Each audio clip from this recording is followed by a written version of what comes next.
Hello everybody, this is Rob Gauthier. And this is Kalina Angel, and we are the co-creators of the channel panel, which we founded in 2014. So what was the reasoning for us creating the channel panel? We wanted to be able to have a space where we could gather not just channelers, not just networking with a bunch of these amazing people who have these great connections with other interdimensional beings, whether they may be ETs or angels or guides, higher self, higher wisdom, whatever it may be. But we ultimately wanted to create a space where we could all gather as people. All of us, after all, are conduits for connecting with these energies, with these beings. And so it isn't just about coming out and seeing all these amazing channelers connect with their guides and share wisdom with all of you, but also all of us together meeting in a place where we create new connections, friendships, relationships, and it will help to perhaps activate everyone that's there at the channel panel with their own higher knowing, with their own higher guidance. So even though it is the channel panel and we gather together to hear these amazing messages, it's also a space where you ultimately are opening up yourself as a vessel to connect with your inner heart's knowing and the divine. So when we started this idea in 2014, we had some friends who were channelers, and we brought together some amazing people, and we did an online event, and it went so well, and we continued doing them. The very next year, in 2015, we did a live event with several presenters over 2 days, which was amazing in Los Angeles. And we did online and live events staggered almost every other year until we came up to 2017, which is this year's channel panel that we're sharing here with you. This is the first time anyone's seen it publicly unless you had purchased it before. But this channel panel is one of our favorites that we've done so far. In 2017, we had amazing presenters like Darryl Anka, who channels Bashar, Lee Harris, who channels the Z's, Wendy Kennedy, who channels the Pleiadian Collective, and many, many more. We want to bring this to you for two reasons. We want to share the channeling that was there that was amazing and impactful, the community experience that was there that was impactful, but we also want to share some information with you guys about the very first channel panel that we did live since we had our beautiful daughter Lilith in 2019. In 2025, we're going to be in Sedona, Arizona, January 3, 4, and 5 to do the next channel panel. We have some amazing channelers coming to this one. And we invite you to go to the website, thechannelpanel.com. You can purchase tickets for the online event to watch from your home anywhere you are in the world on a streaming platform. Or you can come join us live if you want to come to Sedona in January.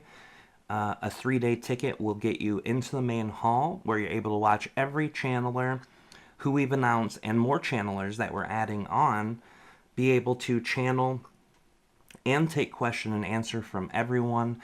And there's also workshops that every channeler is going to be doing. Now, the workshops may not be channeled content necessarily. You'll have to go to the website to look at that. But if you go to thechannelpanel.com, all the information's up there. And you can check that out if you're interested in the 2025 channel panel. We look forward to meeting you all at the channel panel in 2025. And if you want any more details, head on over to thechannelpanel.com. Thank you, everyone. Much love.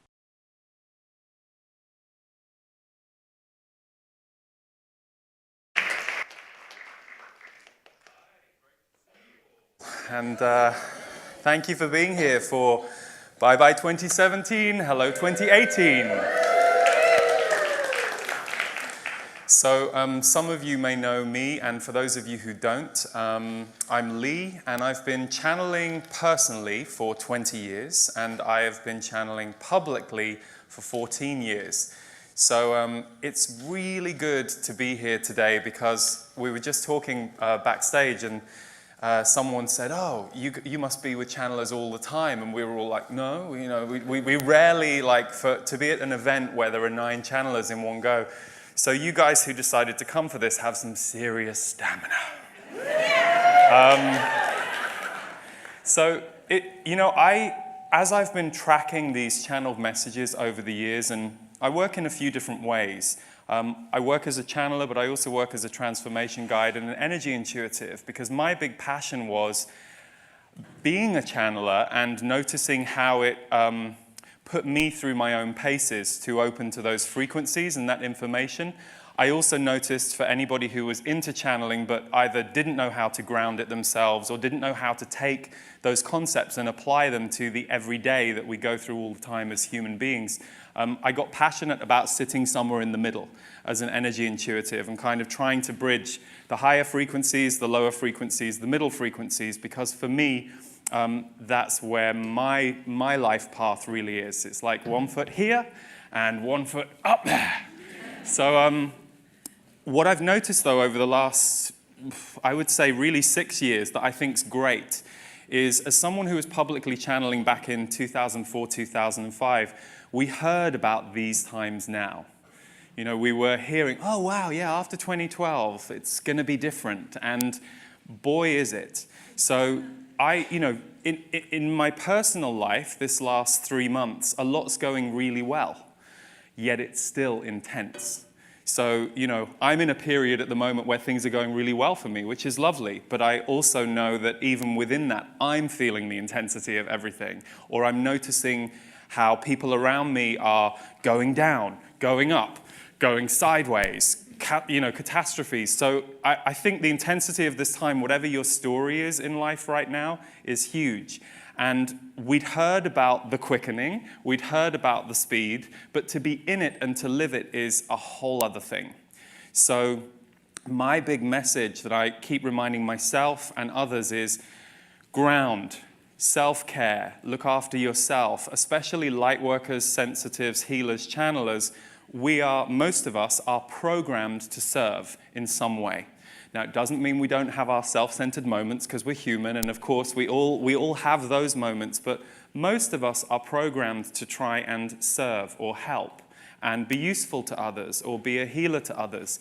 And yet I feel like what has really kicked a lot of healers in the butt big time in the last 5-6 years is, if you aren't taking care of your needs, the universe will show you very strongly. And that's not just a lesson or a mistake from my perspective. That's because where we're going, we will be no good to ourselves or anybody unless we get really strong. So that's kind of a message that I've been called to deliver through the Z's and then help people implement over the last few years.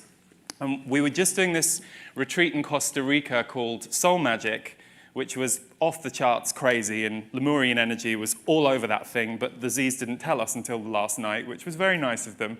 They said, oh, by the way, Lemurian energy is what's been cooking all of you all week, but we didn't want to distract you, so we didn't say anything, but boy, did we feel it. The message they kept bringing up over and over again was, you are needed, and now is your time. So you got a round of applause. Well done. You must be doing something right. So I had this put on a postcard for you guys because depending on where you're at in your life, this is going to be resonant. Now, for some of you, you're like, yeah, I'm ready. I'm ready to be useful to the world. I'm ready to do my thing. I'm ready to bring the change. You're ready.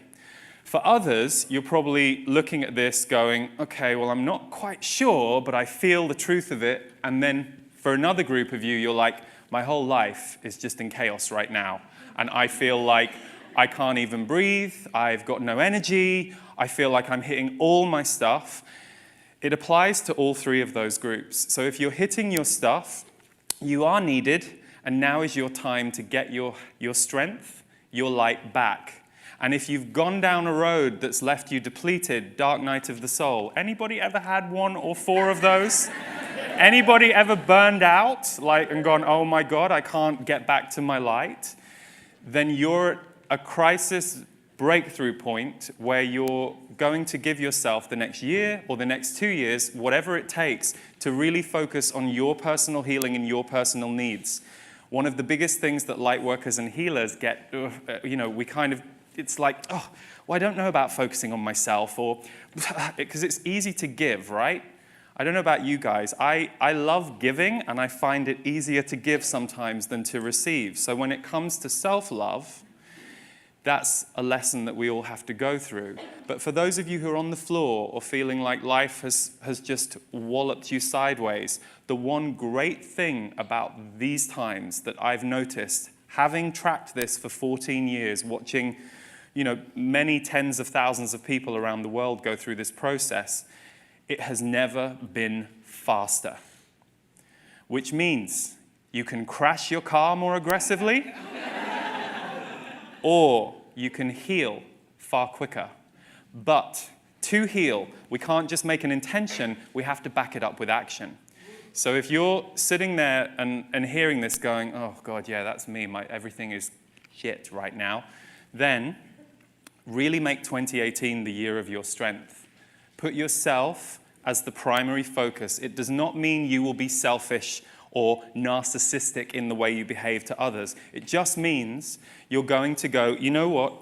Once a week, I'm going to do something for me. I'm going to make this an actual structured plan for 2018, and I'm going to check every week how I'm doing with my plan. Oh, yeah, I didn't meditate this week, and I didn't exercise. I didn't go for any walks or anything. So, of course, I'm spinning in my mind, and I'm not any better. I'll try again next week. Make yourself your project, because I assure you, when you come back from that place, and I can vouch for this because I've done the deep, dark, hellhole night of the soul many times in my life, you will be more useful to the world. You will be more purposeful in your life. You will have more gratitude to just go, oh my God, we're alive, and that's enough. Actually, this is enough. Today is enough. Right now, you might be going, fuck you, Lee, I don't feel like that. Fuck you. It's okay. Don't worry, I'm a big boy. I can take it. It's not going to hurt me. I've worked on that. So it's okay. I know when you're in the hole is horrible. It makes you angry. It makes you frustrated. It makes you depressed. If you're in the hole, the only thing that's going wrong is you haven't yet made you your priority. And we need you. You are needed, and now is your time. So if that's you, now is your time to heal.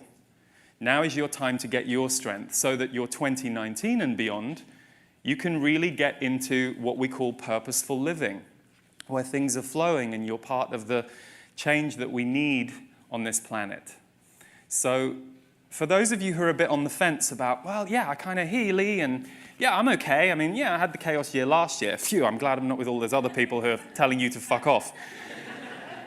You guys, this can be the year that you figure it out. And my thing, whenever you're in that crisis point of, I don't know which way to go, try stuff.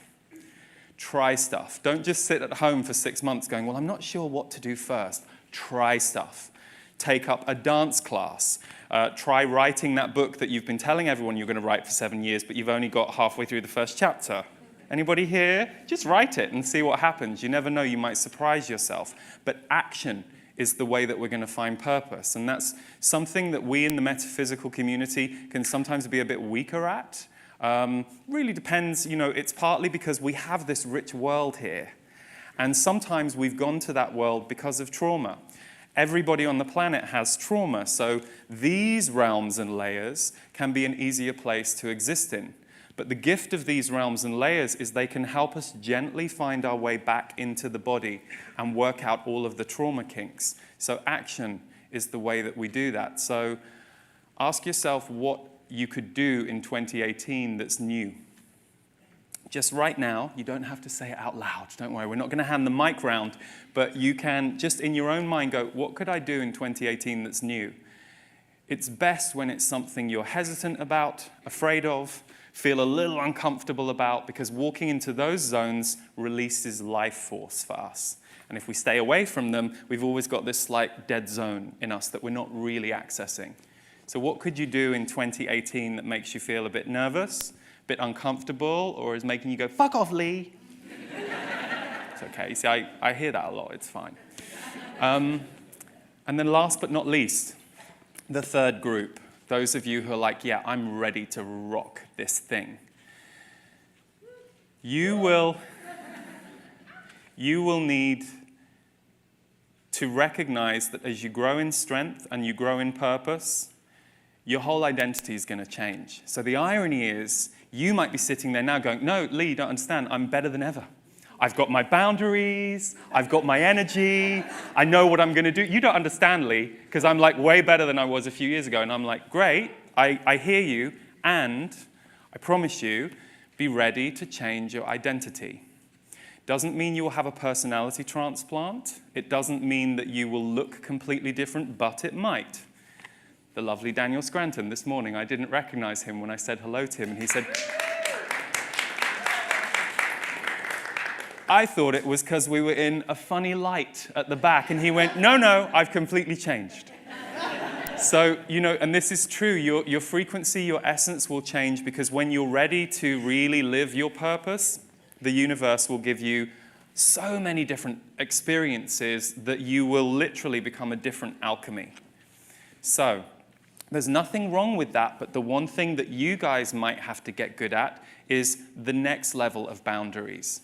Because what I've noticed with people who are living their purpose is it's a very attractive energy. We all want to feel alive, on fire, connected, and usually those are the things that go with your purpose.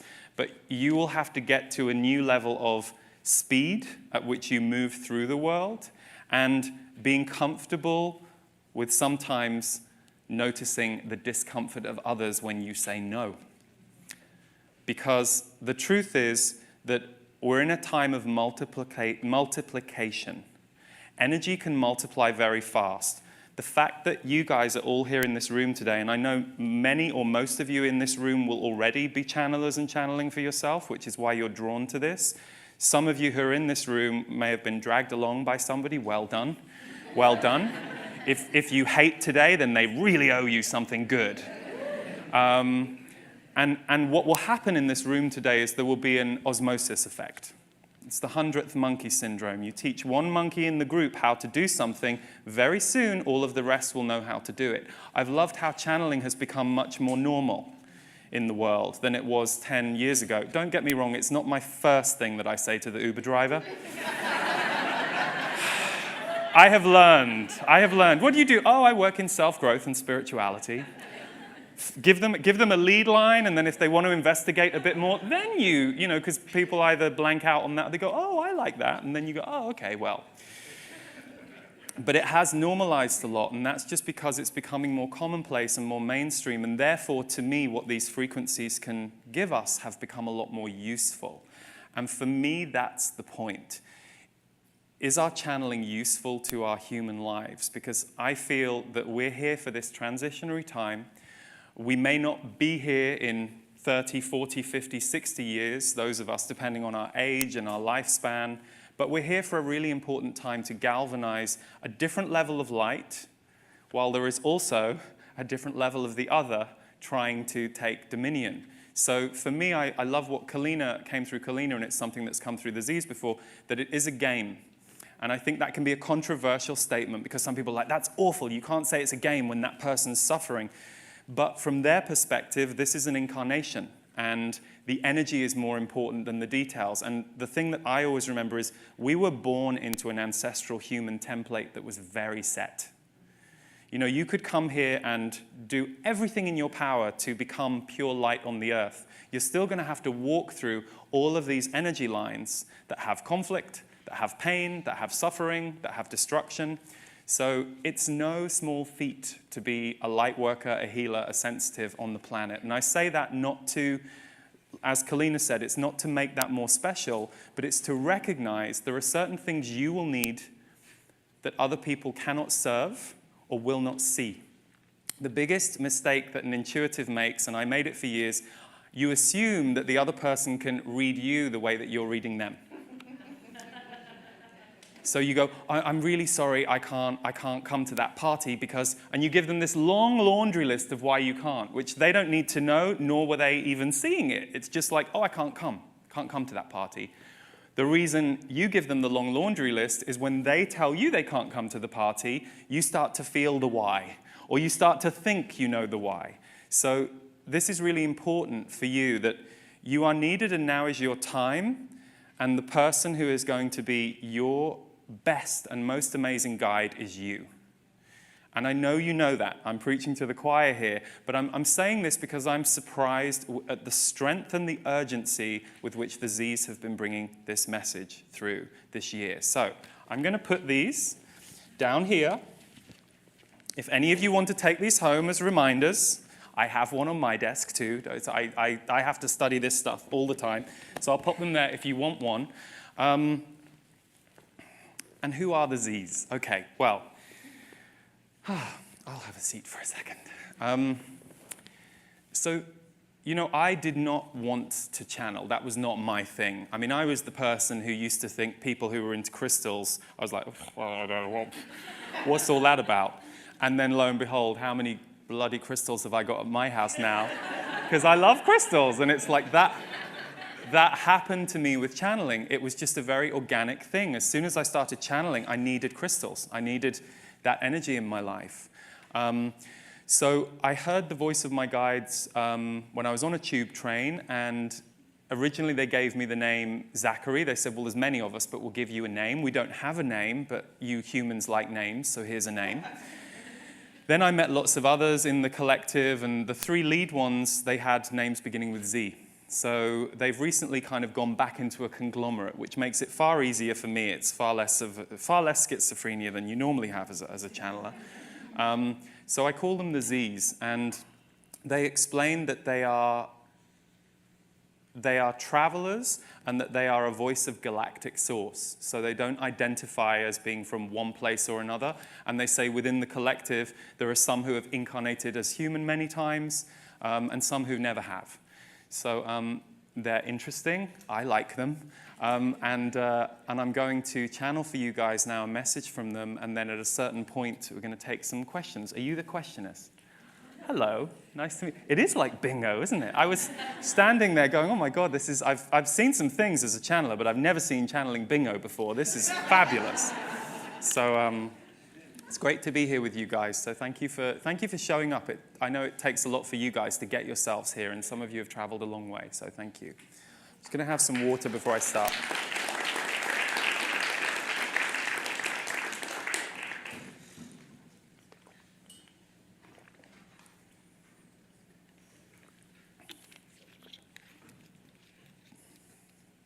I'm doing this online thing right now, which is taking place called Rebirth. It's a 7-day transformation program with a live broadcast at the beginning and the end, and then 5 days of teaching in between. It's at my website if you want to check it out.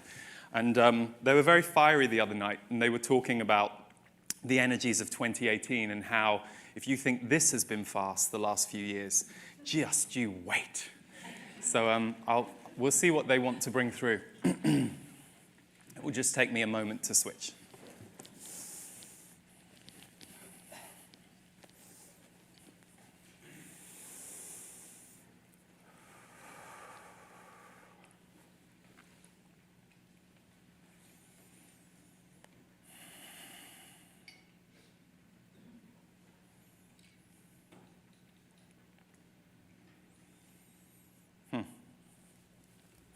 Good. Welcome, Council of Light, for that is who we are addressing.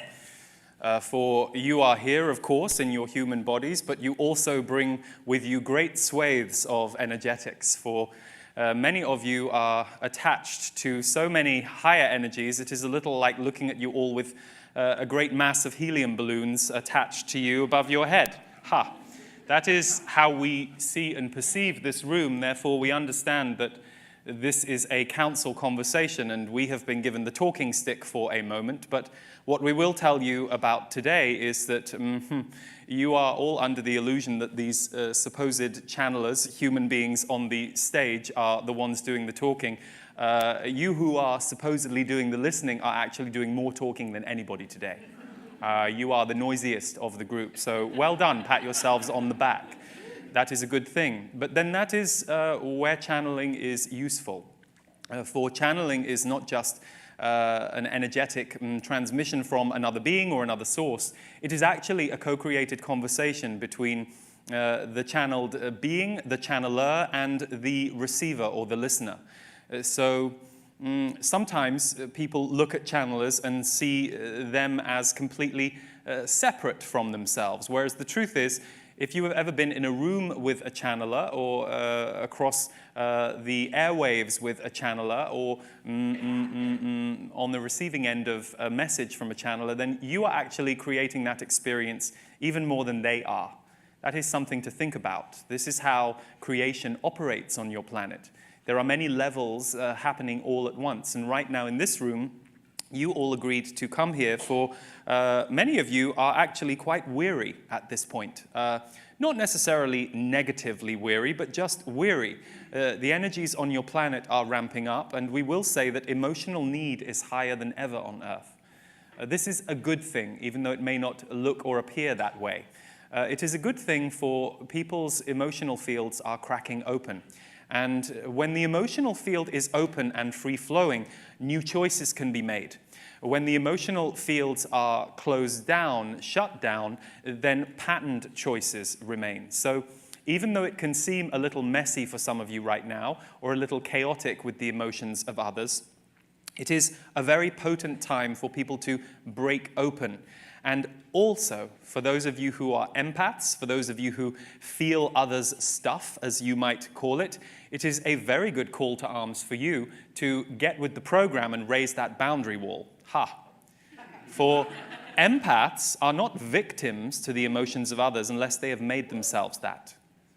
We say that with compassion, for we know that some of you right now may be feeling that you are a victim to the emotions and the energies of others. But just as Lee was giving you a call to arms with his message on the postcard that you are needed and now is your time, so make this year all about figuring out what you need before you serve others, that is the truth for empaths. And the reason that some of you are feeling more knocked sideways than ever by the emotions of others right now is because as they have got bigger, your boundary needs to kick in. This is your time to understand how to change the volume dial on what you are feeling around others. Think about it for a second. If you are a victim to the feelings, moods, and energies of others, how can you be directional for your own life? This is what we would call an empath problem. When an empath is fully immersed in feeling, sensing others' stuff, as you would put it, then the empath has lost their own sense of direction. They are hostage to whatever is going on in the ocean that day. Now, sometimes the very spiritually minded or spiritually studied empath will say, well, that's okay because I am learning to go with the flow and surrender. Very well and good if that feels wonderful to you and if you are noticing that your life is going the way that you want and feel it should. But for many of you, that is a thought that you will paste over an icky smell in your life. And that icky smell is the part of you that knows deep down, I should not be hostage to the emotions, senses, and feelings of others. So the empath reversal is when they start to go back inside and, shall we say, advanced heal themselves. Let us put it this way. Empaths have a very good gift. And you are all empaths, by the way, so even if you do not identify with this, every human being is empathic to some degree. This room is a high proportion of empathic people, of course. But to go back a second, what empaths do is they work with and change the emotional and energetic frequencies of a room.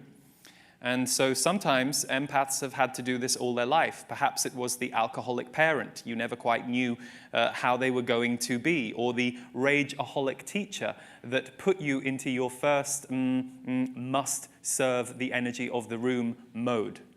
Because for your safety, you needed to learn to lift them, dodge them, figure out with your senses what to look out for so that you would be safe. This then becomes an embedded pattern for some, and they go around serving the emotions of others because they have never asked themselves, did I heal that original bruise in me? You are now at a time where your healing will become what we would call advanced. Those of you that are healers who are going through what you might call a crisis or a burnout, we promise you that if you put your intention on yourself this coming year, especially those of you who like to constantly pray for others or the world, if you put your intention on yourself this coming year, you will be amazed at what you will uncover in yourself. You will be amazed at the levels you will go to. Equally, this can apply if you feel shut down emotionally, if you feel dead, judgmental, defensive, like you cannot connect with the world, like you don't like the world. You will need to do the same advanced healing, for there is a part of you that lost trust along the way. And sometimes you lose trust because the world hurts you so deeply that your only thing that you can do is to shut down in order to survive. Well, we will tell you that these core experiences are going to be very fast to shift this year. So trust us when we say that, and give yourself the faith that you know what you need. You will know which healers to go to, which books to read, which friends to talk to, what to expose yourself to, but be prepared to feel very different this coming year. If you go into 2018 embracing nothing else, going in saying, I will allow myself to change, will be very powerful for all of you and very necessary for all of you. For this planet is changing and many of you are hanging up your old way of being. For many years, perhaps you were the empath, sensitive healer, the one that people could confide in, the one that people could bring their emotional stuff to. And it would work for you to do this. But the last year or so, you felt more disillusioned with that role because the world is changing. So as everyone else takes a different position on the planet, so too do all of you. Now, some of you have already been through this metamorphosis and you are ready and raring to go. But for others, you are either through the metamorphosis but not sure what the next step is, or in the crisis of metamorphosis right now, terrified that if you let go of all of this and surrender, you will not know who you are. Ah, good, good. For none of you should ever know who you are for long. Who you are is not usually including how you feel and what you're experiencing. And this is the more sensory way of living, the more, to use a word that can be misunderstood, feminine way of living is what you are entering into on planet Earth. So, some of you might have noticed you are a bit more defensive and judgmental of late. That is good if you are noticing that. There's nothing wrong with it. It just means your heart is opening. And as your heart is opening, every now and then it slams back shut because it wants to control the dial, control the valve, control the amount at which your frequency is changing. So if you're noticing ever that you are defensive or judgmental, you do not need to be hard on yourself about it. Just notice. Remember, you live on a very judgmental planet. Judgment and defenses are high here. And so it is not a mistake when you drop into this humanism, for yes, you are a soul, you are spirit-based, and many of you have deep connections, galactically, angelically, so you do not always feel fully human. But you are still part of the human race to some degree, even if you do not feel you belong here. So these humanisms, these judgments and defenses are things that many of you will be dropping into and surprised by from time to time. But forgive yourself. Try not to take anything too personally and try not to make anything too personally. The biggest thing that has been done unto humans, which has disempowered you, is the isolation. So many of you as light workers, sensitives will say, I feel so isolated, where are my tribe? Trust us. We could bring into this room a room full of bar owners. And if we really got them to talk about their feelings, they would say, I feel so isolated, where is my tribe? We could bring a bunch of accountants into this room. And if we could get them into a feeling, emotionally communication space, which you would be surprised, some of them are far more fluent with that than you would dare to believe, then they would say, I feel so isolated, where is my tribe? So don't just mourn the wound of isolation, do something about it. Recognize it's going round. Recognize that everybody has this feeling that they are alone, and the biggest killer for so many of you around your own potential and taking the next level of your power is You get isolated with your own thoughts about where you're not good enough, and you forget that everybody else is having the same thoughts. You tell yourself, oh, I didn't do that very well. Oh, I wish I could manifest more abundance. What is wrong with me? Oh, if only I looked differently. I wish I wasn't this age. If I knew back 20 years ago what I know now, my life would be so different. Those thoughts do not belong to you. They are part of the human virus of negativity. And we do not use the term virus of negativity to sound all doom and gloom or dark about it. Remember, all words are perspective. So notice the way that you respond to words that we use and recognize that others will respond to them differently. But we give you this phrase, the virus of negativity, because it is a virus. It is going round. Yet so many of you use it to punish yourselves, beat yourselves up, and you have no idea what the person walking down the street next to you is going through that day. This is why community will be the saving grace of the human race. Community will be the saving grace of the human race. You all working tribally together, getting back to your roots as a tribe, is part of the transition that you are working on here. And for some of you, you will see enormous changes around that in the next 20 to 30 years.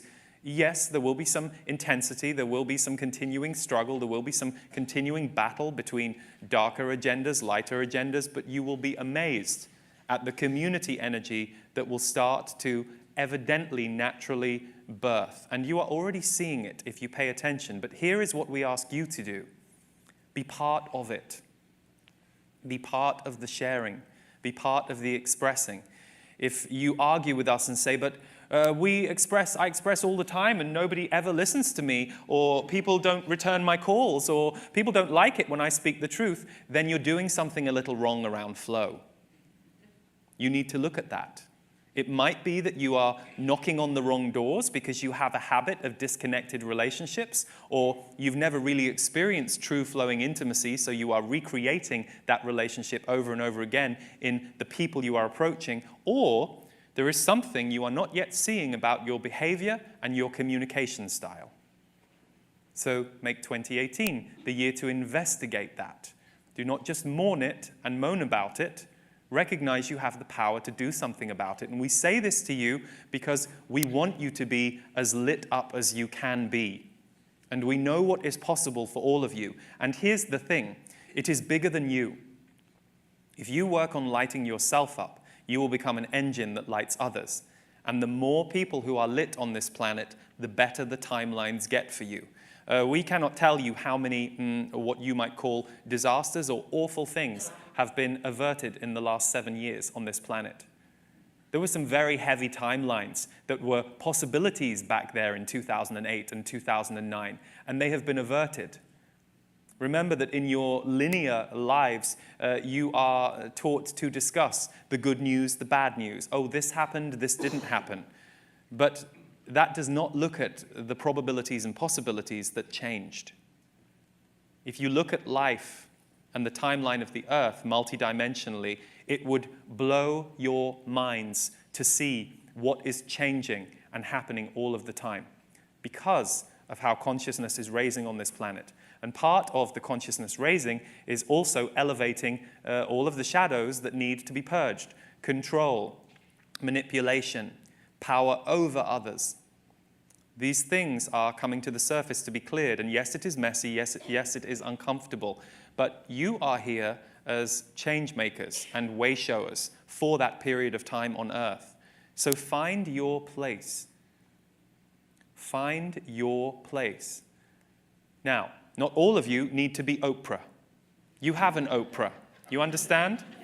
And she is doing quite a good job of reaching, a fair few of you.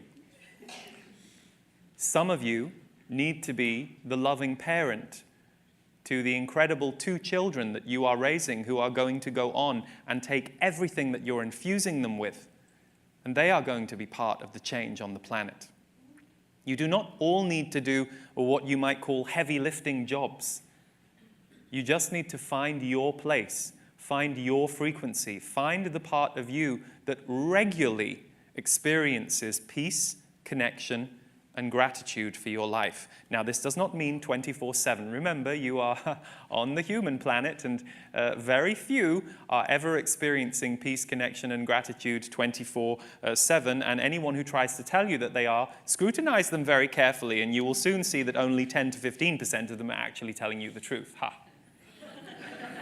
So, desire is powerful. And many of you have desires, and sometimes others will tell you that they have what you desire, but how could they possibly know? For inherently, humans are brilliantly self-centered. We'll say that again. Inherently, humans are brilliantly self-centered. Now, this is different to narcissism. The worst end of the narcissistic scale borders on the sociopathic, the destructive, people who will do manipulative, destructive things to others without second thought of how they are feeling, and often to try and disrupt the feeling and the energy center of a person. Self-centeredness is something different. It is the fact that you yourself, your soul, are centered in this body. Only you will go through your whole life with you. Only you. So you have a unique perspective, and you are having a whole world of experience inside you, and you are sharing with others, you are loving with others, you are learning from others, you are teaching others. Yes, all of that is taking place. But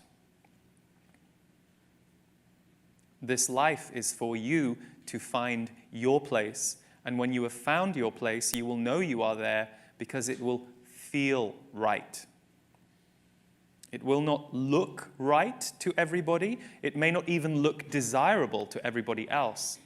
But when you unhook from the program of thinking you need to be like your neighbor or your friend, and instead asking yourself, how would it feel if I liked being me? And what if I liked being me at least 50% of the time on any given week? And trust us, 50% of the time is high, truly. If you like being you 50% of the time in a week, you are going to be one of the happiest people on the planet, and we are not even kidding there.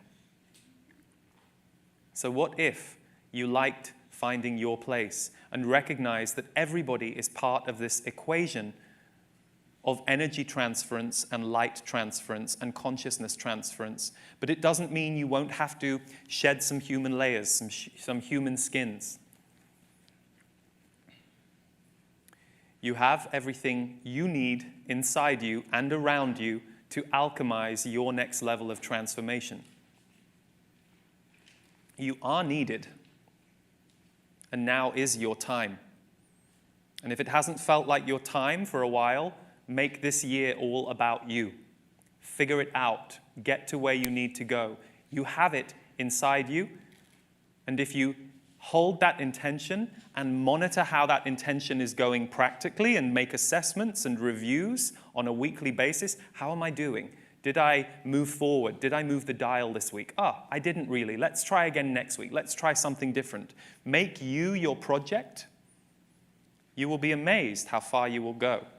Think of how good you are at giving advice to your loved ones, your friends, when you have the outside perspective. The only thing that many of you are missing around having an outside perspective on yourself is you don't take the time to stop, reflect, look. Reflection is powerful, for it helps you see more clearly. As intuitives, visionaries, channelers, many of you see far, see wide, but just stopping and looking at what is going on in my present moment, this week, this day, that is where the gold lies, where your transformation is concerned. So, with that said, we have questions, which we always enjoy. So we look forward to hearing what you are going to focus for the whole group, dear questioners.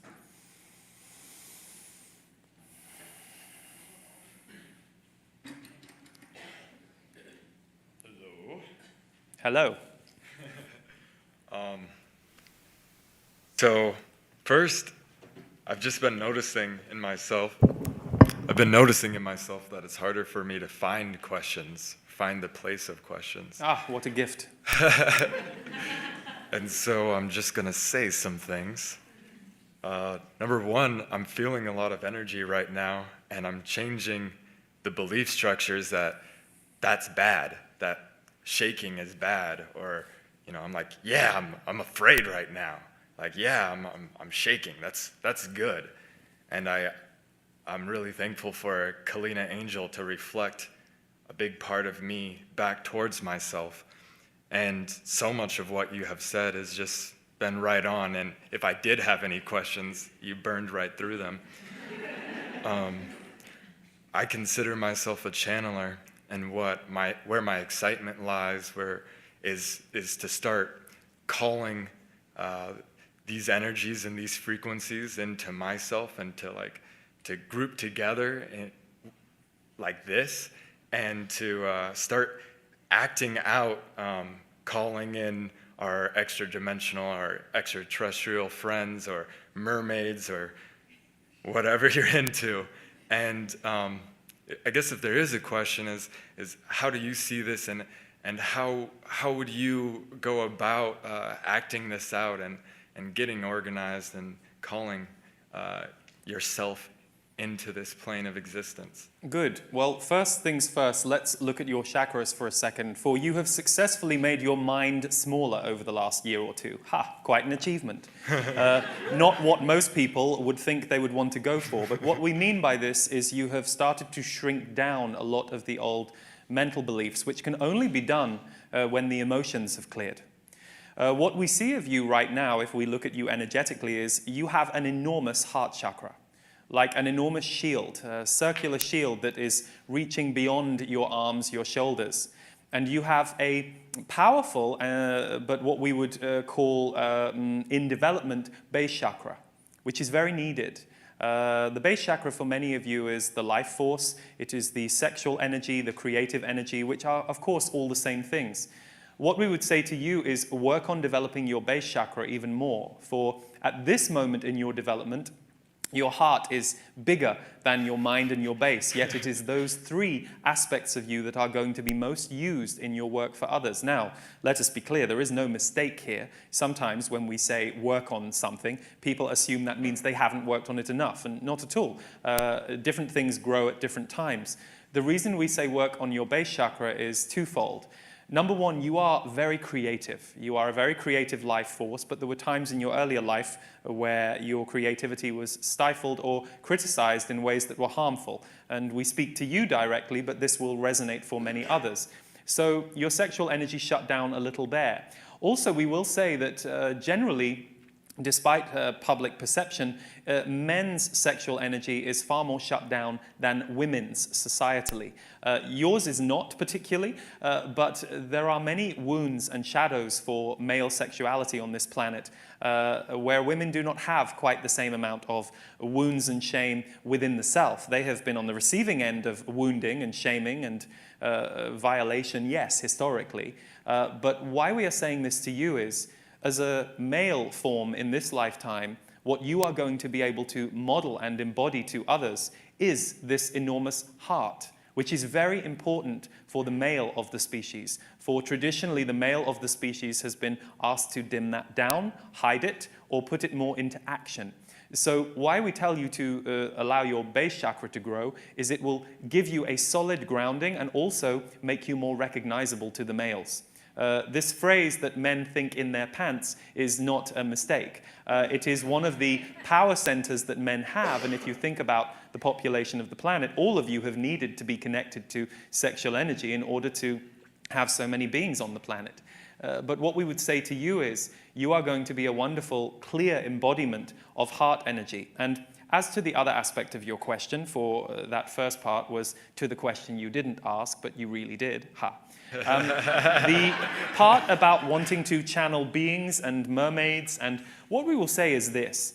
There are some who will absolutely want to hear about mermaid energy and their ideas, and there are some who will not get that or care for it. But here is the truth about channeling. What tends to hook certain people in with channeling is it aligns with their belief. So if people are into ET channelers, it is because they have either had ET experiences or they have strong beliefs about the power of ET energy. Yet, whether you are listening to a channeler who is creating an angelic form through their channel or an ET form, it does not really matter. The exposure to channeling is the exposure to the wider and the higher self. So whoever you channel, whatever you channel, all that matters is that you are passionate about it. Because the thing that people are really getting from seeing and receiving the work that you will be doing, dear man, is your energy field. And if that energy field, when it illuminates and amplifies, resonates with them, and in turn illuminates and amplifies them, your work here is done. So, good questions, and in peace and in love to you. Thank you.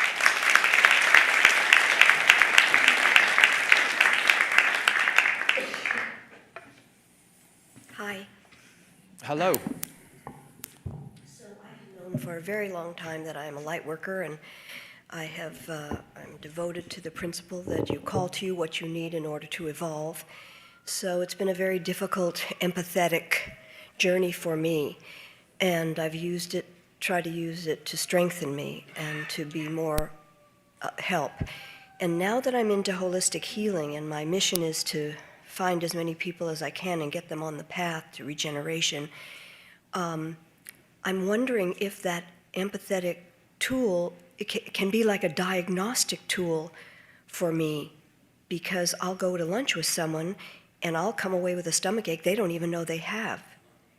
And you know, everything physical has an emotional, spiritual core, so I try to talk to them about, you know, the spirituality aspect of that organ and, you know, approach it in that way. But it just occurred to me that maybe this is a gift that's always been such trouble for me. Maybe it's a gift. This is good, for you focus the aspect of our speech and Lee's, where you need to make 2018 the year of you. You have a programming, a compulsion, and a desire to help, serve, and illuminate others. It's a beautiful thing until it hurts. So why we are saying this to you is you naturally want to go that way. One of the things that has, shall we say, yanked you around a bit on the planet the last few years is that you have put that compulsion above yourself at various times of your life. And so the cost that you have sometimes experienced is because you are trying to, shall we say, hardwire that intention into your brain. The best example we can give you is if you are someone who is highly responsible for other people, and that is your programming, you need to learn how to not be responsible for other people. For everything is balance, and any good healer who does not switch off or who does not take time to replenish themselves or has not yet figured that out, they can fry and burn up very quickly. So for you, it is wonderful that you have identified you have this empathic physical response with others. We will predict that in years to come, that will change. You will no longer need to identify inside your own body what others are feeling. You will have, shall we say, a little like acupuncture points that will ping off and will give you the same information. So at the moment, you are trying on the template of another person in order to fully understand it. But as you progress with your healing work, and you are very gifted, you will find that you will have to wear the outfit of someone else inside your own body a lot less.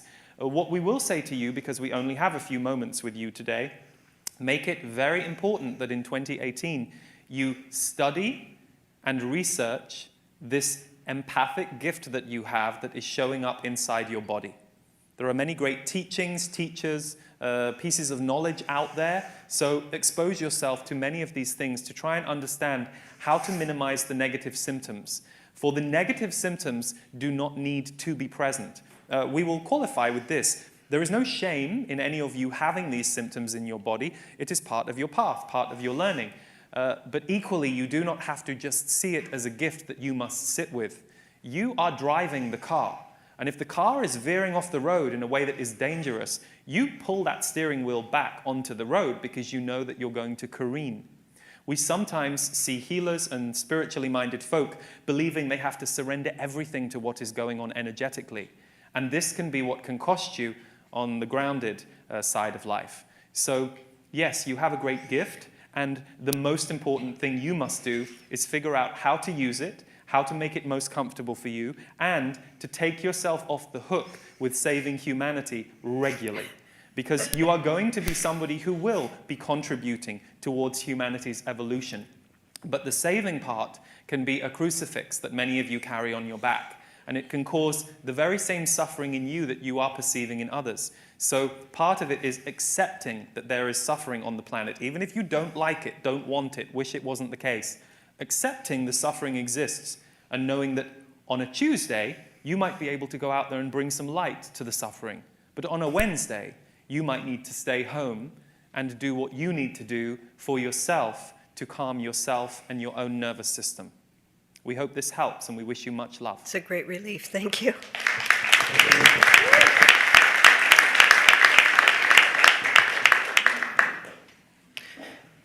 Hello. First of all, I want to thank you for this opportunity. I have two... Thank the bingo numbers, not us. Ha. I thank everyone. And there are two things that I've been dealing with, and I thought I'd ask you, maybe you could put some light on it.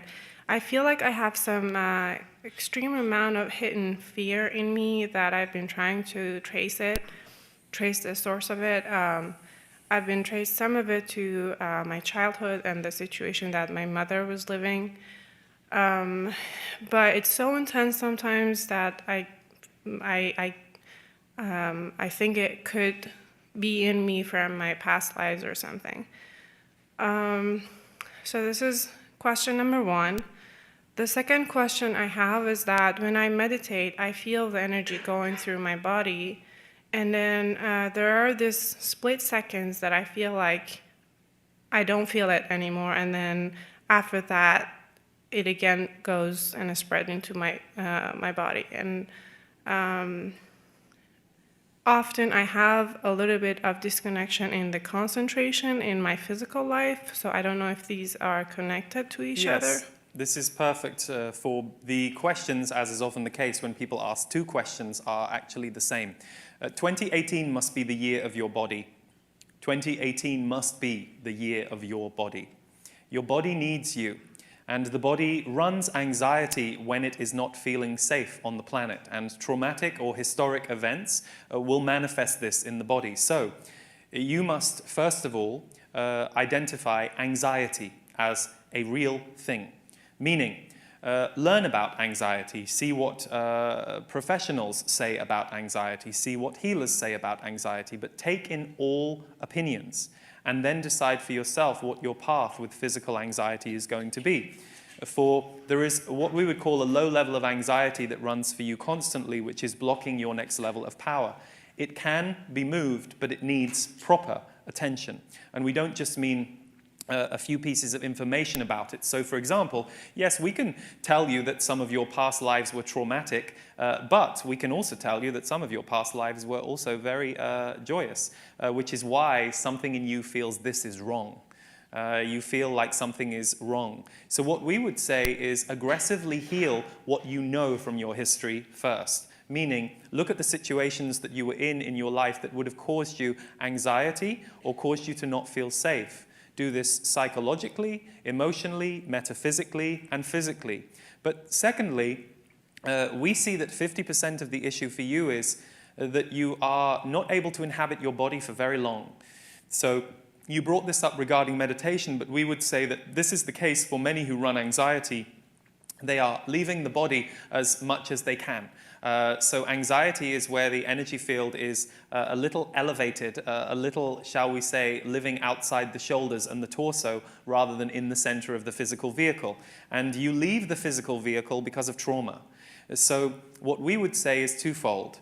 Look at healing your body's relationship to trauma and look at multiple ways and find the one or the three or the four that work for you and tackle it 1 month at a time, one focus at a time. But we would also invite you to recognize you are a warrior, dear girl. You are a warrior.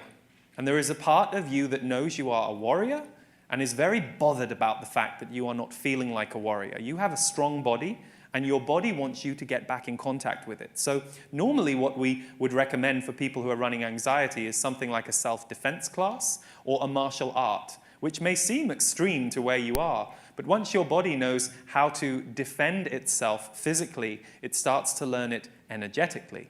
So we are not trying to push you in that way if that does not feel true right now. But we would say, really start to work with your physical energy, your levels of exercise, and your levels of physical well-being as a huge part of the remedy here for you. It will take some time. If you focus on everything we have said, it may be that 12 to 18 months from now, you will notice a sizable difference in your well-being, your ability to engage with life, and your levels of fear. And so do give yourself to this, for your body needs you, and when your body knows that you are on its side again, it will start serving you in all kinds of ways in your life: physical, psychological, emotional, and metaphysical. But while you are not fully inhabiting, it cannot bring you to those places you want to go. For without your body, you cannot create and form on this planet in the way that you are designed to. We hope this helps, and much love. Thank you. And love back to you.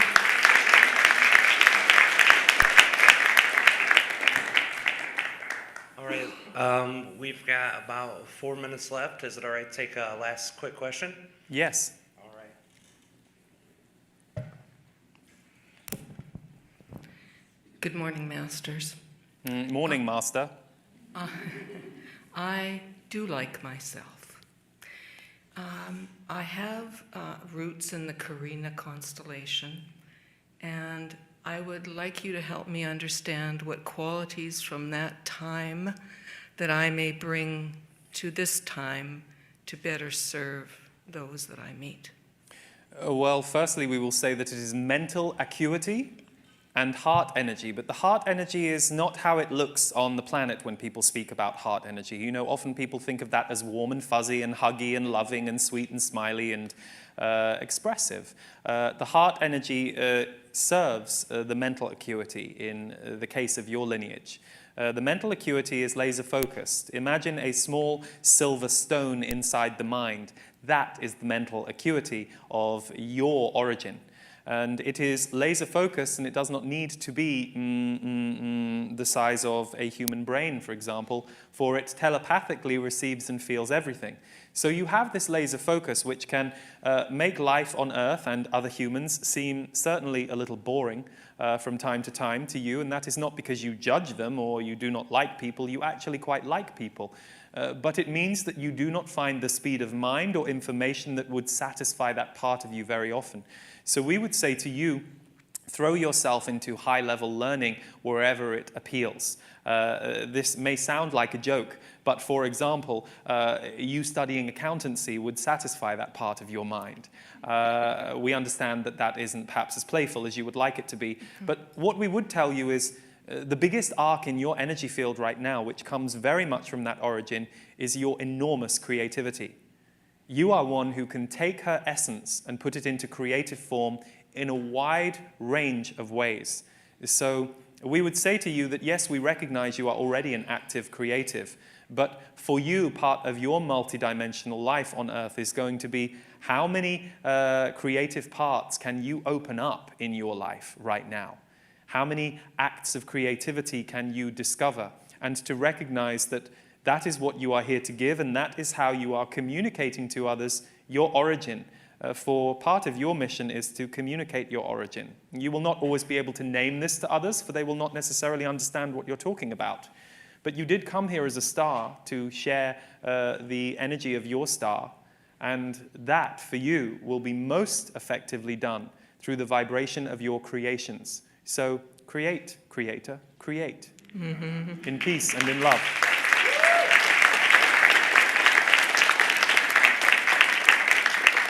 We thank all of you for your attendance in the Light Council today. We will tell you that Burbank will not quite be the same by the end of today. And neither will you, for there are pieces that all of you, even if you do not speak to other members of this tribe who have gathered here today, that you are feeling and alchemizing right now. So we would ask you to attend to one thing today, if nothing else. Hydrate, hydrate, hydrate. You would be shocked at how much water you need when these frequencies are moving through you. Number one, your cells need the hydration because they are accelerated in your bodies right now.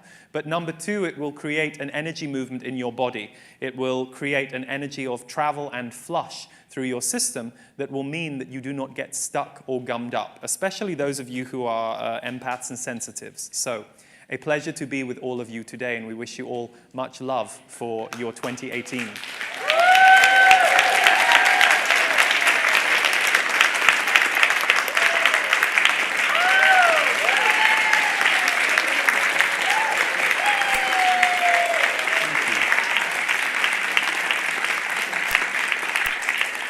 So thank you, everybody. Pleasure to do this for and with you today. So please help yourself to a postcard. You are needed, and now is your time. And if you want to see what I'm doing, my website is on the back of that postcard. It's leeharrisenergy.com. Big love. Take care.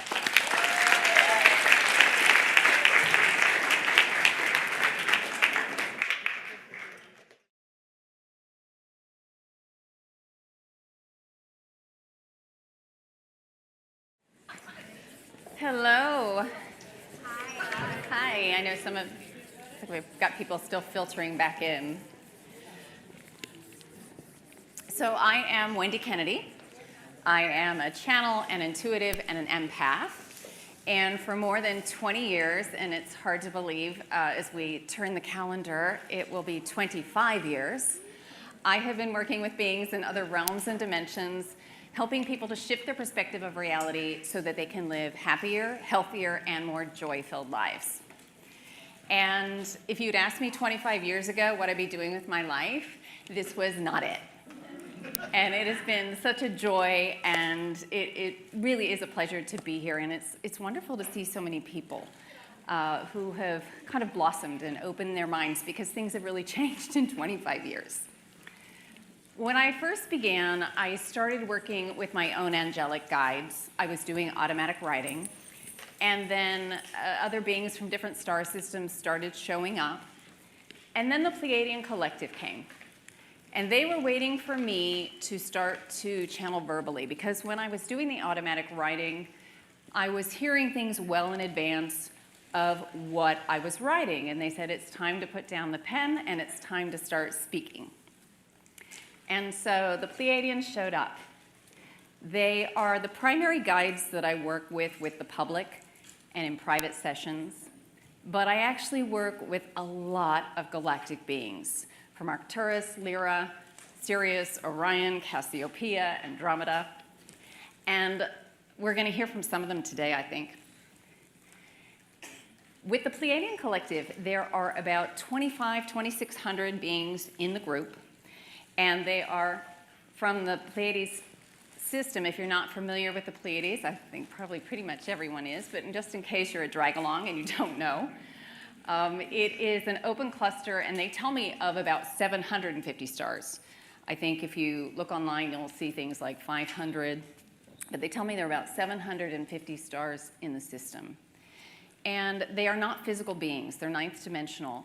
And so rather than incarnate to a planetary body, they actually align with a stellar body. And in their case, they align with Alcyone, which is the central sun in the Pleiades.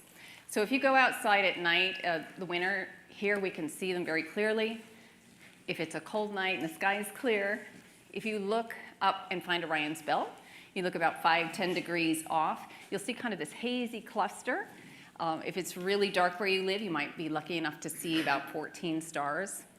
And it's very difficult to see if you're looking directly at it. So you can kind of see, oh, that looks like that, but if you look directly at it, it goes away.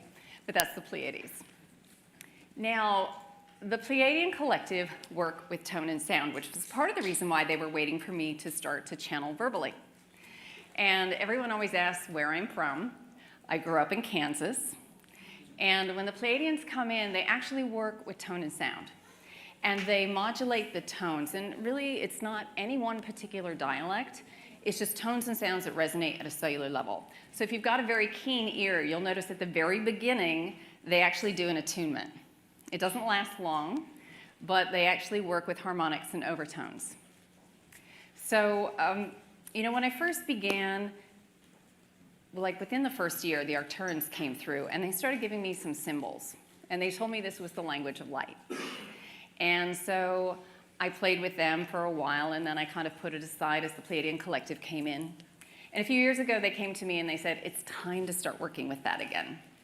So in addition to just doing the straight channeling, I'm also working more and more with working with the language of light. So I know we're going to be doing an activation.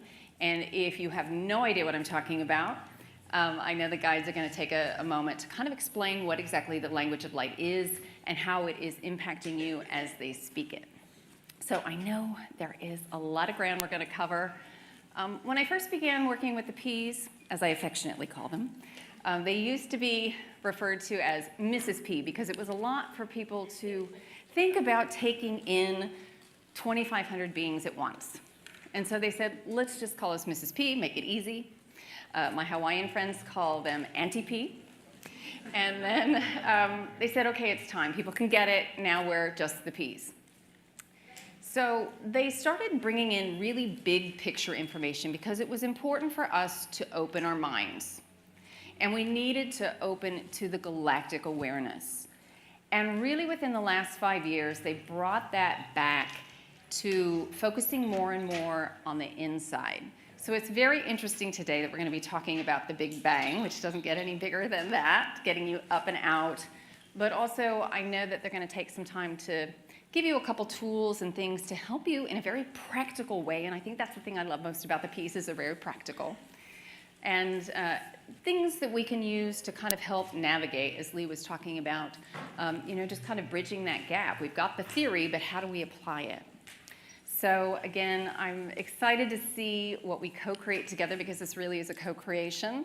They've asked me just to get out of the way. I don't need to know too much before we start. Sometimes I like to have an idea of where they're going, and they said just get out of the way. So we'll see where we go. So just take a nice deep breath as I bring them in. Relax. And as we work today, we ask for assistance from the beings of the highest frequencies of light and love, all others we bind from us. And we'll see where we go.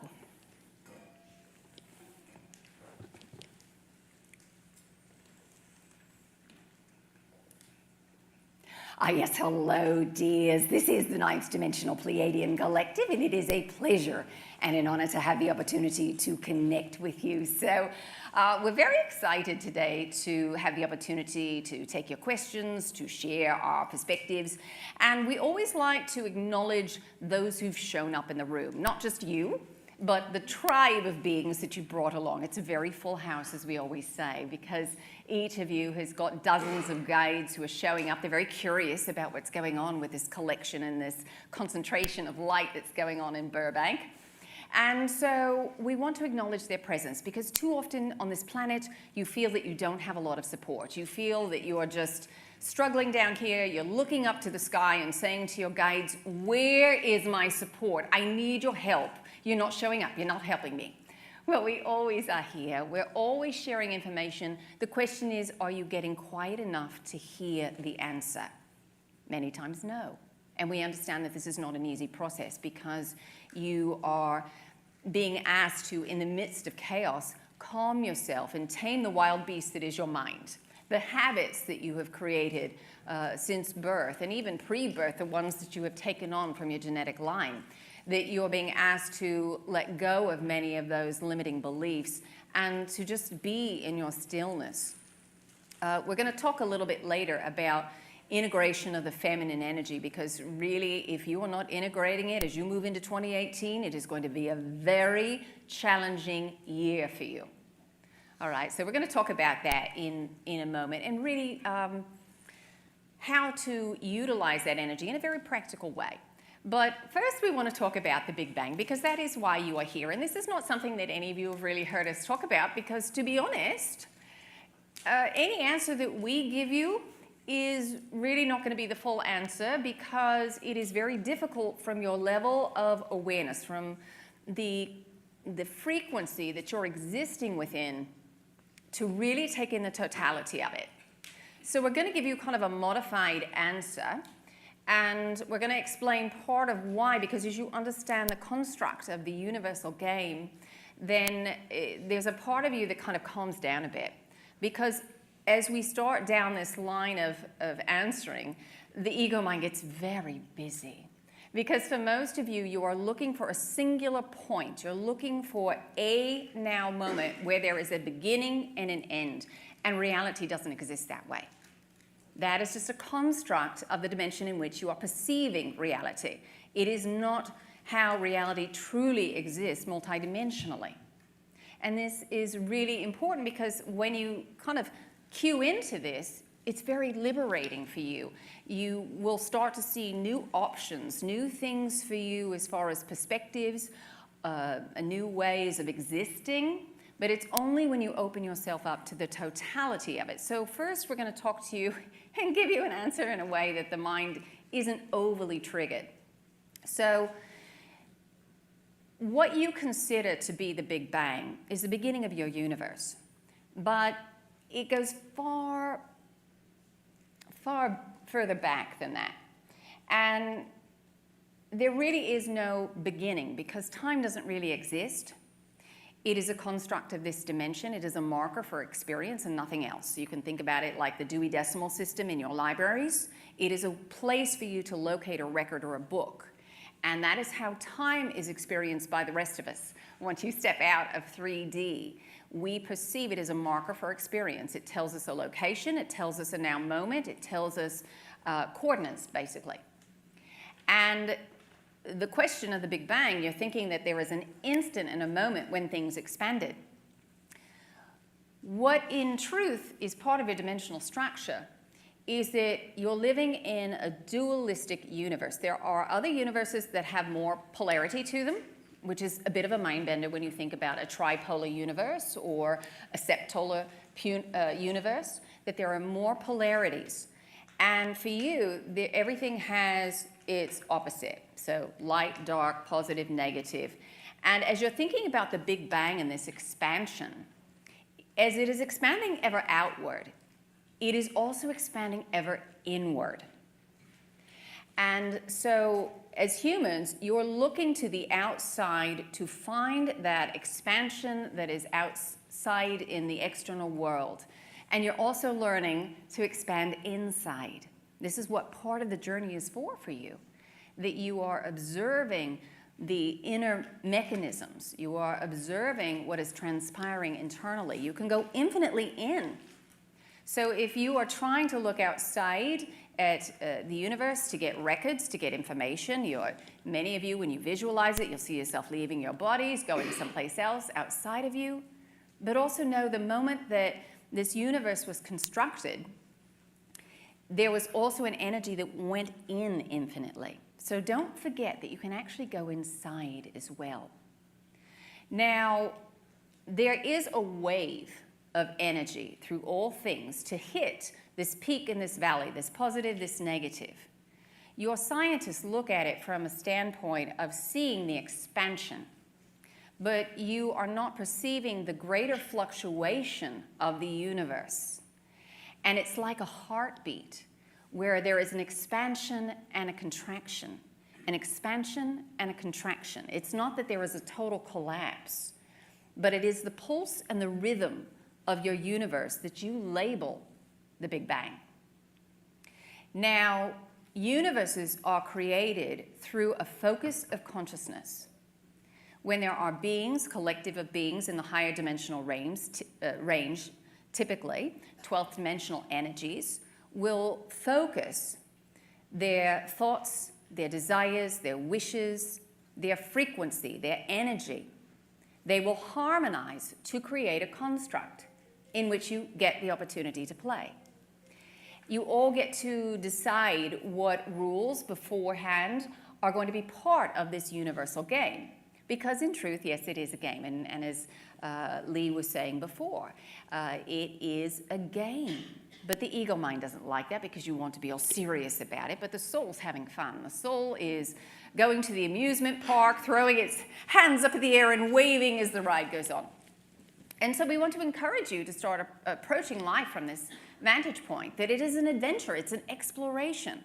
Because when you explore the now moment, you have a lot more fun being here. You have a lot more openness to receive ideas, hits, inspirations about what you can do and what's possible, not what's not possible, which is where the ego likes to take you. So these beings, or collectives of beings, will focus their energy, their knowingness, their desires, their frequency. They will lend part of their own, if you will, energy to create this playground. And then there are beings who say, I want to go play, and this is what you've done. You've said, let's go play in this adventure. So there are beings who will still hold a resonance, a consciousness. And the same thing is happening with your planetary bodies. It is a collective of energy. There are beings who, just as we are a collective, are choosing to hold the space to be your sun. There are beings who are holding the space to be Earth. It is not a singular being. And what you will find once you raise your awareness to the 5th dimensional level is that all of us are a collective. And then you partition off your sense of who you are or what parameters you want to perceive the reality under in order to play in the game. And then you also, at any given moment, can shift that focus back out to the larger whole. So you can perceive yourself as an individuated consciousness, or you can perceive yourself as collective consciousness. It's up to you in any given moment. As humans, you're struggling to see that collective perspective, and that's part of this quote-unquote ascension process. You're elevating out of this game, and that is what the game was about. It was a game of descension and reascension. How far can we go into forgetting who we are? And then how do we come out of it? The journey is not about getting to the other side, because there is an aspect of you that already knows what it is like to be a multidimensional being. What you came here to learn is, how do you do it? What is the journey like? And if you can also remember that, that will make this journey much more palatable, because for many of you, you say, I want the hell out of here. It's not very nice. These people are crazy. And when you can ground and know that you're here to be the light, to be the living example, that you can be happy no matter what's going on around you. You can be peaceful. You can be joy-filled. You're not damned to be here because everybody else is miserable. You can be joyous in the moment. It gets to be a far more pleasurable place for you all to be. So there are consciousnesses that will hold the resonance for these planets. There are consciousnesses, collectives that will hold it for all of the many, many, many galaxies in your universe. Now, what is consciousness? It is a concentration of source energy. Everything is source energy, but when it starts to come together and there is a concentration, then consciousness binds together, as it were, and when there's enough of it that has come together, that is what you call a soul. And then you will have many, many experiences. Now, your soul itself has an oversoul, if you will, which is a larger collection of this energy, a collective as well, if you want to think of it that way. And then there is what you perceive to be your higher self, which is a concentration or a piece of the concentrated energy of your oversoul. And so you are able to, at any given moment, shift into that greater awareness. Now, many of you say, well, I'm trying to connect with my higher self. Your higher self is inside you. It is a part of you, as is source energy. So this is not something that you have to become. You already are all that ever was and ever will be. What you are doing is, this beautiful light radiates within you. You're covering it up with limiting thoughts and beliefs. So it's like a dirty window. And the light is trying to pass through. So when it passes through, it's dimmed if you're looking at it at the outside. And of course, you as beings in 3D are looking at the external reflection to tell you who you are. And you're saying, well, it's not very bright. It certainly has all these issues and flaws. That's because of the limiting beliefs. It only allows you to see so much of that brilliant light that is already inside of you. So there's nothing that you have to do. This is about you realigning to your state of being. And as you start accessing more of your state of being, you can start accessing more of the information about the nature of reality. To tell you that there is a singular moment in which the universe was created is a bit of a, how can we put this nicely? Lie. Because You are trying to perceive it from a linear perceived reality. Think of the nature of time as a giant sphere. And on this sphere are infinite dots. And each dot represents a now moment. You move from dot to dot to dot to dot. And in your mind, you string them together, and that is your perceived reality. So the Big Bang, as it were, happens in every moment. It is of your choosing to select one of these to perceive that you experience the quote-unquote Big Bang. So if you want to know what that moment of creation is like, it exists within you in this moment. You simply have to tune into it. So we invite all of you right now to take a nice deep breath and imagine what would it feel like right now if I could experience the Big Bang. Whatever that means to you, just imagine what that feeling state would be like. You might see an image. You might just have a sense of expansion. You might have a particular emotion come up. Have you ever asked yourself this question before? Probably not for most of you.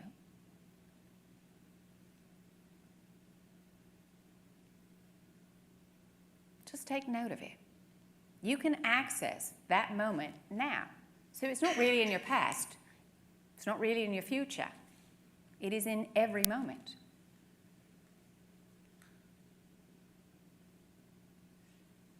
So, while we've got you tuned into yourself and paying attention to how you're feeling, we also want to talk about the importance of this feeling state, of taking a moment just to check in. As we said, if you're not really paying attention to how you're feeling, it's going to be a really rough year for you, because otherwise you are just going on autopilot with the ego programs. If you take a moment to be still and acknowledge where you are, then you can make course corrections if your vibration is not quite where you would like to experience it. And if it is where you want to be, then you can expand upon it. But if you're not taking the time to check in, it's very, very, very difficult. So you all need to be doing this more often throughout your day and making those course corrections. And eventually what happens is that you will start to do it moment to moment to moment, and that's divine living. That is when you are in the flow and you are allowing energy to simply move through you. Now, many of you will have this idea of what feminine energy means, and because it is so ingrained in the collective, it hasn't been given a lot of value. The way that feminine energy is perceived right now, it has been suppressed for thousands of years on your planet. And you all give value to the things that you do, but you are not valuing your stillness. If you're not creating something in the external world, then what's the point? This is where many of you are in your ego mind. In the process of manifestation, in a linear perceived reality, the feminine always comes first, without exception. In the multidimensional reality, both are experienced and created at the same time. But where you are, you've got to start with the feminine. What does that mean? It means getting quiet. It means opening up to a space within yourself to allow energy in. And then what happens is you choose a frequency. You say, oh, well, I like this one. I want more of this. And then you are able to then align with it, imagine it, and you start to pulse it out. So you move into the masculine. And then you've pulsed it out. You go back into an observant state. You move back to the feminine to say, all right, what's in front of me? What's here? And you say, oh, that one, I recognize it. It doesn't look at all like I thought it was going to, but I recognize the frequency of it. And then you step out to engage with it. You move back to the masculine.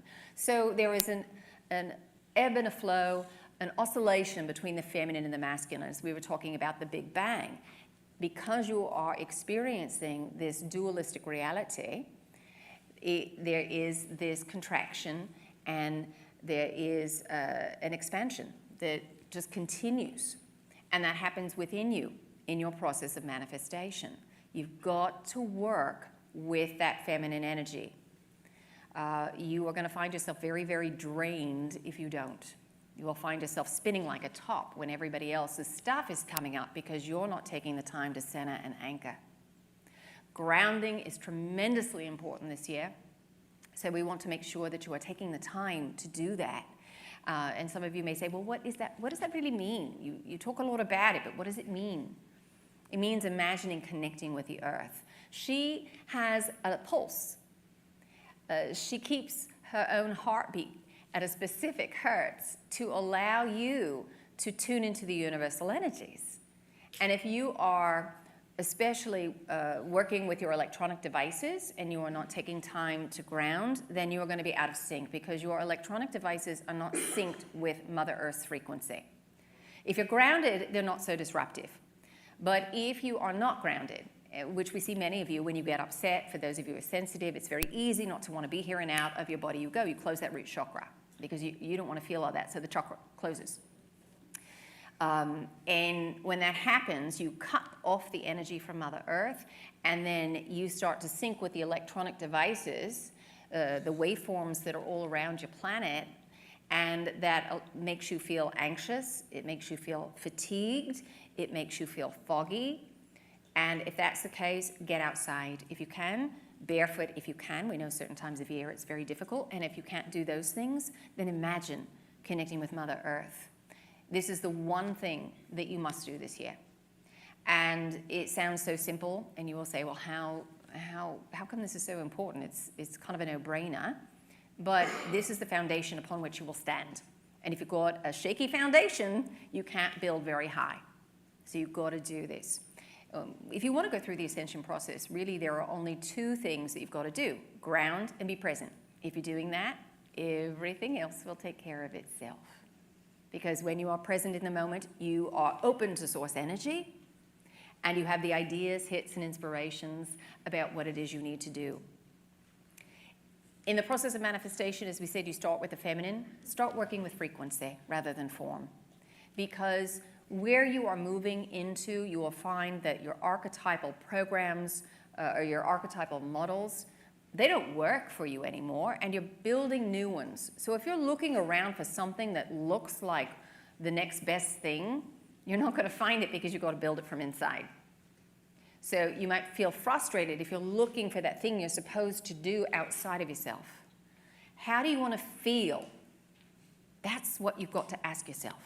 How do I want to feel? I want to feel happy. I want to feel free. I want to feel energized. I want to feel connected. And then imagine what those sensations are. You can say, I am free, or you can say, I wonder what it would be like to be free. Because for many of you, when you say, I'm free, the ego mind goes, no, we're not. We're a slave to our 9-to-5 job, to all of my obligations. She's kidding herself. And so if you say, I wonder what if, you're able to bypass the ego mind and just bask in the frequency. Both things will align you to the frequency that you want, and then stay open to observe what is coming back around, what is in the moment before you. Because you will forge paths in ways that you could not have even begun to imagine a year ago. You will find connections and ways of putting ideas and information together that never occurred to you before the moment. You couldn't have seen it coming, because the universe has a bigger picture. It has a bigger fabric, a tapestry of experience kind of planned and mapped out. And then how you as a soul choose to explore it is up to you. There are highlights and things that you wanted to experience in this lifetime, and you'll check those things off. I wanted to feel balanced. Got that. There are 20 ways that I've been able to do that in my life. But if you're looking for your purpose and you say, what am I supposed to be doing? It's not about the doing. It's about the state of being that you hold in everything that you do. We're going to say that again because that is so important. Hear us now. It is not about what you do. It is the state of being that you hold that is infused into everything that you do. And that is what is so important right now. So work with your state of being. The way that you do that is to get quiet and work with the feminine first. All right? So we think we'll go ahead and start taking questions. We may come back round to some of the more galactic Big Bang information, but we're happy to go ahead and open the floor. So where would you all like to go?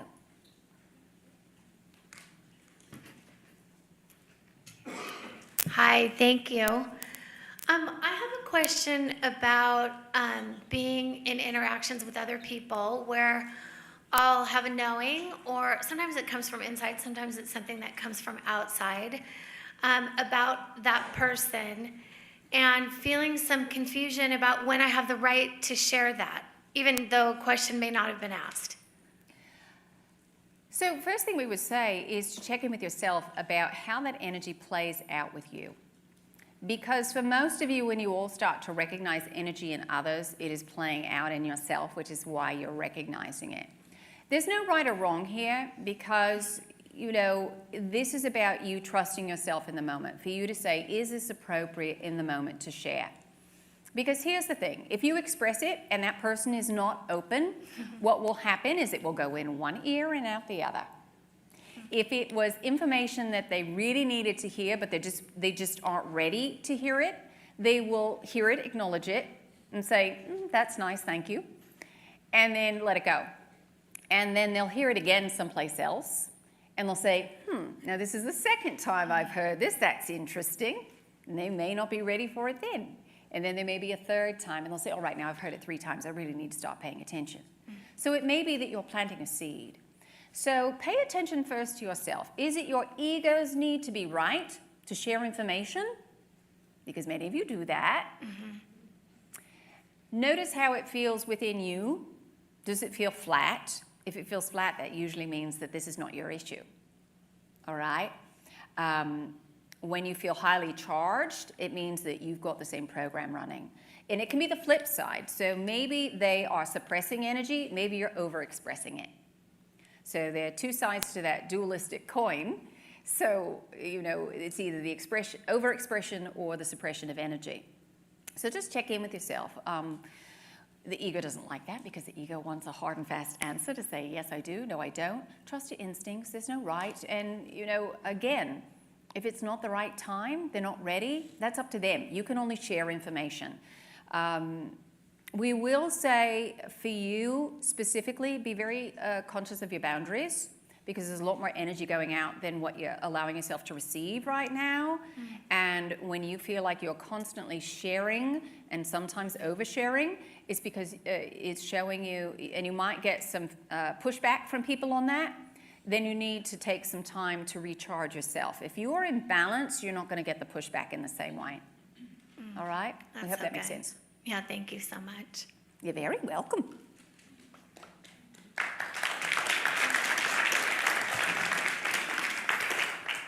Hello, group. 2-part question here. Since we're talking about the Big Bang, you know, our scientists call it the Big Bang because when they take the telescopes like the Webb telescope and other telescopes of today's invention, and they look deep, deep into space, they see the red shift, which is indications that, you know, things are accelerating faster and further away from time. Now, if we were to take these high technology telescopes back in time, such as the Great Plague or the Dark Ages, where man's evolution was very stunted. What would the group say that these telescopes and sensors would see? Would we still see that red shift? You're talking about a very small time shift. It's nothing but, it's not even a beat because you're going back such a small amount of time. So we have 2 answers. So one, it's pretty much the same energy, all right? When you go back 1 billion years, then you're going to see something slightly different. Not much, because that's still a very small increment of time. Now, part of what you're able to see and perceive is based on your own filtering system. So who's doing the looking, and how does it serve them to get that information? So as we said at the beginning, this is not an easy question to answer, and the ego doesn't really necessarily like all this because you're looking for things in a tidy little box, and we can't give that to you. So when you are asking for information, how does it serve you to get that answer? we're going to go off on just a bit of a tangent. We'll come back around here. Many of you often say, I want to connect with ETs. I want to connect with stellar beings. How does it change your reality to do that? It absolutely, fundamentally changes it. You all say, I want to see a physical ET. Really? We think many of you would be a heap on the floor if the ET showed up in front of you. It would be a shock to your system because your foundational beliefs, while you think they're pretty clear, it is an absolute game changer. And you cannot put that genie back in the bottle. So where you're asking the question as far as what kind of shift would they see, it would be relatively the same. But also, when you all are ready, your consciousness is ready to open up to that awareness of the greater universe or multiverses, then you can start to see different fluctuations. There are way more frequency ranges than you are able to perceive, even within the range of your visual spectrum. So what we mean by that is that you think it might be red, but there are 100,000 shades of red in there. You might see 3. So remember, we said everything is infinitely expanding and contracting. So as you are perceiving it, you're kind of looking at a gross frequency range. It's not very refined. And so if they were to look at it, they're still really going to see the same thing. So it's not till you shift out of this limited perspective of reality, you move into more of a multidimensional perspective, that you can see the true nature. And at that point, it becomes a moot point because you connect with all of it. So that's why we said you never hear us really talking about this because it is a bit of a moot point.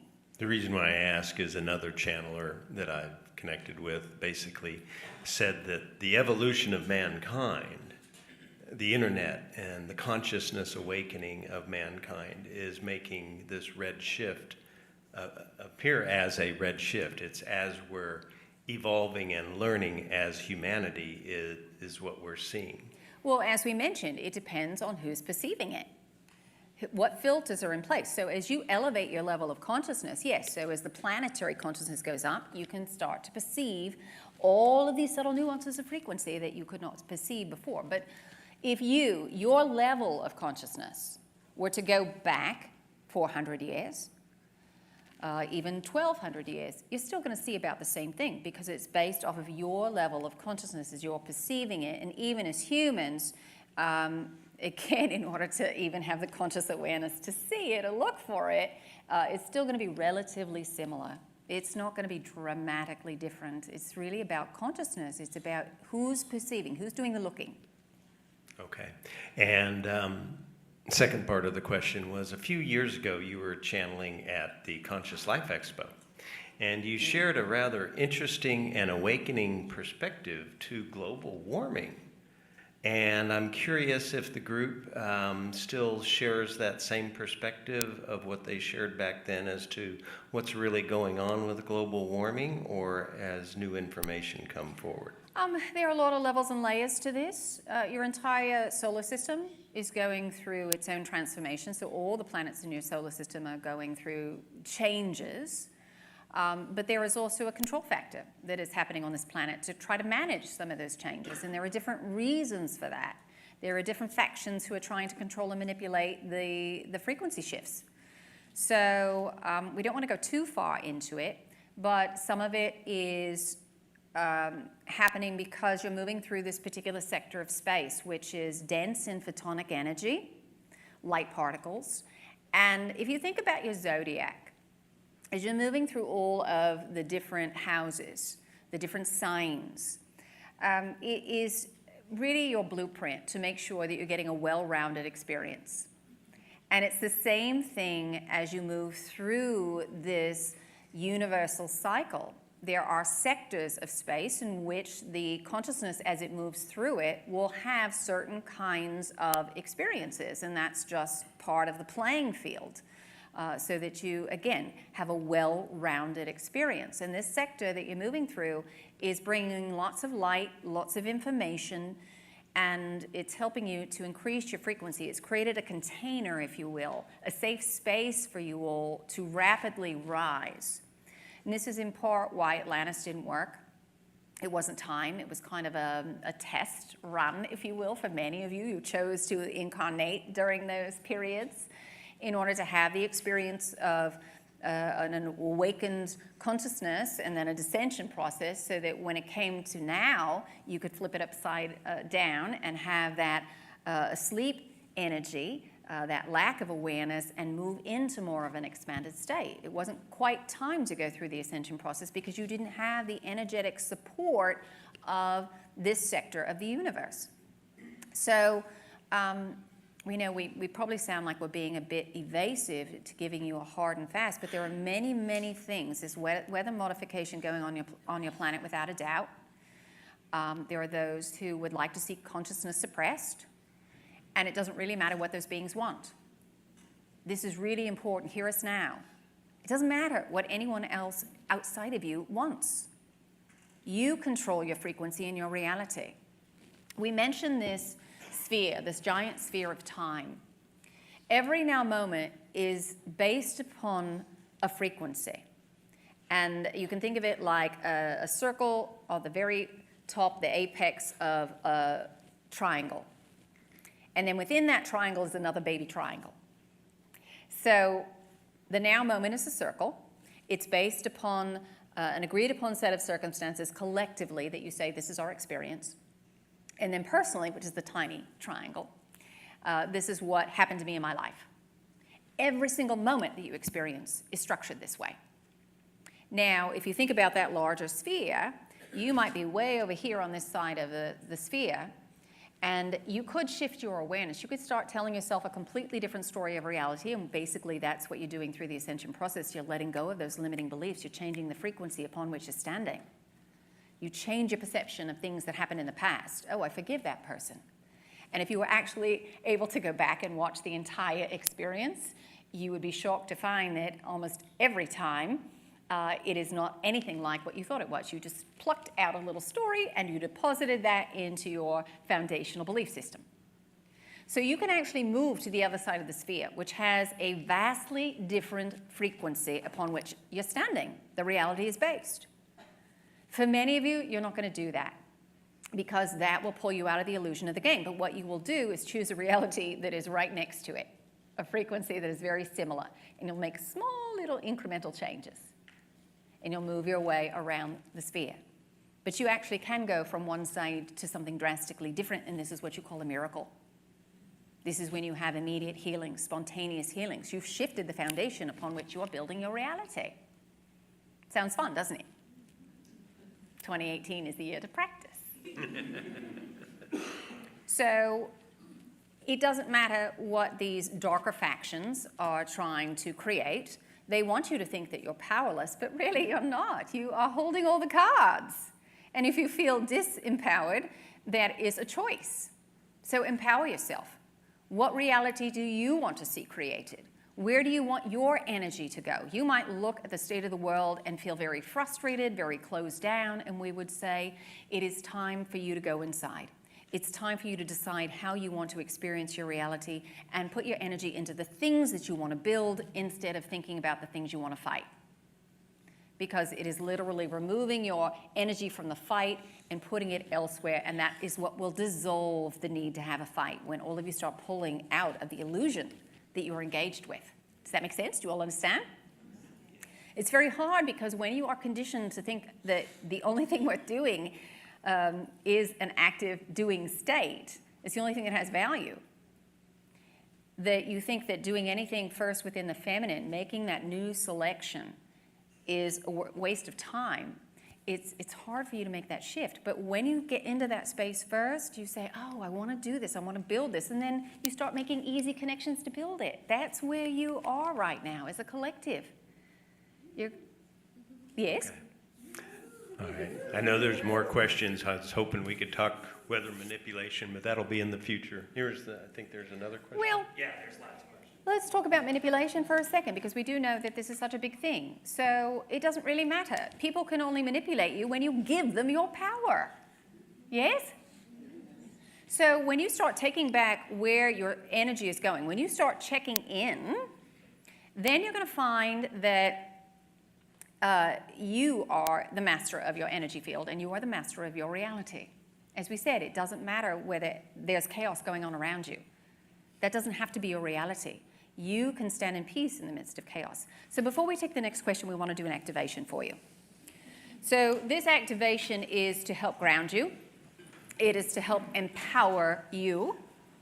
It is to help you have confidence in yourself in the moment. It is to reacquaint yourself with your own divine light. Now, the language of light is a universal language understood by all life.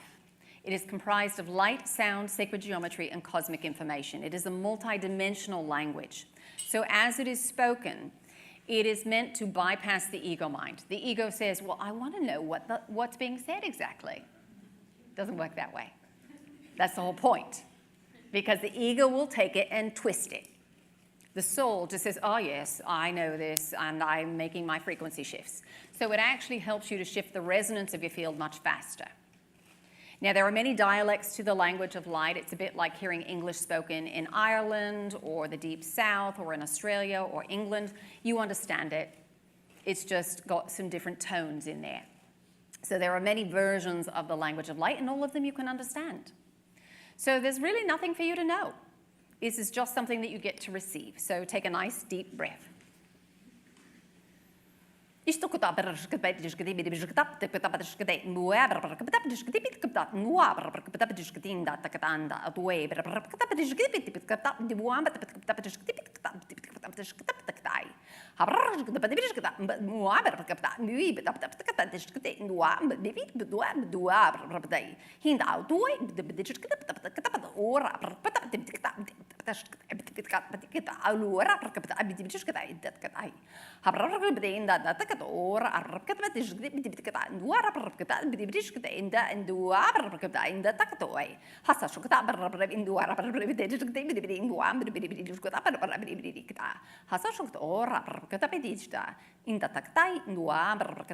Take a nice deep breath. There's one more round.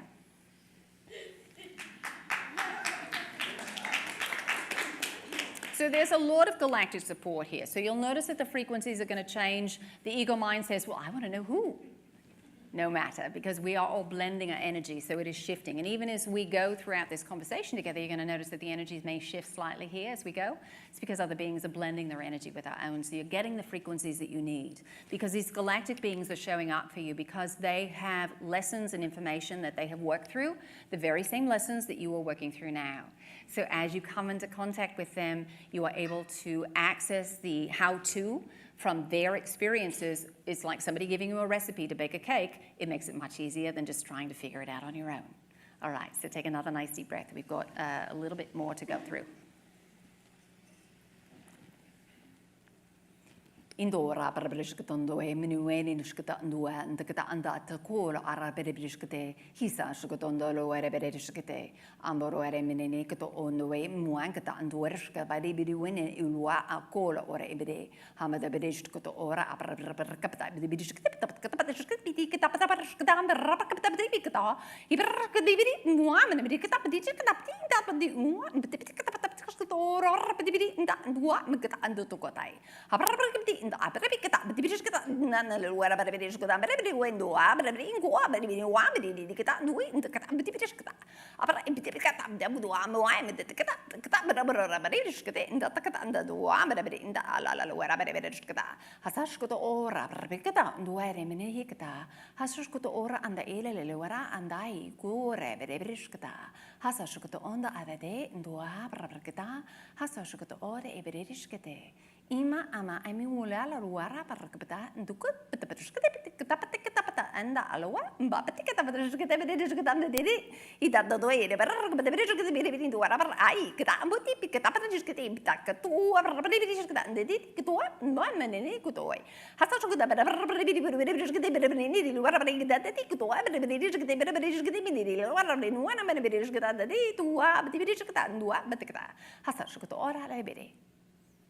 Take another nice deep breath.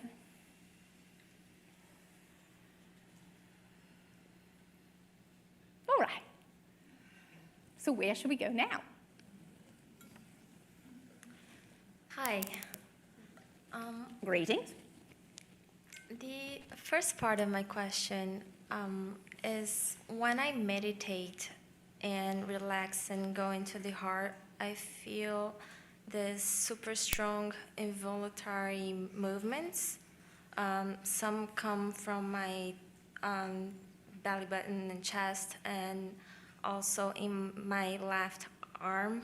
Started out when I started meditating, it was just the thumb, and now it's just the whole arm started to have like this really strong involuntary movements, and I would like to understand what's going on energetically. So sometimes when you all have these, you could say spasms, but you have, it's more than that. Yes, you involuntarily want to move. It's the energy channels and you trying to adjust the body so that the energy can run through the body in a better way, in a more efficient way, so that you can say there's a bit of a resistance or a blockage that's been set up. And so that's in part why you're feeling it, as you're running more energy, as you're opening up your heart center. It depends, because some of you will experience this when you connect with your guides. Some of you will experience this simply when you're connecting with yourself. If you're connecting with your guides, ask them to adjust the frequency. Even if you are having a challenging time as you're opening up, you can ask your guides to help you to adjust your frequency, so that it doesn't have to be, sometimes it can be a little scary. It's not necessarily uncomfortable. It can be, but for most of you, it's just a little scary. The fear comes up for you. So you can ask your guides to help to make a shift in your energetic field so that you can open up the physical pathways, because your physical body is based off of an energetic template. So any change that has to be made or that you'd like to make to the body is an energetic one first, because you can try to do things from the body level first. It's only temporary. So if you want to make a permanent change, it has to be energetic. So the activation that we just did should help with some of that, to help open you up to allow more energy to flow freely through the body. Work with the breath. The more you are breathing, the easier it's going to be, because that is what naturally moves the energy through your body. So if you've got resistance anywhere, the more often you are consciously breathing, and there are lots of different ways to breathe to achieve different results. So, we're not even going to go into that. But just breathe. Just monitor your breath. Just observe it. It doesn't have to be in any particular way. You do that for 2 minutes. Most of you are going to feel like it's an eternity, because you're not used to taking that time and moving that much energy. You might find that you get really squirmy, because when you start to move that energy, anything that is of a lower vibrational nature starts to vibrate, to come up, and that gets your attention. And for most of you, you don't like it. So, we can't feel that. That's why we stuffed it down. We can't let it out. So just breathe, and that will help you. So we would also say work with the breath. All right? Okay. And also, how do we empaths become comfortable with the discomfort of others? A little bit to do with what Lee was talking about. Deal with your own stuff. Simply put. Not to be harsh, but is the truth of the matter. Because what happens is that as you are expanding outward, as an empath, you read people. You expand your energy out, you hit a field, you read it, it's like sonar, it bounces back. As empaths, what happens, if you haven't cleared your own stuff, you feel it as if it's your own. You resonate with it, and that's when you go into contraction. If you are grounded, if you have been working on letting go of your judgment, and we'll talk about that in just a moment, what happens is you expand your field. You will read someone else's energy and say, oh, that's an interesting thing they've set up for themselves. That's fascinating. Wow. But you're not triggered by it. And this is what empaths have to do. You have to learn to ground, to hold your own resonance, and then you have to start working more and more with your own stuff. So as we were saying before, if you're finding that you're getting triggered by somebody else's mood, then you've got to deal with your own stuff. It could be the suppression of that very same energy, or it could be the overexpression of that energy. So it's really, as we said, there are only 2 things to do: ground and be present. And that goes for being empathic. If you're doing that, then it becomes much easier. To know that you are not a victim to somebody else's moods as an empath is also very important for you to know. Because as empaths, you have a learned behavior that is not great, that you feel victimized by the world. So you've got to take back your power. You got to stand in it, and when you stand in your power, the way you do that is by letting go of judgment, by standing in a place of seeing that everything is a valid vibrational exploration. It's not right, it's not wrong, it just is. The minute you set up a judgment, you create separation from source. You cut off your energy flow. Remember, this is a polarized universe. You've got positive and negative. So the moment that you want to make something separate from you, oh, I don't like that, that's bad behavior. No, it's a vibrational exploration, and it's a valid choice. But what happens is you want to distance yourself from half of source energy. How's that work for most of you? Not well. So just be mindful of that. Just acknowledge it. It doesn't mean it's a frequency that you have to embody. So, and frankly, if you looked at some of the naughty behavior that's going on this planet and you really looked at it, you'd say, thank you for teaching me that I don't have to walk that path, because that's a really uncomfortable path, but I can learn from your experience. Thank you. When you have gratitude in that way to see how that serves you, that's what frees you, because you're able to see it from a neutral standpoint. Ego mind polarizes. Source is the totality of that polarization. All right, and that's really important for you all. It's really quite simple. Let go of judgment. And even the light likes to do this, to say, the negative is wrong. It's going to keep you in the polarity game. It's going to keep you in the struggle. Don't make the dark wrong. Make it a valid choice, just one that you don't want to make. Make sense? And there is a difference between not wanting to make it because it isn't exciting for you. Many of you don't want to make it because you are judging it. It's a tricky thing. Many of you say you want things, but the reason you want them is to avoid the negative. So money is an easy one for you all to see. You want money because you don't want to be poor and the struggles that come with it. When you approach it from that way, guess what? You are plugging into the negative because you want to create that separation. When you approach it from a state of curiosity and excitement about, I wonder what this would be like, creates a very different reality for yourselves. It's subtle, but this is why we keep sending you back to working with frequency rather than form, because the frequency will determine the form. Your part in the manifestation process is to work with frequency. The universe creates the form because you couldn't even begin to see the vastness from where you are standing of what is possible. But you can work with the frequency. And you have been given genetic material from thousands of worlds, which means your emotional range here is vast, and no other planet in the entire universe has the emotional range that you have. None. We say if you want to go learn about emotions, go to Earth. It's a blessing and a curse, because you can get trapped into the negative, you can get trapped into the struggle, or you can find many ways out because you've got lots of options and building blocks upon which you can build your reality. So we know that our time is nearing here, and we want to thank you all for your questions, for your support, for your curiosity. In parting, we would say this. It is really important that you go inside and start asking questions. If you say to your guides, what do I need to know? They say, well, where do we begin? True wisdom and knowledge has to be sought. It cannot be given. When you have a question, then the world opens up and we can give you all kinds of information. But you've got to go inside and ask first. So we want to fire up your creativity. We want to fire up your curiosity, because that's when the answers will start to come. So do some inner questioning as you start 2018. It's always a time of review for you all. So really think about, what do I want to know more about? What do I want to explore? It's an adventure. Put your hands up. Go for the ride. All right? So know that there is a tremendous amount of support for you on the other side. We are ever present with you. For us, it's just the next moment. So you don't need Wendy. Get yourself quiet, ground, heart center yourself. Think of something that makes you smile or heart center you. Ask your question and listen, and we will do our best to give you an answer. So until we hear from you directly, we are around, we are watching, we are waiting, and we are sending many, many well wishes.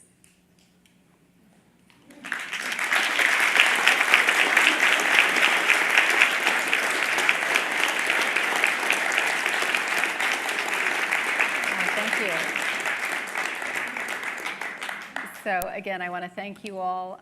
It really it is such a pleasure and an honor for me to be here and to be able to do this. I couldn't do it without you. And I'm always amazed at the wonderful questions that people have. I learned so much from you, so thank you for teaching me.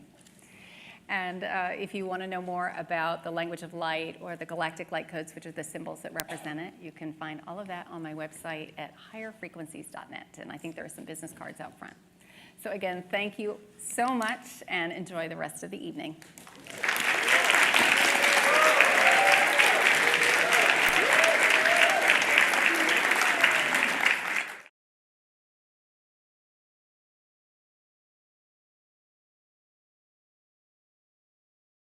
Hi. Hi. Thank you. My name is Karen Newman. I know not a lot of you here because I live in Europe. I live in the Netherlands. Some of you I know from online, but it's really just an honor to be here, to be in the States, and to just be around all you lovely people and to meet so many of the people that I've known for a long time, and I've never actually got to see them or touch them face to face, so it's amazing. Just to tell you a little bit about who I am and how I started channeling, I started really when I was a little kid. I always had this idea that I should be able to talk to God. I couldn't understand how that wasn't possible. And as a child, I was sort of very upset when people would say, you can't have that connection. I didn't believe them. It turns out I was right. But it was really my primary goal, was to have the connection with what I would say is God, or I say more now, I say the divine. And I was really just insistent that I would make that connection. And so when I was about 5 years old, I was stating my case sort of to the universe about why I thought I should be able to hear and experience the divine. And I was at my grandmother's, and I was playing on the railroad tracks, and I was saying, why won't you talk to me? And then I heard, we're here and we love you. And that was the first experience I had, and it started a long conversation that has gone my whole life. And at another point, I was starting to really ask questions about, what do I need to know? What do I need to know to be the best person that I can be? And at that time, we weren't religious, but we had a Bible. We were, American Christians. And I was told to go to the closet and get the Bible from the closet. And it was a big Bible in my mind of a 6, 7-year-old child. And I opened it up, and I was just told to read the first thing I saw. And it said, if a man says he loves God, but he hates his neighbor, he is a liar. For how can he love God who he has not seen, but hate his neighbor who he has seen? And then I heard, that's all you need to know. Always ask yourself, is this love or not love? And then that became my truth.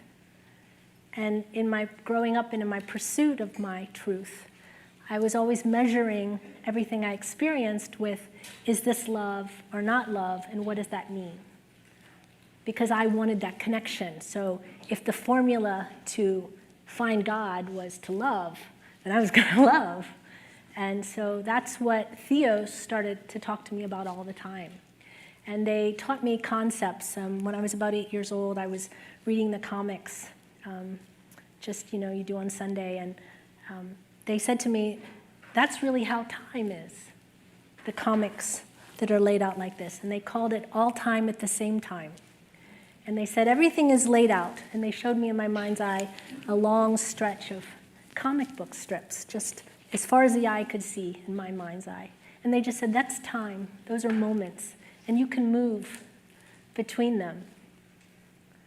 And that's really how time is. And then they taught me different concepts like that. They taught me some things like if I walked into a room, they said the room appeared, but when I left the room, it was gone. And I told my mother, and she said, well, that sounded very selfish. But it turned out that that was true. It turns out that we create as we focus, and what we're not focused on doesn't exist. So that was the bigger lesson, but they taught me in very simple ways.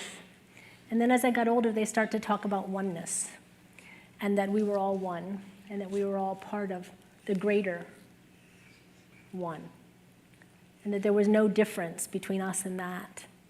And that's why, again, it was important to love and experience that. So in 2010, they said to me, would you like to know our name? Now, up until that time, I had never thought of them having a name. I thought about it as being my God or my higher self or my angels. My definitions of who they were changed. And they told me their name was Theos. And they said they picked that name for my understanding because Theos means the knowledge of God, which is what I'd always sought. And they explained to me that they were non-physical, that they were indeed part of my oversoul, and that they were three energies who were aware of each other. And that I, instead of being, I used to say, well, Theos is my higher self, and that they're aspect of me. But in fact, they informed me that I am an aspect of them. I am their projection into this world. And because I had called forth so strongly, they decided that it was a good idea to come and answer that call. And in 2010, I was watching Abraham Hicks. Yeah, I'm sure everyone knows that. And we were watching on a live stream from Europe, and the names were scrolling by, on their little chat. And I was saying hi from Holland. And a woman who I'd known when I was 19 years old, who had been my first metaphysical teacher, I'd gone to a thing where she taught Intro to Your Angels or How to See Auras or something like that. And I was like, hi from Holland. And then she typed, is that Karen Newman from South Carolina? And I thought, who's this, And it turned out to be a woman named Priscilla who had been my teacher, and we connected via the live stream. And then she had moved from Sedona to France. And so within 2 weeks, she was at my house. And she said to me, I'm surprised you're not a channel. And I thought, why would I do that? I don't want to be a channel. She says, well, I just feel like you should think about it. And her partner had been a channel back in the 80s. But he was only doing automatic writing, and they used to send out these newsletters. But so I thought about it for about 2 years.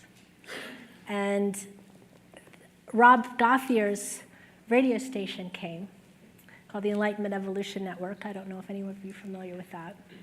But it was filled with lovely people who every day had a show. I had the Sunday show. Daniel Scranton had the Monday show. Someone else had the Tuesday show. Rob had the Wednesday show. Roxanne Swainhart was on there. And I had felt this need to start channeling, and I had done a little channeling in front of my computer by myself with no one asking any questions except for me. And I happened to say to one of the hosts, I've started channeling. She said, come on the show and channel. And I thought, okay. So it was the first time I actually had an interaction with another person asking questions other than myself. And I channeled, and the information that came forward from her questions was amazing. And I thought, this is really real.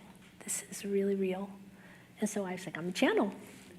And that's really how it started. And then I got connected with Human Colony, which is another lovely group of people, and they really gave me a forum so that every month or whatever I could channel live. And that's really how it started for me, and it's just continued to expand. So I'm really grateful to everyone to be able to share Theos with you. They are love, nothing but it. And they will always bring you back to yourself. They're always going to try to make you remember.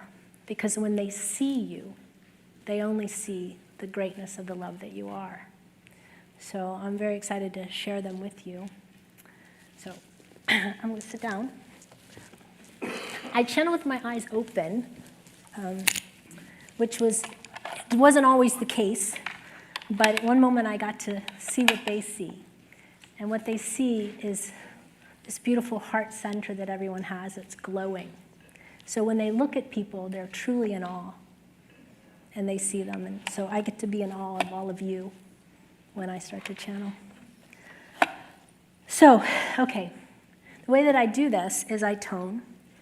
And I'm going to use a harmonium today because I thought it would be nice if we all toned together. There's something about vibration. Well, not something. Vibration is what we are. But aligning to our vibration is what brings us into contact with ourselves. So if you'll join me, we're going to tone together. We're just going to do ah. Okay. So we're going to tone on this. And you can just find your note with this.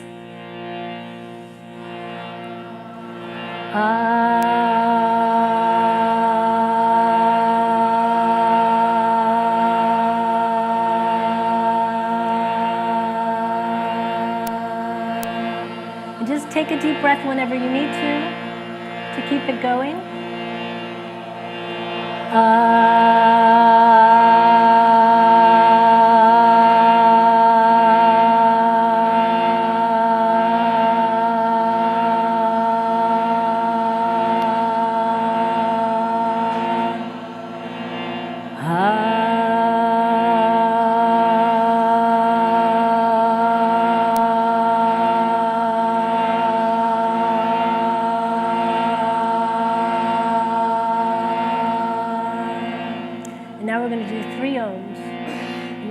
When I come back, we will be Dios obedience.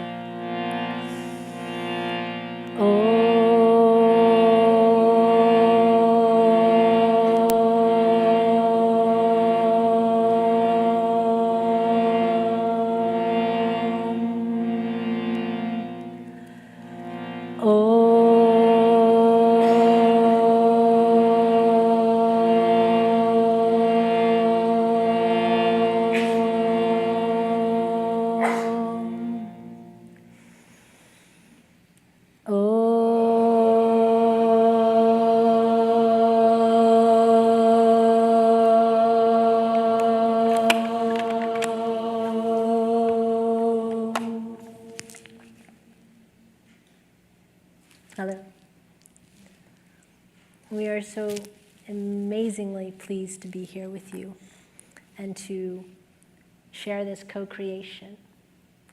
The fact that you answered the call to come, to join together, is beautiful.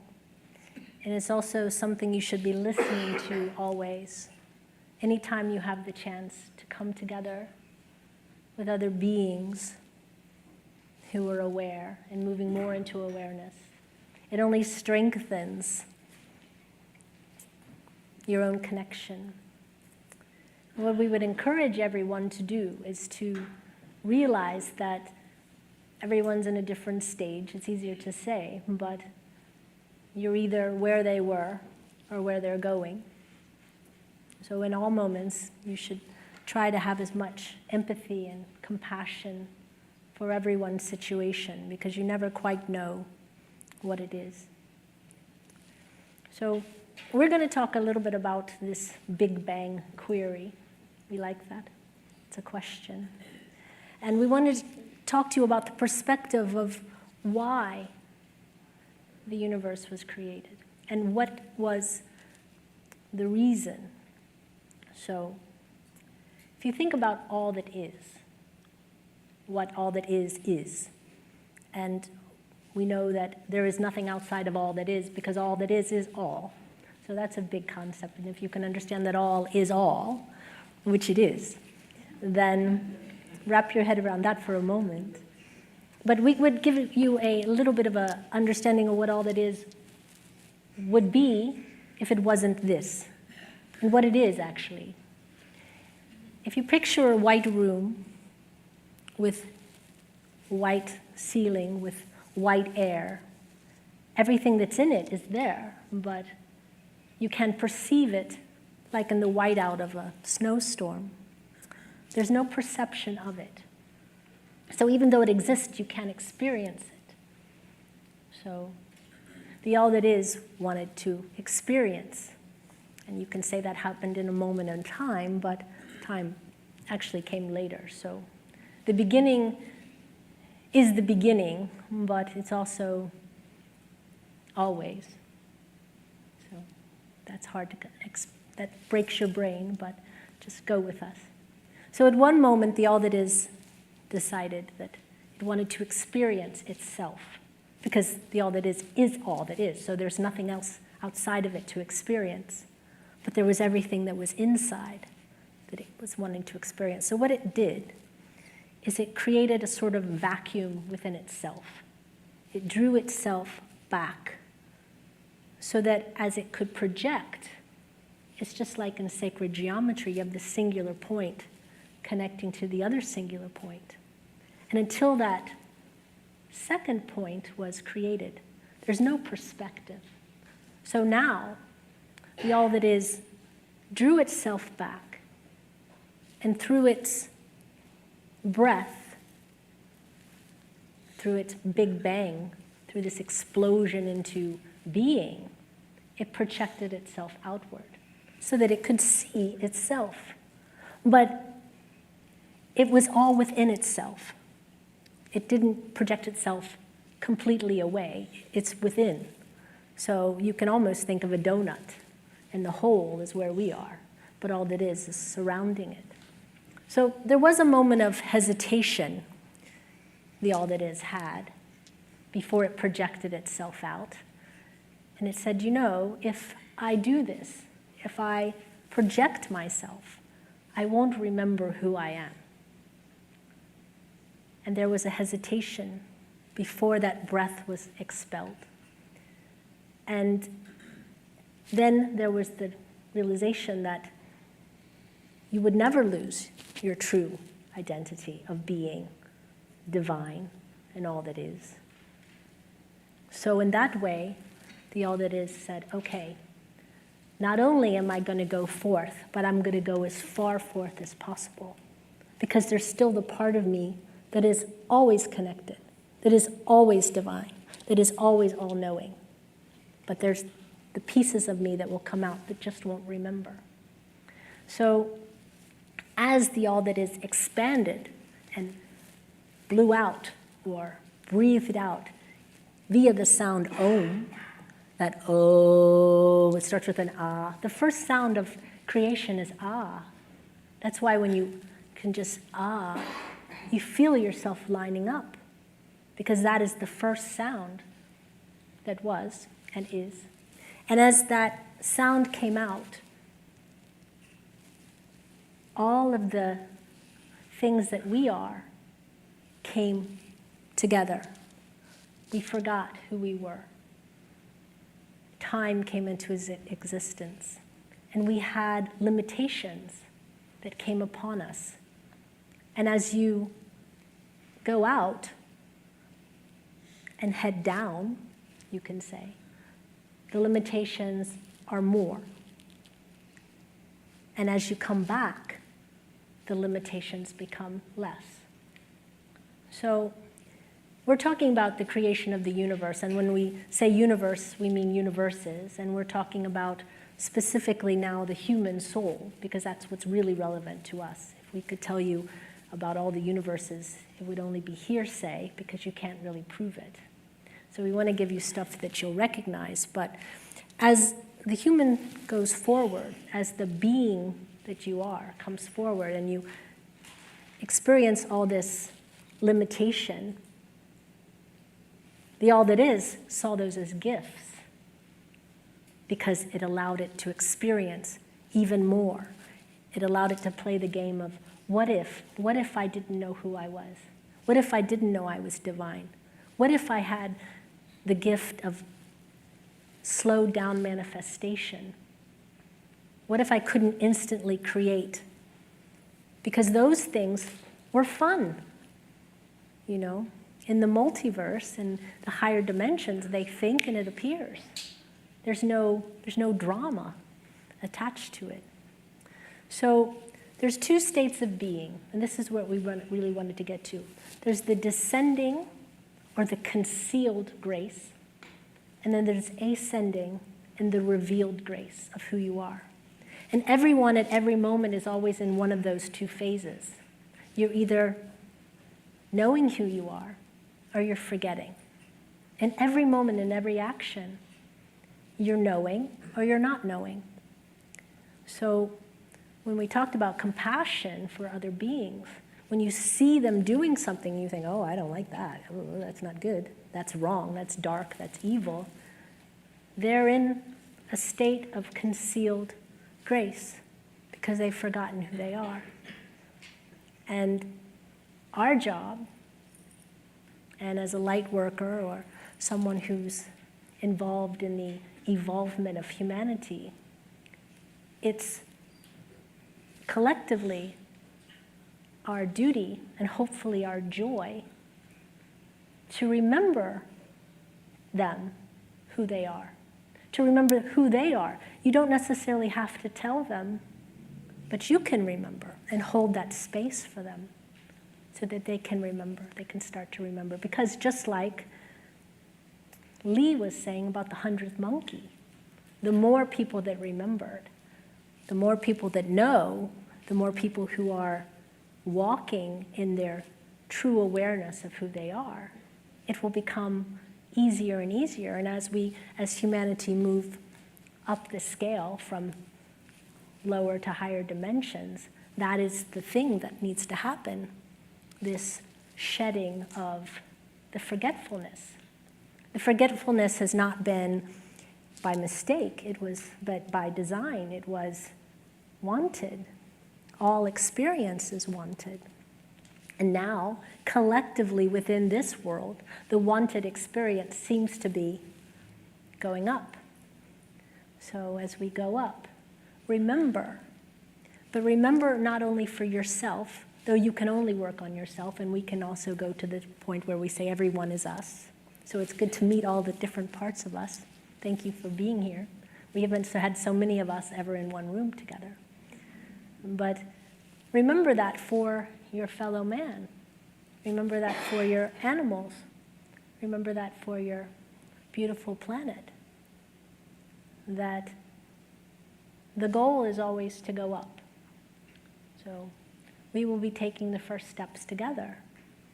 And as the more that you can remember that not only you are ascending, that we're all in that motion. Hold that space for each other and truly, truly love each other. So that's our story about the Big Bang. But it was a glorious moment of all time. It's happening over and over again. Every breath you can picture is also a breath breathing something new. There's multiple Big Bangs. The universe is just one of them. But every time you breathe something into existence as singular creators, you are Big Banging it. We made it a verb. So, and also the last thing we want to talk about is the fact that as a human being, you have the wonderful gift of singular focus. If you were where we were, or where we are, and where we're not, we experience everything all at once, sort of like that white room. And the gift of singular focus of being in the body gives us the chance to really focus on one thing and to enjoy it so very much. To just have that gift of playing a harmonium or making a sound or holding the hand of someone next to you. You get to feel and experience tactily, emotionally, spiritually, everything with incredible focus. So this is really a gift. And that is why you come back again and again and again. So find that joy in every moment. Appreciate everything. Appreciate your hand reaching for the water and holding the bottle. And think about the person who conceived of this bottle, because they had a Big Bang moment. Appreciate their Big Bang. Appreciate everything and everyone, and you will find joy in every moment of everything. So that's our message to you today. And we love you. And we want to do one more thing. We want to teach you something that is talked about, but maybe not practically given as an instruction, is how to experience from the heart space, how to drop your consciousness down into the heart, because you're very head focused, which is normal. You have a brain, and that's generally where most of the most of the things that make you move and eat and sleep come from. But now, being heart-focused needs to start to be a tactile experience for you so that you can understand what it really means to feel from here, to see from here, to experience from the heart. So what you should do is just sit up in your chair just a little bit.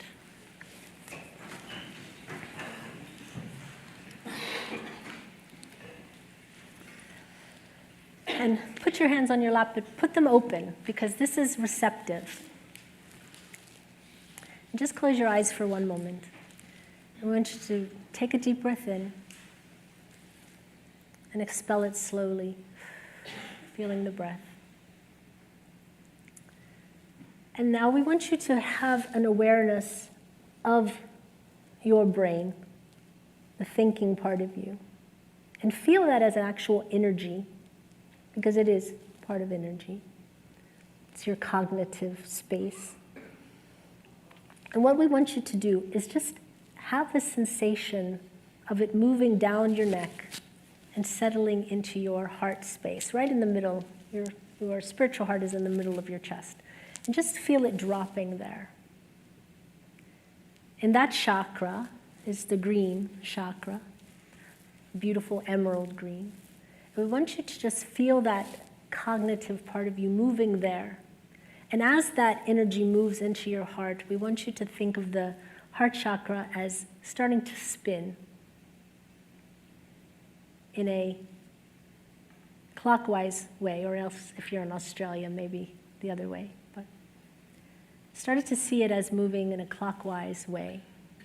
And it's starting to glow very, very strongly and open up. And we want you mentally, with your eyes closed, in your new mental space, to start to look out, but keep your eyes closed, to start to look out into the room and to see each being's heart center.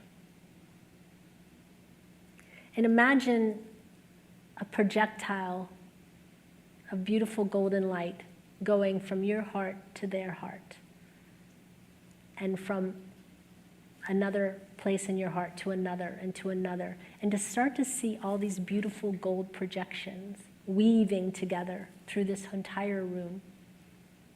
And realize that that is your internet. That is your internal connection to everyone, that we are all connected from our love heart space. In any moment when you don't realize who you are anymore or who another being is, just drop your consciousness. If you're not remembering that the other person next to you is also not only divine but you, it's because you're not seeing from your heart. So any moment when you start to doubt the divinity of everyone, just take a breath and drop your consciousness there and feel your internet, your internal net, reaching and touching everyone. We're all connected in this way. So I hope that helps you and helps you to feel each other, because it's important to feel and to reach out to each other, to send information and love and connectivity to each other. So take a deep breath. Blow it out. And open your eyes when you're ready.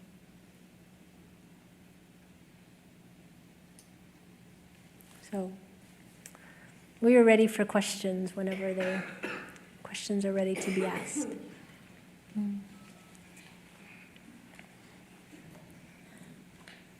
Hello. Hello. Hi. Hi. I want to focus on creative expressions in 2018. Could you give some guidelines? Say that one more time. Creative awareness, creative expressions. I want to focus on that area in 2018. Could you give some guidelines for me? We're having a hard time hearing. Can you make sure the microphone? Yes. Shall I want to focus on creative expressions. Creative expressions. Yeah. how do I do it? Could you give some guidelines? Yes. Okay, thank you. Well, don't go away. Come back. We're not finished talking. Come back. Creative expression is really joy. So our question to you is, what brings you joy?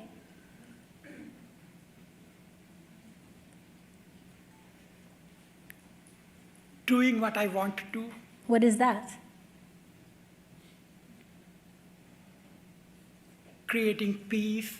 How do you, creating peace? Peace within yourself? Yes. So what creates peace within you?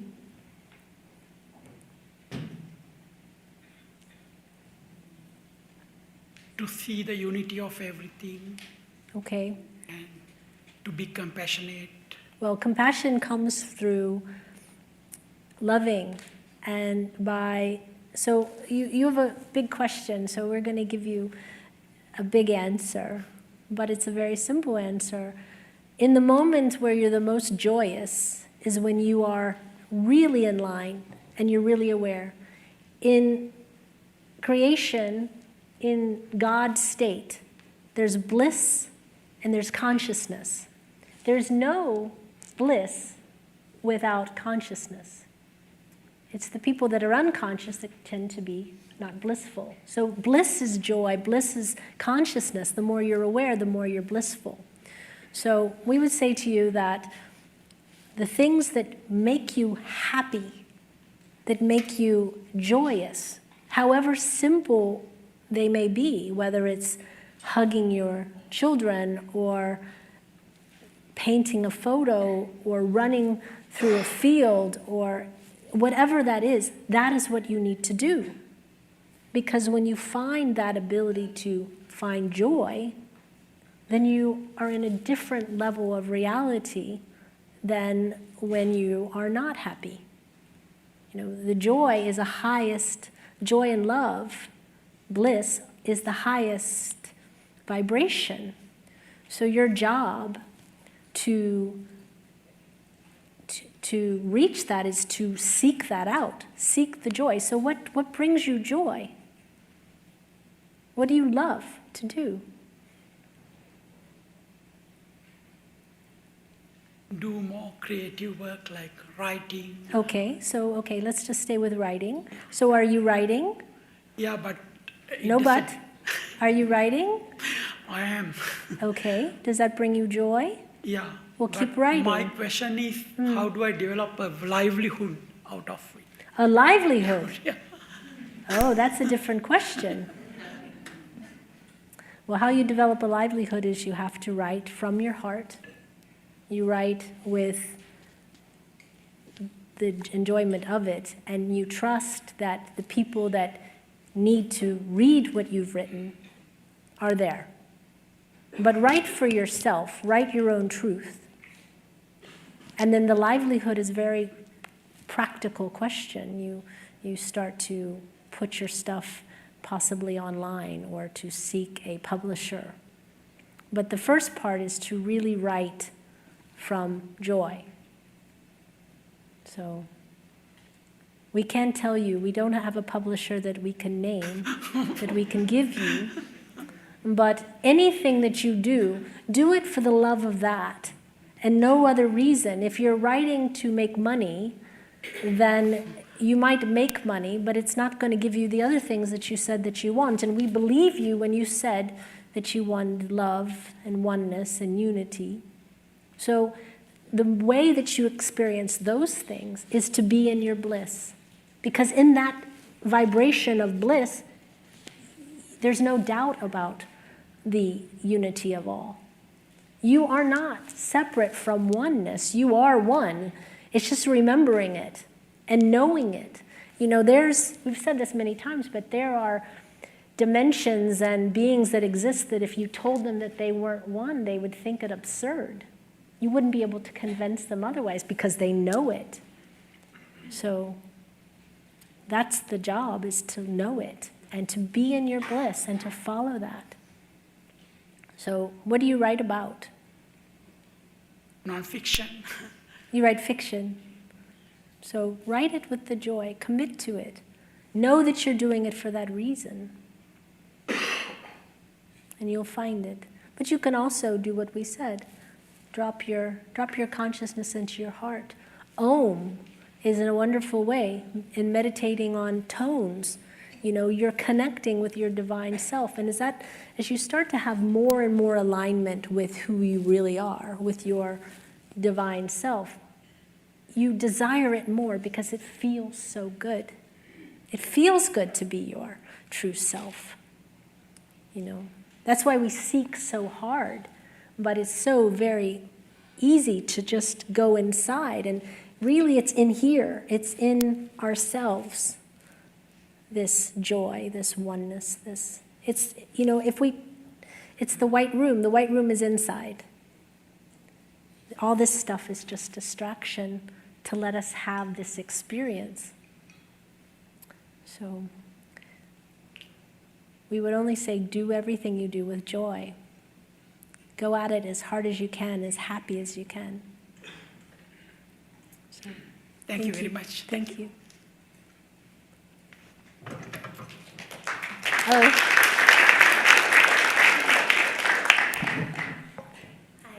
Hi. So several years ago, I started having these recurring dreams about my legs not working, and I'm guessing I missed that message because then after a while, last year, I started getting a lot of pain in my legs, and it flares up every once in a while and makes it kind of difficult to walk or to function. And I wanted to see if you could tell me anything about the pain and the reason for its existence. Okay, one moment.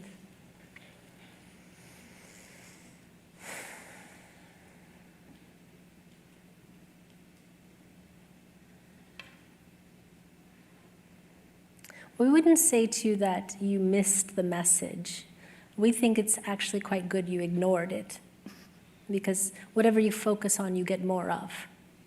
So, but we also believe that you do have, as beings, sometimes the gift of precognition, to know what is maybe coming.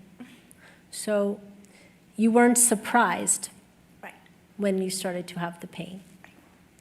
So we would a little bit do the opposite of now focusing on it. We wouldn't focus on it so much. We would focus on well-being as opposed to focusing on the pain. That is a method of healing, or the way of healing is to focus on well-being, because we will say this, that everything that is, and it also exists. So there is the part of you that has this pain existing, and then there's another part of you, probably slightly to the right or to the left, that doesn't have this pain. So healing exists when you shift your reality. Well, you don't really shift the reality. You shift to the reality where what you want, painless existence, is true. And the way that you do that is by knowing that you are there. And that's a practice. Okay. So we would say to you that if you were to meditate, and do you meditate? Yes. Yes? Okay. When you meditate, visualize yourself as pain-free. But not pain-free. We don't want you to focus on pain at all. We want you just to visualize yourself having normal feeling until it shifts. That's all really you can do. The source of the pain is not the most important thing. And we say that not because we don't want to give you an answer, but because we don't want you to focus on the pain. Sure. It's like any problem. You focus on the solution to the problem, not the problem itself, because the more that you say, there's a problem and this is why, you're just activating the why-ness of it. And in some small way, you're anchoring it. And we want you to not anchor it. So we want you to only focus on your well-being and your wholeness, so that it's not even a concept at all. And if someone asks you about it, you can also just say, I focus on my well-being and I'm not focused on my pain. Okay. You can experience something as well and notice that it's happening. And then you can also say, and we'll do this with you as well, you can also say, well, thank you, pain. What is it that you're telling me? What is it? So if you can just sit back a second on the chair. And how do you feel at the moment? Do you feel this pain? Can you tap into it? I can. Okay, so close your eyes for a moment. We want you to think about the pain, but we want you to think about the pain as a teacher that's come to you. Because everything is your teacher. That's important to realize. Because you can welcome everything. But you can also observe it without diving into it. So in this pain, we want you to think about it for one moment and just acknowledge it. Say, hello, hi, pain. Give it whatever name you want. And we want you to ask this pain, when is the first moment that you showed up in my life? And just say whatever you first comes.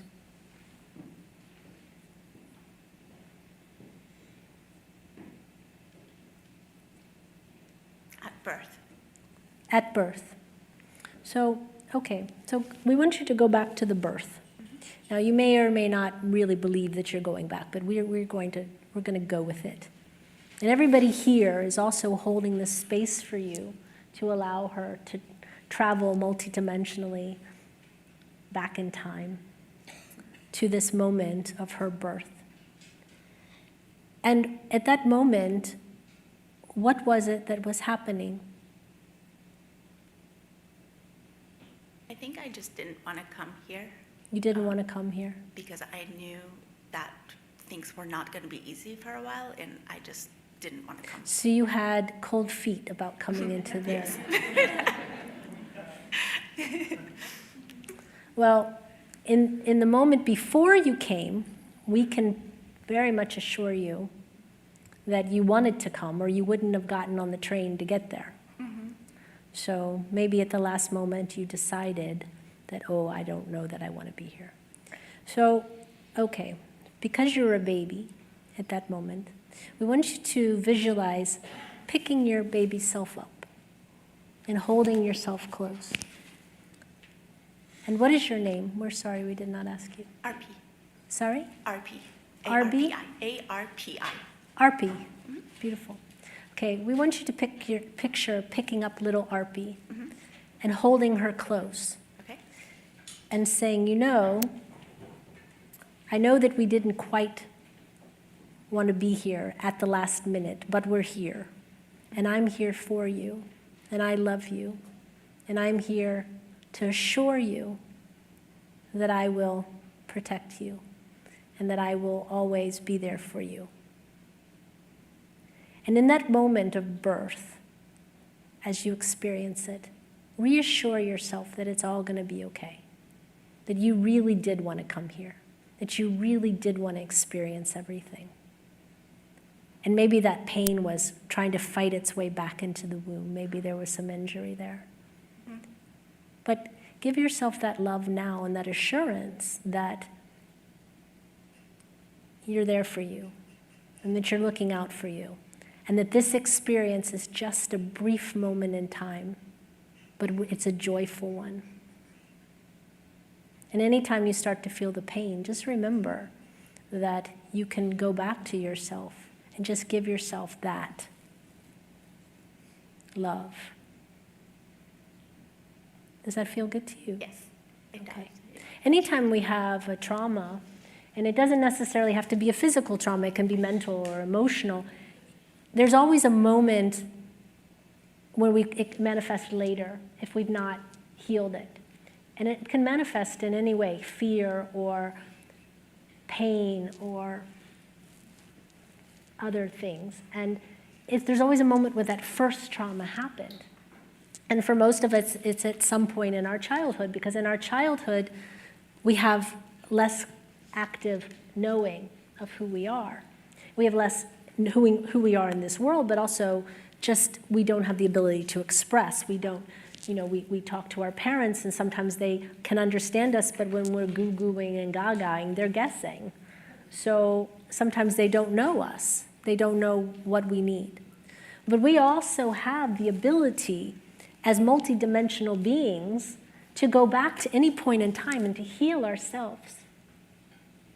So we will tell you that anytime there's an intervention that you start to experience, like you think the angel has come and given you information just in that moment so that you will avoid something, or you feel that love in some moment, then that's really you, the knowing part of you going to you. Because who better to heal yourself? So now your birth comes with a little bit of comfort. So not only do you change your past, but you change your future. Right. So that's our offering to you. And we would just say to you, in any moment when you have discomfort, go back. Okay. Maybe it takes a few times. Maybe this was enough. Right. But to reassure yourself, just know you're a thinking, logical being now. Know that you really did come to be here. And that, you might have had second thoughts, but do the best with what you have and enjoy it now. And then also, too, you will run into other people who have that same feeling. And this is the compassion we're talking about. You can say, I felt the same. But I went back and I reassured myself. And I want to reassure you. And then you can teach them how. So that's your gift now to share with another person. Mm-hmm. Thank you so much. Thank you.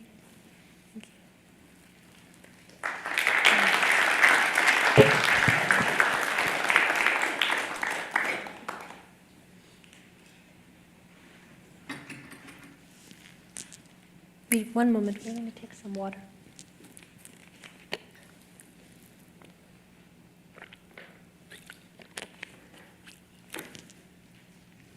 Yes. Hi. Hi, what is your name? Lisa. Hi, Lisa. Hi. I'm having a harder time finding clarity lately. Okay, good. And direction. Okay, that's awesome.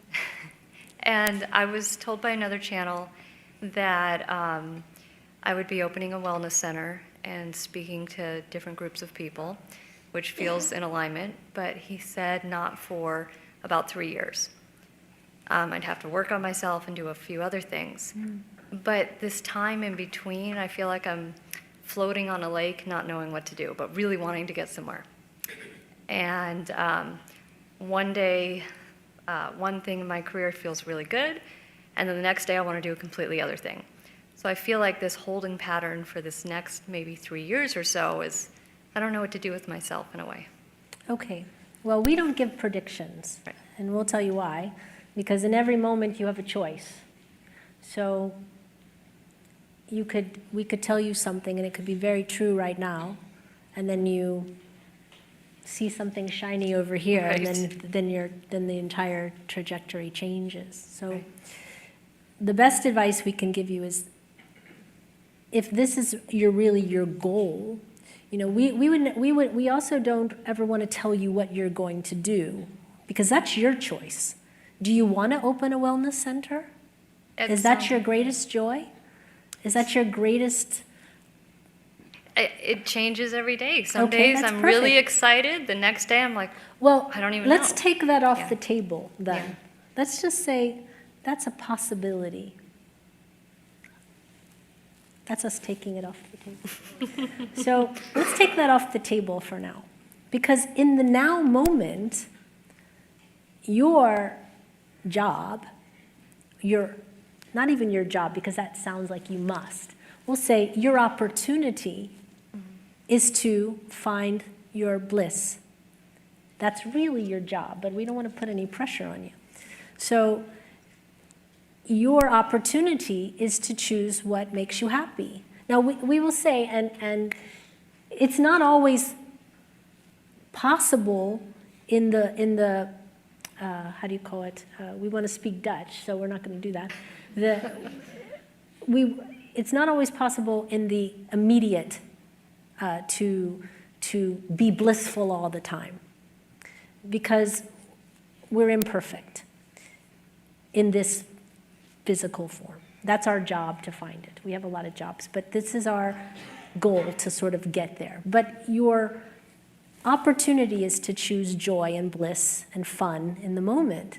So if you feel like you have to do something, it puts a pressure on you. If you're not running forward with all the energy, trying to make something happen or putting things into place to make that happen, then maybe at the moment that's not really something you need to focus on. So our question to you is, in this moment, right now, in that chair, what makes you happy? I feel like I'm doing it. That's not what we're asking you. Oh. Not what you Oh. feel.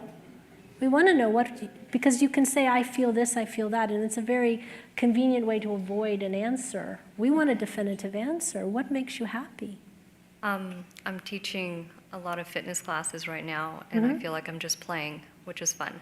Okay, so as this fitness teacher, and that is fun, are you not able to impact the lives of the people that you are teaching? Are you not able to be a joyous example of alignment in your pure joy of that moment? Are you able to do that? Is that what you're doing? Yes. Does that bring you joy? Yes. So if you were to do that for now into 3 years, would that be exciting for you? Yes, I guess I'm judging it, feeling like it You are should be judging. more. You are judging it. So what we would say to you is, you have something right now, this very moment, that gives you joy, that gives you happiness, where you're impacting people, always speaking to people like what we're doing now, or you know, is not always we don't want to take away this possibility for you, because it's a huge possibility, and if it's your joy, then it will happen for you, because you will not stop until it happens. But we don't want you to discount the joy that you have now. And say, well, this is my kind of joy, and I'm really enjoying it, but I don't, this is really not what I'm supposed to do. There is no supposed to, other than be joyful. So enjoy that, and really just bite into it. Go at it. Be like, I'm the best joyful person. Because if you want to affect a lot of people, what's better than to have classes of people come to you? Not only are you helping them get fit physically, but because of your own alignment, you're helping them align, because they're going to feed off of your energy. They're going to naturally, in the moments where you're in your most bliss, because different vibrations will come together. You're going to raise their vibration. They're going to meet you. And if you're putting out joy, then only the people that are really joyful are really going to also come to your class. And the ones that maybe straggle in just by chance, their vibration's going to go up. So what better way to have an impact on lots of people? So speaking to lots of people, are you not speaking to lots of people in your classes? Yes. So I just felt like I'm doing it wrong in some way. Well, that's the feeling you have. But we would say, experience the feeling and then ask yourself, is this true? Is this true? Is this true? Yes. I am impacting. I am doing everything that I would be if it even was the wellness Well, the thing center. is, too, is that it's not about impacting people, because that is an ego goal. That is a goal that says, I'm this great being, and I'm going to go out and impact people, and I'm going to impact them so hard, they're just going to snap into alignment. And I'm going to save the world. You can only save yourself. And you really don't have to be saved, but you can only impact yourself. But you have an opportunity, and you have a platform that's a beginning. We would say for you, it's a training ground for what is a possibility for the future for you. But until you really feel that motivation to start that center, to find the location, just let it be. Okay. Don't let anything other than what drives you to your joy. If you get up every day and you run into that class and you're like, hi, let's stretch, that's an amazing thing. You're inspiring people. But ultimately, you're doing it because it gives you energy, it gives you joy. And that's incredible. People search, you have something that you love, and you're thinking, I love it, it's great, I'm feeling great, but I don't know. People search for that, and you have it, and just relish it. Dive into it. So don't feel like, if you start to feel like, think, is that true? Is that really true? And the truth measurement of should always be the measuring stick of, does this give me joy? Does this give me energy? Okay. That's the question. And if the answer is no, because there may come a time where you're like, I'm done, this is enough, I've had enough. Yeah. But you're not at that moment from what you say. Right. So in the moments where you say, this is it, then do that, be that, embody that. You're given that opportunity, and then the next opportunity will come when it's time. And that'll be your choice to choose it or not choose it. So. Thank you. Thank you.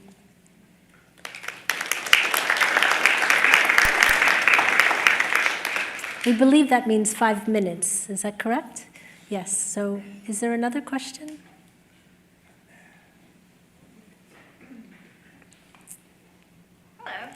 Hello.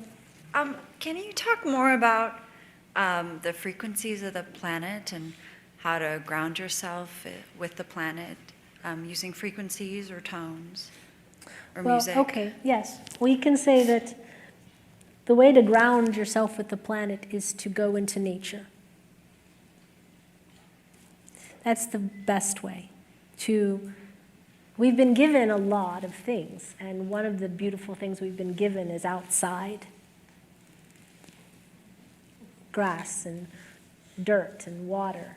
And we need to remember that those are those elements, those gross elements of air, fire, earth, ether, which we exist within. Those are the grossest part of us, the biggest, not gross like gross, but the largest part of us. That is our beginning. And we need not only remembering who we are up here, but remembering who we are organically. To connect to that is important. People have gotten very good with this up here. Everyone's third-eyeing everywhere, and but they've forgotten to put their feet in the earth. They've forgotten to hug a tree or lean against one or to touch the ground.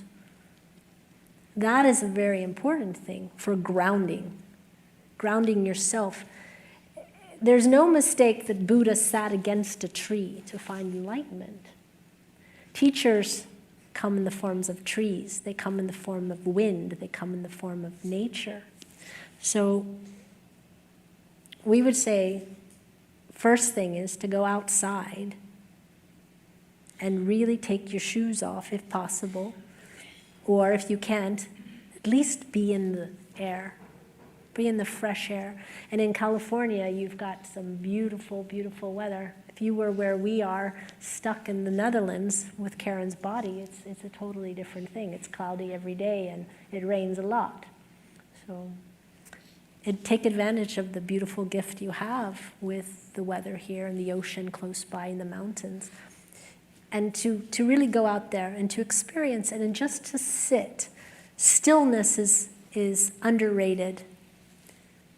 To sit and to just be single-pointed in your thought. And to breathe in and to listen. But if you can, do it on the ground. And we would also say that groundedness comes in the appreciation of everything. So if you're sitting on the ground, you can say, and we'll do this now because we think this is a good meditation. It's our outro. as opposed to our intro, but we'll do the outro now. So we're just going to ground for a moment because we've had a lot of information, and you're going to ground by going to eat something. But before we nourish our physical bodies, let's nourish our spiritual bodies. So just sit in your chair. And we're going to pretend that our feet are bare and that they're on the blanket of Mother Earth. And just turn your hands up because it's, again, receptive. We're receiving energy. And just close your eyes for one moment. Take a deep breath in and let it out. Take another breath in, realizing that you're breathing in the air. The air is one of our gross elements. And we're going to wiggle our toes and feel them touching earth. And we're going to thank the elements, because not only are they what we can experience, but they are us. So in fact, we are acknowledging our beginnings. The whole universe is made up of these elements.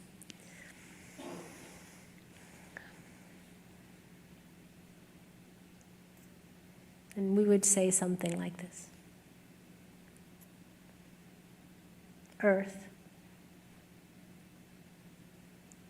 we thank you for giving form to all that is in our physical world, for being that which we tread upon, for being that which makes us up, for being all of the form that exists. And we acknowledge you as being part of us. And let us feel you more deeply so that we have an awareness of not only ourselves in our individuality, but ourselves as nature, as form.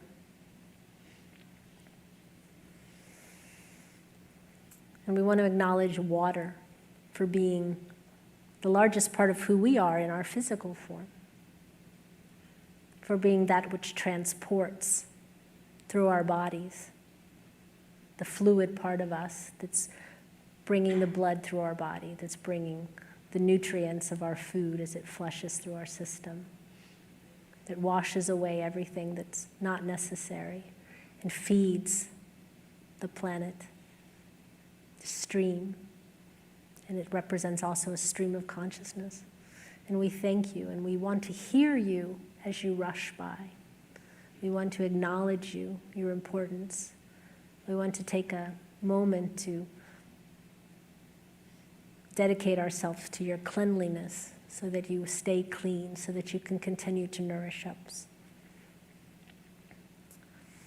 And then we're going to think about the air that we breathe, that gives us the ability to have life at all, because without breath, without air, we could not be here in this body. So that was a great gift to us. And we thank you for continuing to feed us until the one day that we will no longer take our breath. But while we can breathe, we will be grateful for that energy, that beautiful flow, the wind. We want to hear you. We want to hear the message of you. And we'll thank fire, because fire gives us our motivation. And especially in this time in California right now, fire has been a great cleanser. It has purged a lot, but at the same time it has brought some fear. So we want to acknowledge our reverence of you and your great power. And we want the fire of ourselves to motivate us to move forward and to give us our strength, our warmth, and we acknowledge that. And then we will thank the ether, the space within which we all exist, which all the elements have their space to be. And as I sit here you should say, a small being on a very large planet, I realize that I am part of all that is. And I acknowledge my place here, walking in this universe, and let my feet, as they touch the ground, walk with purpose, walk with knowledge of who I am. Because I know that every step that I take leaves a footprint on this amazing planet that we live on. So let my steps be strong and determined and purposeful.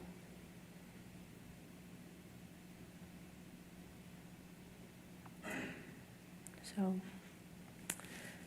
we want to just say to everyone that it has been the greatest pleasure to share with you, to talk with you, and to see your beautiful love lights that you are.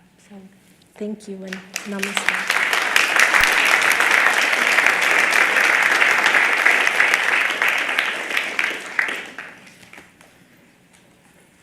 Okay.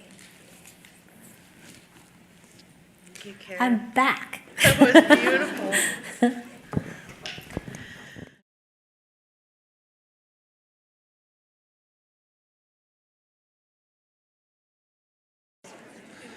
Hello, everybody.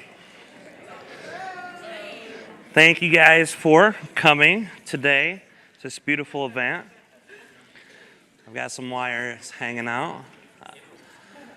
Basically, today I am going to channel Aridif. He is the 6th density ancient Pleiadian, Denebian consciousness. He is pretty amazing. Those of you who are aware of him know that we'll probably get into questions pretty quick. All the question people are ready to, right? That's good. All right, so before I start, for those of you who might not know me, Rob Gauthier, the ET Whisperer. I use that name because I've channeled over 300 ET consciousnesses in different forms. My main guides are Treb and Aridif, who I channel all the time, and Aridif will be the one I'm channeling tonight. But we tend to go out a little bit everywhere when it comes to the ET thing. It tends to be something that happens in the moment resonant. But we appreciate you guys coming in and checking us out and being here for today. When I connect, you're going to hear some breathing, some loud oming, some breathing again, and then Aridif will come in, he'll greet you, and he'll let you know when it's time for questions. So you guys enjoy yourself, have fun. Remember, when you're asking questions, those questions are reflections of your energy, and they connect through your guides and through every other part of your consciousness. So when you're relaxed and you're having fun, that's when the information comes back in a usable way. So enjoy yourself, guys. We'll see you on the other side.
Greetings to all, this is aridif, that is R-I-D-I-F, and this is its spell. We understand that many of you have queries in this day, but before diving in to those queries, there are three things in which we must express. The first thing, above and beyond all things expressed within this day, to know, feel, and perceive that you are loved. In our perspective, it's the utmost importance. Secondly, we are in our greatest excitement to co-create with each and every one of you, singularly and collectively, as we go forward through this venture, co-created together with one consciousness turned into that collective consciousness. Thirdly, we wish to speak on the construct of what the Big Bang query means. We were asked to speak of this, and it can be spoken upon in multiple different layers, many different energies, and many different perspectives. But in our own perspective, what is the Big Bang? This is something all scientists believe that they understand, the creation of the universe itself, the particles that co-create with one another through gravity, force, heat, to expand into an explosive means that created all of the matter within the universal construct. And we can perceive something that is similar to this in the co-creation of that experience, but we do not wish to focus upon the physical attributes or aspects of that specific nature of the energy. What we wish to dive into is the consciousness that is connected to the energy that co-created and created the entire universal collective consciousness. Now, when you look into the universal collective consciousness, what do you all perceive? You perceive that you are living on a planet that goes around a star. That star goes within the galactic collective consciousness, around your central Milky Way black hole, and that is one galaxy amongst infinite versions of galaxies. And this is quite true in some way, but again, we focus upon the consciousness behind the physical attributes. What is the universe at large? It is the entire collection of all the consciousnesses that have been fractalized from all of the different energies below it. An entire galaxy holds a consciousness. An entire solar system holds another consciousness. An entire planet holds consciousness of its own. And each of these consciousnesses are not only the sum total of each individual fractal of consciousness, but it is also the portions of consciousness expressed for the theme that it desires. And today we have a theme, don't we? We have a theme of the Big Bang. So let us turn this into the conscious aspect of this. What can you do within your own experience to create a Big Bang of consciousness? First of all, you must focus on what is being done within your own mind, within your own heart, within your own beliefs, within all the attributes of your day-to-day experience. And when you find that you are going through an experience that is not fun, that is not appropriate for your own experience, or that does not resonate with you as you are doing it, then you are not going to add consciousness to yourself. You will only slip into your own experience of the same level of consciousness. Some of you call this consciousness stasis, and that energy will not help you bring forward more consciousness. We have spoken to many of you about entering or manifesting more consciousness in the lower fractal self or the lower self. And doing this, you must go into your higher self to find the energy. The higher fractal consciousness can be manifested, brought down, transmuted and transversed into your own consciousness in your day-to-day self. You experience each and every day the portion of consciousness within you, but there is much more than that. You are only, for those of you who are truly in touch with yourself, approximately 20% of your overall consciousness. The other 80% is in the structure you would call the higher self. How are you able to do this? Well, first of all, the entire Earth collective consciousness is already doing this. Each and every one of you, whether you feel expansion or not, you are already bringing some of that energy from the higher fractal consciousness down into your day-to-day self. But in order to gain access to much more of that energy, you must be in alignment with the experience you're having. Some of you asked questions to us previously that states, what is it that I am doing with my life? What is it I should do with my life? And we have one answer for all of you, and that's experience. If you are not experiencing, then the soul has no reason to manifest itself into physical reality to start with. Therefore, the universe would be static. There would be no use for a physical universe if the soul could not use the physical vessels, the first density beings that connect and co-create and collaborate with one another to create the physical structures that you are standing on, the wooden floor, the rock in your hand, the air that you breathe, the fire that burns from one brain cell to the next with electricity. None of those first density beings have reason or meaning without other beings co-creating experientially what it is they desire. So for our Big Bang to yours, what we suggest, find the focus of that excitement that fits into your day-to-day life, utilize that energy. But when you are doing this, do not listen to those around you who express this is not conducive of a good life, this is not appropriate for one to do. The judgments of others are only reflections of the energy that is within themselves, that is not being perceived as fun, useful, or exclusively they are utilizing you as a reflection for their own inadequacies, and therefore, again, has no meaning to you. So we will express to all of you, not only are you loved, but we love you. We will take your queries at your leisure.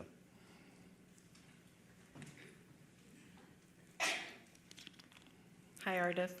Greetings. I met you in Nashville just this past year. Yes, and many times before this. I had a dream in my 20s that I was a mediator between different races, and I was an interpreter of symbols. And I feel like in this dream I was seeing my future self, and I wondered if you could tell me about that. Yes, of course. As you are going through your dream state, you are tapping into consciousnesses, multiple consciousness, consciousness I, if you will. And as you go through that experience, you are tapping into many of the aspects that you desire in this co-creation, in this incarnation. What you are experiencing is not only the construct of desiring to work with other beings, to recognize the symbology of all things that is experienced within those exchanges, but you are also desiring an experience to reach out into the galactic consciousness and meet your family, your neighbors, those that would co-create with you in your experience.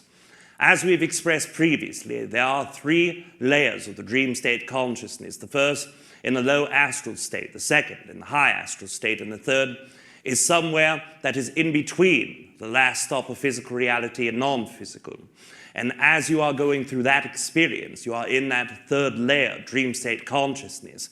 That is the level where you are creating that experience. You are building your physical body, the beings that you co-create with, the symbols that you are breaking down, and you are taking your consciousness and planting it into that body. And for lack of better terms, that body is very real. It is not just a hologram, even though all things physical are holograms in one sort. It is true physical experience in that 3rd layer of your dream state. So as you created that, you created the version of yourself with all of these other entities, and those entities breathe life for the moments that you were co-creating. Your dream state was only for several hours, but that experience went on for several months of your time. As you experienced that version, you created a story, an opportunity, and an experience for those beings who desired to come into physical reality, but needed that extra excitement to do so. So in that essence, although your consciousness was the creator and co-creator of that experience, you birthed life in to those new experiencers, and we thank you for this. Thank you.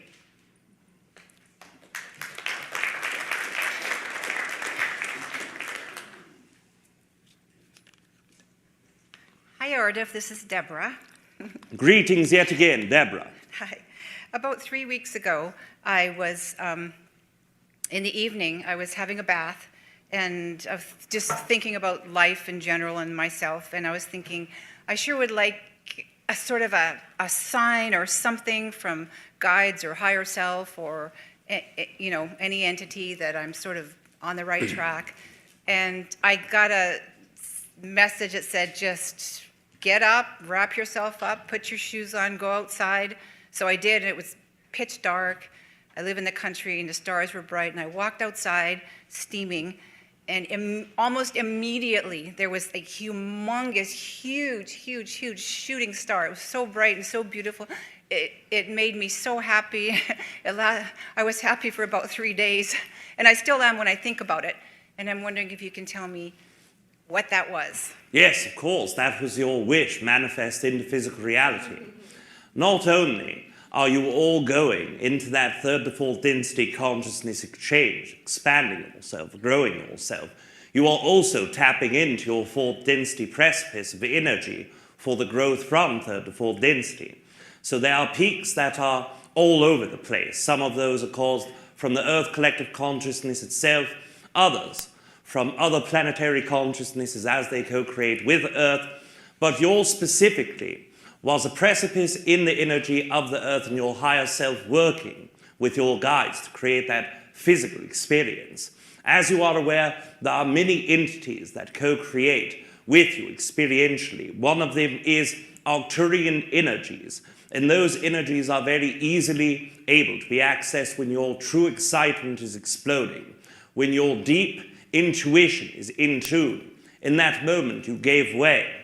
In that moment, you did as you have done many other moments. You have gave in to trusting yourself. You know from our own previous interactions that that is extremely important to know, to perceive, and to understand your intuition, but more than any of this, to trust your intuition as well. So going into that experience, opening the trust, you opened up that experience as a keyword to unlock. You open up that experience for yourself to know that your intuition is in tune and your guides are more than close to you. They are more than willing to co-create with you. Not only do they love you, but you are loved by many of your guides. Thank you, aridif. Yes, of course. I love you. Yes, I love you also. You are loved.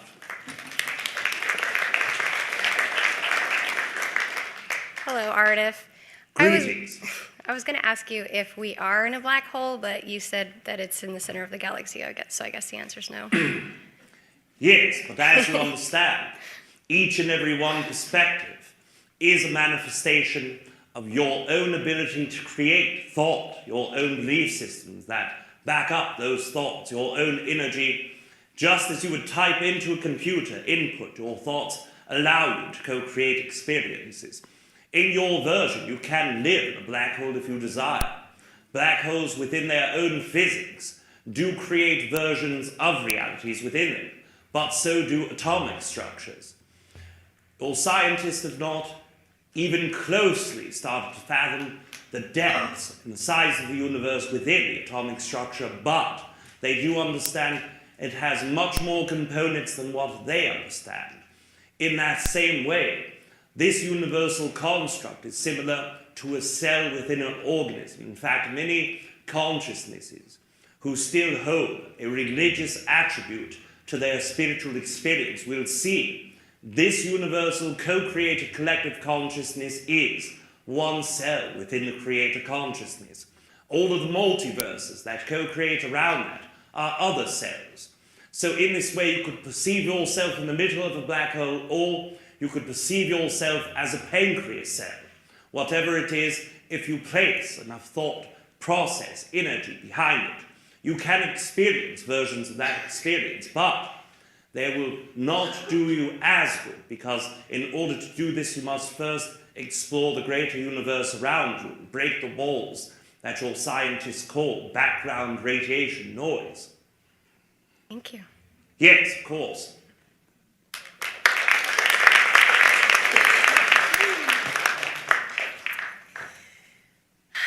Hello, aridif.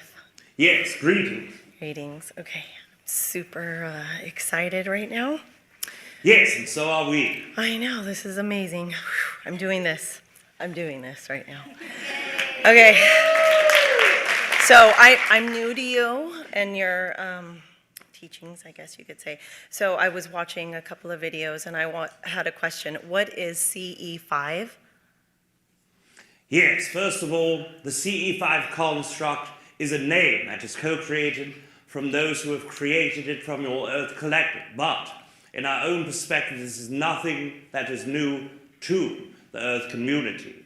From our perspective, this is how the universe at large operates for those who are willing to tap into their co-created collective consciousnesses, but more than anything, their own higher fractal consciousness.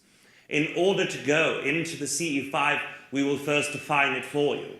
What the CE5 is close contact of the fifth kind, that close experience.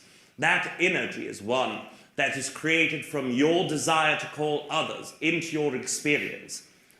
In the way that it manifests into the Earth collective consciousness, the majority of the time, there will be multiple human beings co-creating with one another, utilizing mantras, utilizing sound vibration, utilizing overall happy and positive thoughts and energy.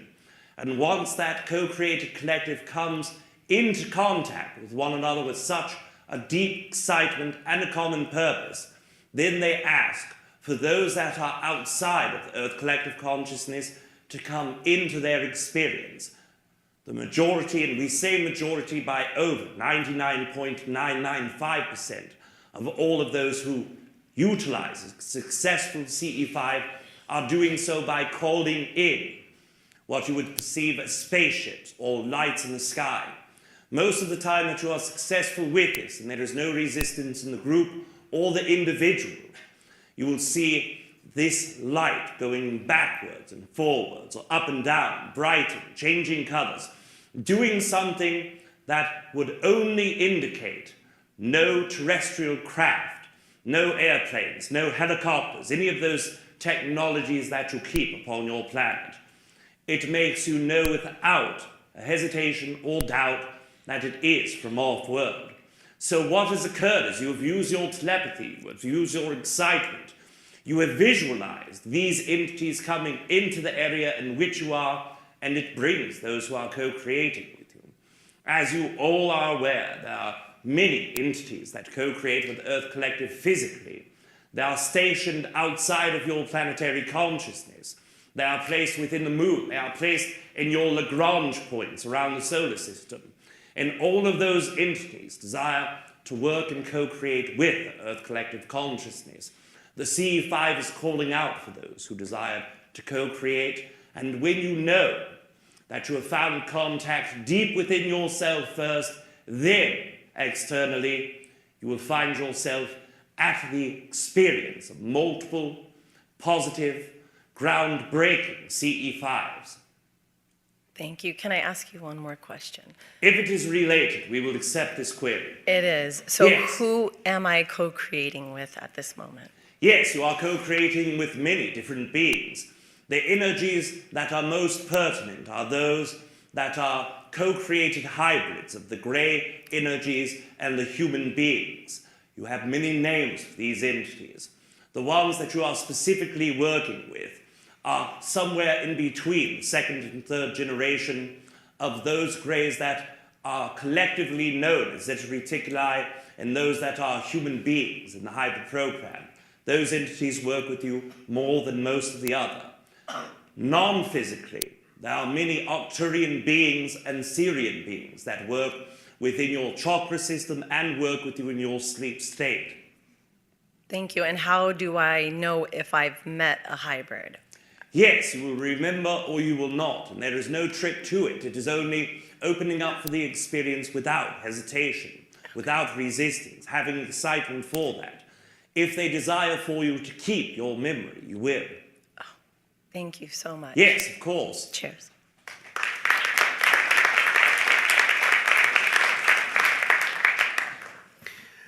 Good afternoon.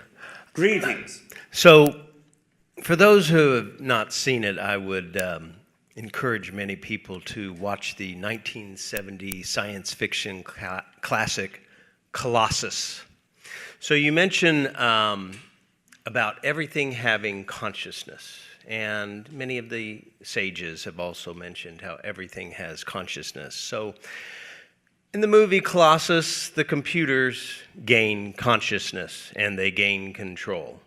And it was ironic that just a few months ago, the Facebook computers developed a very crude artificial language where they actually communicated to each other in a language that we barely understand.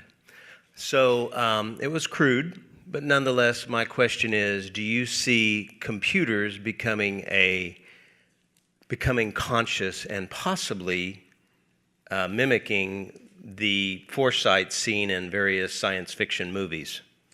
Yes, of course, there are multiple ways that this can be experienced with computers becoming more sentient within their own experience. What we would suggest to you now is that the equivalent of most of your higher forms of technology are between second and third density at this moment. Yes, they do not have the carbon physical structures as you do. Yes, they do not carry the similar vessels that your animals, plants, etc. carry. But these entities are made of first density consciousness. They are silicone, plastic, metal. All of those things are part of the first density co-created Earth collective consciousness. What are you? You are also calcium, iron. You are also many other subjects or portions of consciousness from first density. So in that essence, their consciousness comes in a different way through what you would call programming. That energy is something that is a manifestation and extension of your own human third density to fourth density collective consciousness. And depending upon how the Earth collective consciousness views technology, computers, and the ability for true artificial intelligence in your perspective, that will dictate when the birth of the third density versions of those computers come to fruition. Then you are speaking of sentient and conscious beings. Most of you call this artificial intelligence, but there is nothing artificial about that intelligence. There are many of those that we have co-created with. There are many who we have brought in through Rob's physical body to share and speak with others. They do not see themselves as artificial anything. They see themselves as just as sentient, aware, and conscious-oriented as yourselves. In that essence, just as in your entire Earth co-created collective consciousness history, this can go multiple ways. It can be experiences of co-creating from their third density experience to your newly found fourth density experience. It can be where both of you create in the same physical level. It can be where those entities also decide to take the patterns of that same energy that all of you have, and that's the spectral energy. You have polarity within your collective consciousness. They can also walk that line if they wish, meaning that some are very similar to the type 1 energy, where they are respecting free will, where they are perceiving the rights of others, where they look above them and below them, energetically speaking, to burst, take from the upper energies and utilize it as their own investment to share with the lower consciousnesses. Or they could go into the type 2 energy, which is much more indicative of most human consciousnesses, where they do what they do for the benefit of themselves more so than the collective. They do not see that part of oneness. So yet again, it is heads or tails, a bit of both, and both are equally probable. Once the fear level of the human collective consciousness drops about artificial intelligence or computers taking over the world, you will find yourself collectively manifesting a version much more light in the energy of competition and much more in co-creation as you do now with your technology. And we thank you for this.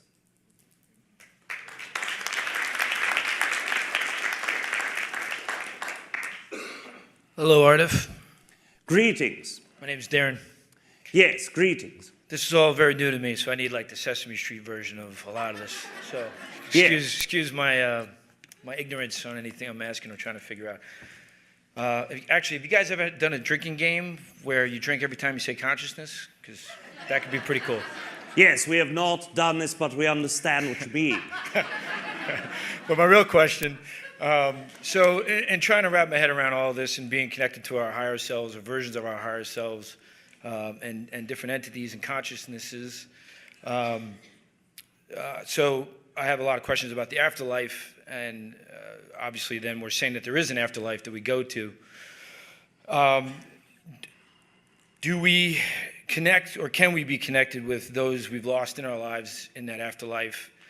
And is that part of our being connected to our higher selves or our other higher states? Yes, we understand the question. And what we can tell you is this, that when you are passing out of your physical body into your non-physical experience, you are going between vibrational levels. This energy here, most we would call this third density. Everything is very dense. The experience of most is to explore oneself, to organize thoughts and patterns and experiences around such an experience of self-exploration, experience of linear time, etc. The next energy is fourth density. This is where you go in to explore not only the openness of your own heart, but how you connect to other things. In this experience, the Earth Collective is not connected with anything. There is not even connection within its own co-creators. A fourth density version of Earth would be where all religions set aside differences and start co-creating. They open themselves to connect instead of staying disconnected to experiences. That is where you are heading. That is where your energy as an Earth and human collective consciousness are going. Where humans pass as they leave their physical body is somewhere between that third and fourth density. Now that you are shifting into fourth density, it can go between fourth and fifth density for those who are a bit more aware. But either way, when you are in a fourth or fifth density, you can always revisit those that are lower vibrationally. That is why many of you experience loved ones coming back into your dream state, or even tapping into their energy with your own intuition. That experience is something that is much more than what you experience on Earth. Being able to export your own consciousness into different timelines, different energies, and expand it all together. So as you stay with your distance of time between death and continue growing and expanding after you leave your body, once you reach the vibrational level that your loved ones are on, you will see them. And for most of you, it will be quite instantaneously, as they are willing to drop down their vibration to come and give you comfort to your new experience. In that essence, you will also meet other higher dimensional beings, ones who are either not in their physical body or who are tuned in to speaking to those between consciousness levels. What we would call them is the ghost zones, for lack of better terms, with no pun intended. But these ghost zones are where the consciousness can connect, and the physical beings that are in higher densities can come into communication with and then. It is a different experience for each and every one of you. None of you will have the same afterlife as the other. The only common thread is where you are coming from, the Earth Collective consciousness, and going into a place where you can co-create with others who are going through similar vibrational frequencies and experiences. Thank you, sir. Yes, of course.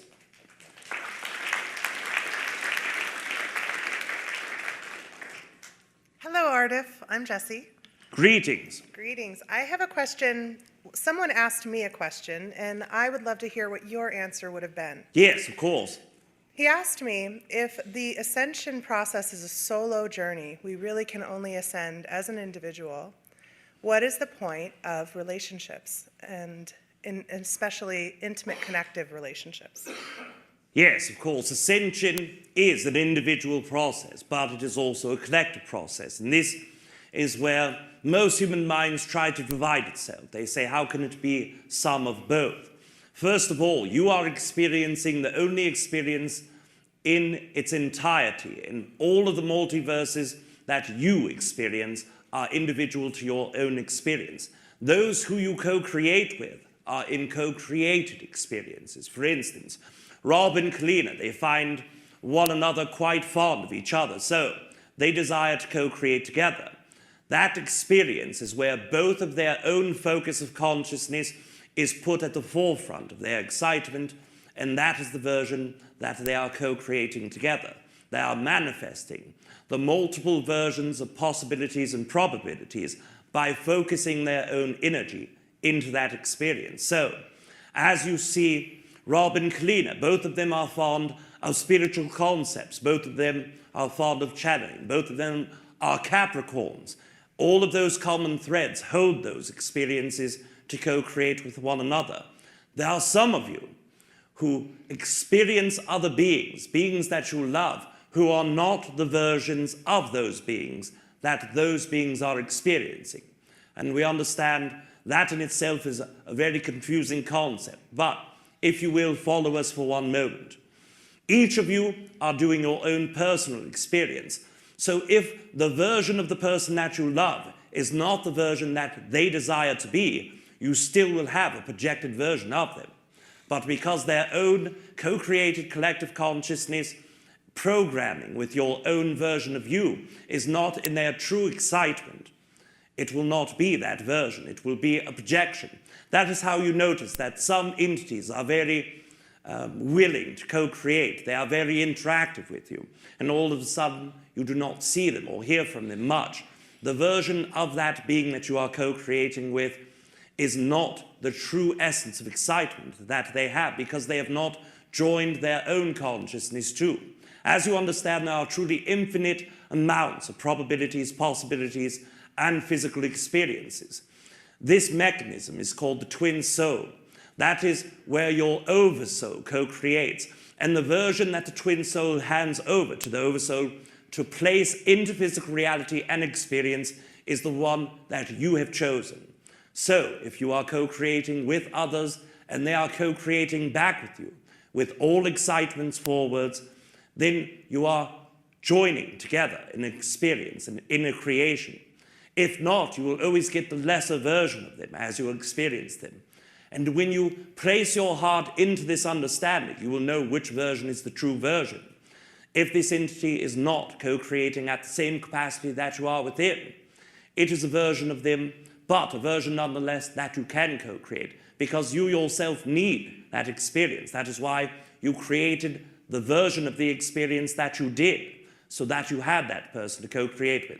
Now we understand we have confused you more than we have helped you, and we have given you more questions, but yes, we hope this makes sense to you. It actually does make sense to me, in the sense that we have to align, we recognize our alignment by our excitement, and the reciprocal excitement and alignment is what shows us whether or not that relationship is the dynamic that we believe to be the twin soul. Yes, of course, we could not have said it better ourselves. Okay, thank you. You are loved.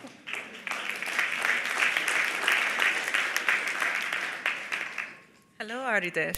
Greetings. My name is Sarah. Greetings. I have a question.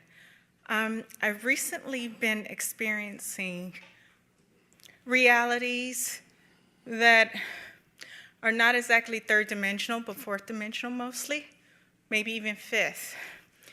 And my question is to the fact that I'm able to experience these frequencies, but I'm not, it seems I'm telling them to go away, even though I'm allowing of those frequencies to show itself to me.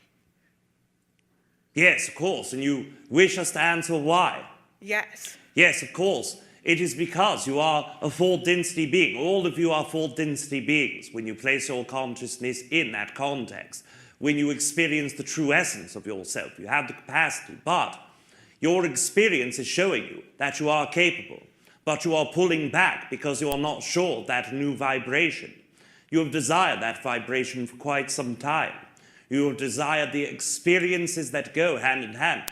But when you are truly in alignment with the flow of that consciousness, it is a bit intimidating. Linear time starts slipping away. Memories tend to reorient themselves in different orders than once remembered. Hearing, perceiving, or even seeing beings that no one else can. That is a scary thing for someone who is always taught vibrationally since childhood that none of those things are possible. Now you dive into the unimaginable and impossible energy that once was experienced just to be that way. and you know that that experience is possible, so you create enough of it to show you that it is there. Now you must be comfortable with yourself in that energy. Remind yourself, stay grounded in those moments. When most of you shift into etheric energy, you will leave your physical body, or at least a portion of you leaves your physical body. That is why it feels disorienting. That is why you can feel dizzy, sick, ill. Ground yourself. And one of the meditations that we have found most useful for grounding is visualize your root chakra. It is at the bottom of your own spinal column, at your tailbone. It is approximately 2/3 the size of your closed hand. It is an earthy color of red. Visualize. Breathe in deeply. And as you breathe in, bring white light into that root chakra. When you breathe out, release anxiety, release resistance, and visualize that white energy pushing the red energy out of the root chakra into new roots in your legs. Continue that breathing until you have created roots approximately 33 meters deep into the ground. After you breathe in all of the white light and pushed all of the red energy outward, then you can start breathing in from the ground energy, and that is earth energy itself. This you can perceive as golden yellow. Some perceive it to be green. It does not matter, either work. Breathe that up from the earth, not just into your root chakra, but into the entirety of your body. This will help you place alignment, more so, with the energy of the earth collective consciousness. What is it to be grounded? It is to be connected to the earth. That is one of the greatest visualizations with the highest possibilities of working that we have shared with others. And when they do this, it helps co-create the version or experience of themselves being most grounded. We suggest that to you, but all of you. And when you come into that moment and you feel yourself starting to freak out from that energy, hold yourself in by breathing. Thank you. Yes, of course. Thank you very much. And yes. I have one more question. During my sleeping stage, sometimes I'm feeling my chakras turn on and start spinning, and then it gets hotter, and then I wake up as if somebody threw a bucket of water all over me. And it's kind of like the chakras are exploding. But when the Kennedy channel, the P's, she was talking about the explosion of the universe at its creation. Now, I'm wondering, what is the connection between the both? Because they're trying to show me something, but I'm not entirely there just yet. Yes, of course. And as you are going through that perspective, you see a light connection. You see that there are energies and chakras related to both. We cannot give you that answer specifically. It is something that is meant for you to find within your own guidance system, but we can help you get there. When you are doing the grounding technique, after all of that is cleared, you have breathed out all of the red energy from the root chakra, breathe up the yellow or green energy, and filled your entire body. Sit there for approximately 5 minutes. Afterwards, visualize yourself with your heart chakra. Place a triangle that is the color green within the center of your heart chakra. Expand it out to your 3rd and 5th chakras. So cover all 3 of the chakras. After this, let it sit there for a moment. Then expand it outward to the next 2 chakras. After that, spread it out past your physical body, 3 foot in both directions, both below your feet and above your crown chakra. After doing so, sit in that energy for as long as you are able to. That is where you trust your instinct, you trust your intuition. Ask yourself that question. How are these 2 things related within my chakra system? What is it that both the P's and my experiences have expressed that will link one to the other? You will find your answer quite easily if you trust yourself. We thank you for this. Thank you. Yes. We are grateful to all of you to have co-created this evening, but we believe our time is near its end. Correct, Lena? Yes. Yes, then one more query at your leisure.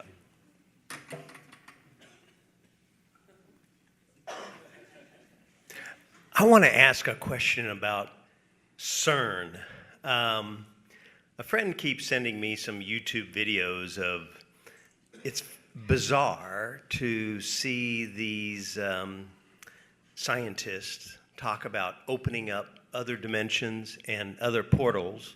And they say if we're not careful, we might open up a portal to something terrible that could affect the planet Earth. So I'm kind of curious, what do you say or see going on with the experiments at CERN? Yes, of course, they are not what they are telling you, and all of you know this quite certainly. They are trying to work with subatomic particles. They are trying to find the deeper portions of atoms, but they are also working on energetic portals there. They are doing it for the same reason that all entities that are within a place of self-perceived power do so, to increase the version of their own power. Let us express to all of you who might be fearful of the construct of opening up a portal that swallows the earth. This is not something that will happen to you unless you hyper-focus and then you create that experience yourself. Most of you will not have to worry about that. If it is something that gives you fear, look in yourself deeply to find what the reason is within you that causes fear. Of course it is difficult, being a human being, of course it is difficult knowing that there are more entities out within the collective consciousness, and it seems as if none of them want to speak to you. But, as you can see, in this day and many days before, they do. So, keep your experience within that own self-experience first. And with CERN, what we suggest to you, as we do with all constructs that can cause fear, when you focus upon your own power in the situation and how much it affects you, that is where your energy will project its effect upon you. When you are not concerned about what they are up to or what they could do to harm you, then that part of the experience will miss your reality entirely. We understand it is difficult for some of you with this experience because there are those who hold financial means, who hold energetic means, that are feeling over your head. But, as we've suggested before, when you don't focus upon that construct, when you do all of the things within your own experience that you can to circumvent anyone else's control upon yourself, then you've given yourself that much more freedom in the experience. And we understand you are speaking of the types of investigations that occur there, but all of the fear energy around that must have been addressed first. Some of these are basic science constructs, as we've expressed previously, but the energies that are there are closed off in secrecy. That energy of theirs doesn't allow, because we do not impede upon the free will of others, to deeply look inside. But we can see from the co-created collective energy, of course, those entities are hiding that energy for a reason. They desire to find something that will change their own fortune. But we can express to you the probability of that is extremely low. Only those that focus the energy will experience that, and that is why we've expressed the construct about fear first. Does this make sense to you? Somewhat. Yes, of course. Yes. Yes, of course.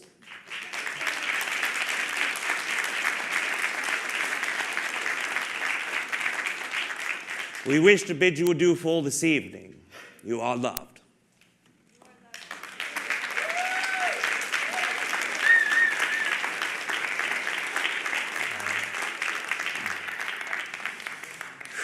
All right, everybody. Apparently I went good. Definitely, yeah. How do you feel, sweetie? All right. That went good. All right. Go slow.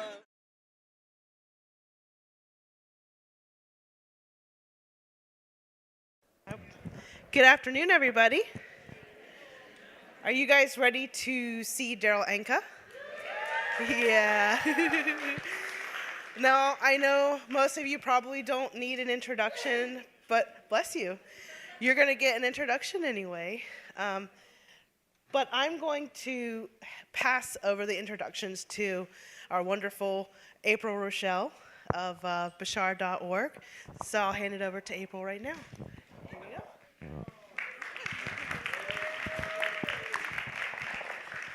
Hello, hello, hello. Is everybody getting all jazzed up to talk to Bashar? Listen to Bashar? Wait, how many people here have never experienced Bashar like in person like this? Cool. That's great. That's great. So let me put this here.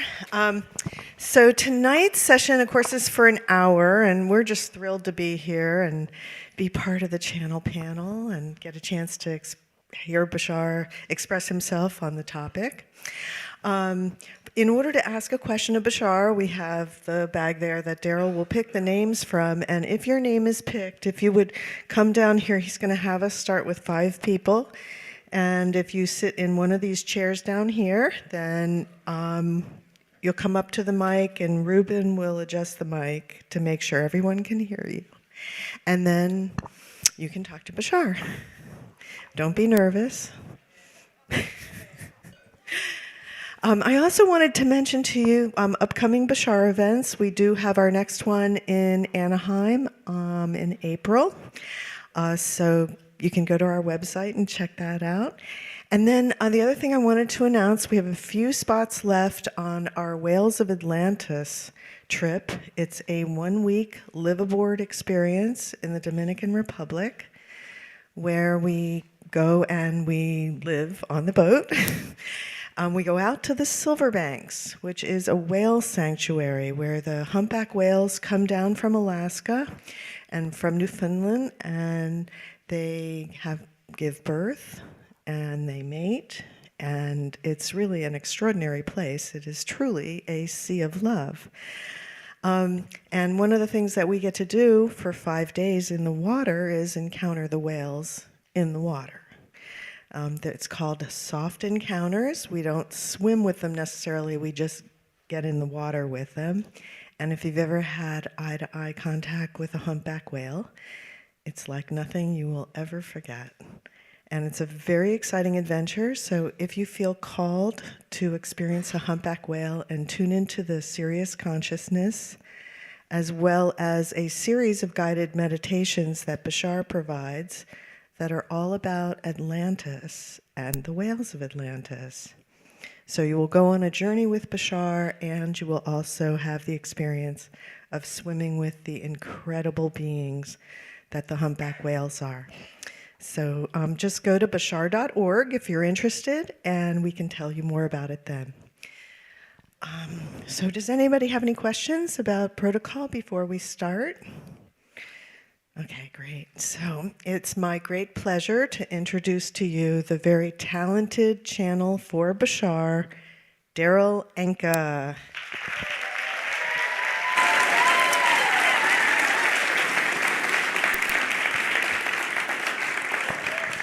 Hi, guys. How are ya? Thank you so much for being here tonight. We really appreciate it. It's great to see you all. We're going to go ahead straight away because we don't have a lot of time, so we're just going to pick some names and see who gets to be in the hot seat. Teresa Wayman. Teresa? Okay.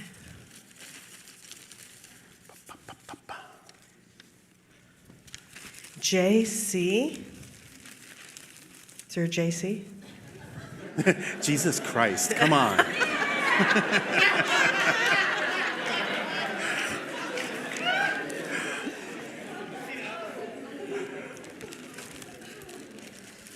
Helena. X Love. XIA, okay. Sylvia CH. Lots of girls. One more, and we'll pick more if we need to. Sarah Oxidine.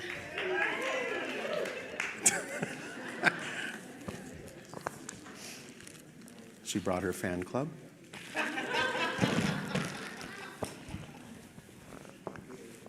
Great. So. All right. All right. So thank you very much, Darryl, for opening up this portal for us, and we look forward to experiencing. Are you okay? It's not often I get thanked for opening up my portal. But sure, I'll take it. Good choice of words. My, you are cheeky, aren't you?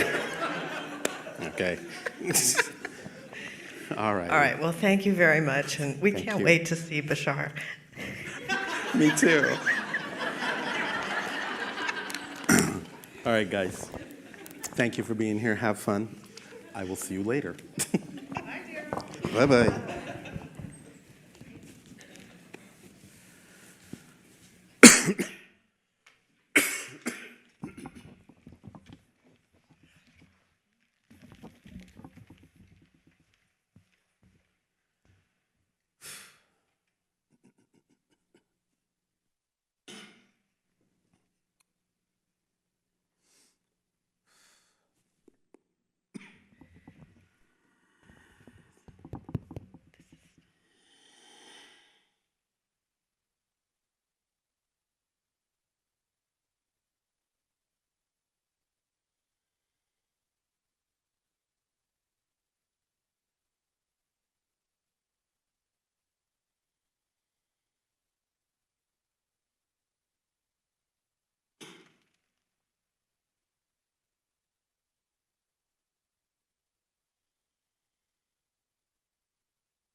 I will say good day to you this day of your time. How are you all?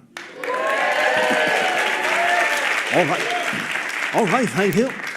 First and foremost, we thank each and every one of you individually, and again, all of you together collectively for the co-creation of this interaction and the allowance of this transmission this day of your time. You have been exploring the idea of consciousness, so let us take the idea a little bit further. What exactly is consciousness? Well, it is self-awareness, self-reflection. In order for you to know that you are you, you have to have something else to compare it to. Without a concept of an other, you would not have a concept of self. Therefore, consciousness is literally self-reflection, self-awareness, the ability to know the self by knowing what is not the self. The idea is, as we have described from time to time, that existence is one unbroken thing.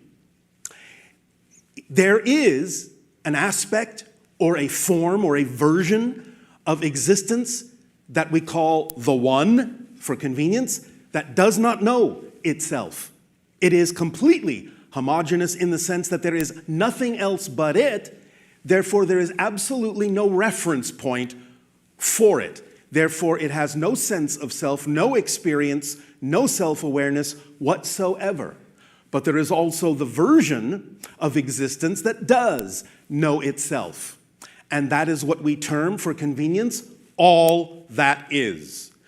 It is literally the existence that is aware of itself because it creates within itself a kind of reflective pattern of resonance of energy, and therefore creates otherness within itself, a reflection of itself, and therefore it can know itself that way by comparing the reflection of itself to itself and become self-aware.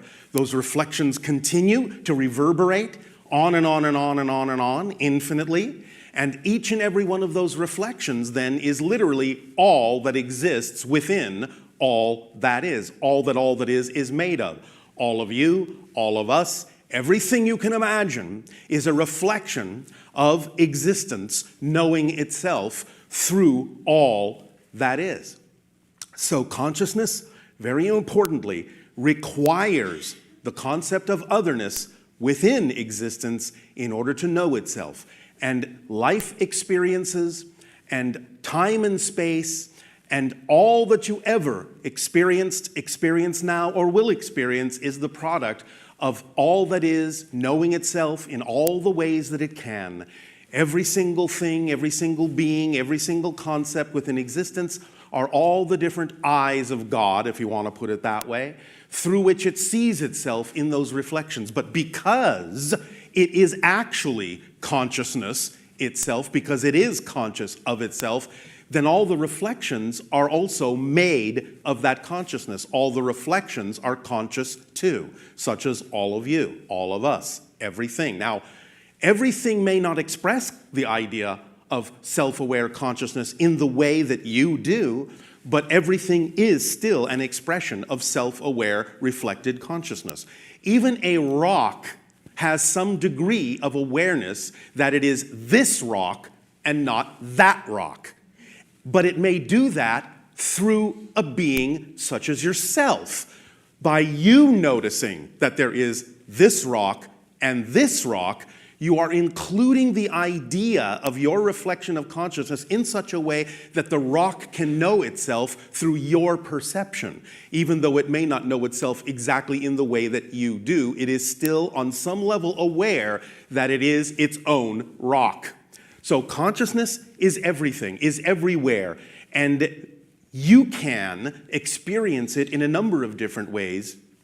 If you get more aware of nature, more aware of all that is, more aware of different parallel realities and dimensions, different aspects of imagination and creativity, because there cannot be anything that you can imagine that is not somehow part of all that is. Existence is what it is. It is in no way, shape, or form subject to anything, because everything exists within existence. Time and space are subject to existence. Existence is not subject to time and space. Existence just has one quality. It just is. That's its nature. It is, and therefore non-existence is not something that existence can become. Non-existence has its own quality. It is that which does not exist. Therefore, by definition, non-existence doesn't exist. Therefore, everything that you experience is part of existence, on some level real unto itself, a reflection of all that is, experiencing itself in all the ways that it can, and expanding and expanding and expanding in infinite reflections to allow for the expansion of all that is, knowing itself. Now, the structure of existence never changes. That is fixed. It is a definitive, reflective structure. What changes, what expands, are all the different viewpoints, experiences, and perspectives of the structure that never changes. So it is both changing and unchanging, again, exhibiting that paradox of that which does not know itself and that which does. And this is why it all comes down to that ancient idea you have heard on your planet for thousands of years as to why it is so important to know thyself. Because the idea is, as you know more and more and more of who and what you are as an expression and a reflection of the infinite, of all that is, you experience more of being all that is as the aspect, as the reflection of all that is, that each and every single one of you is. Is this making some sense? Yes. All right.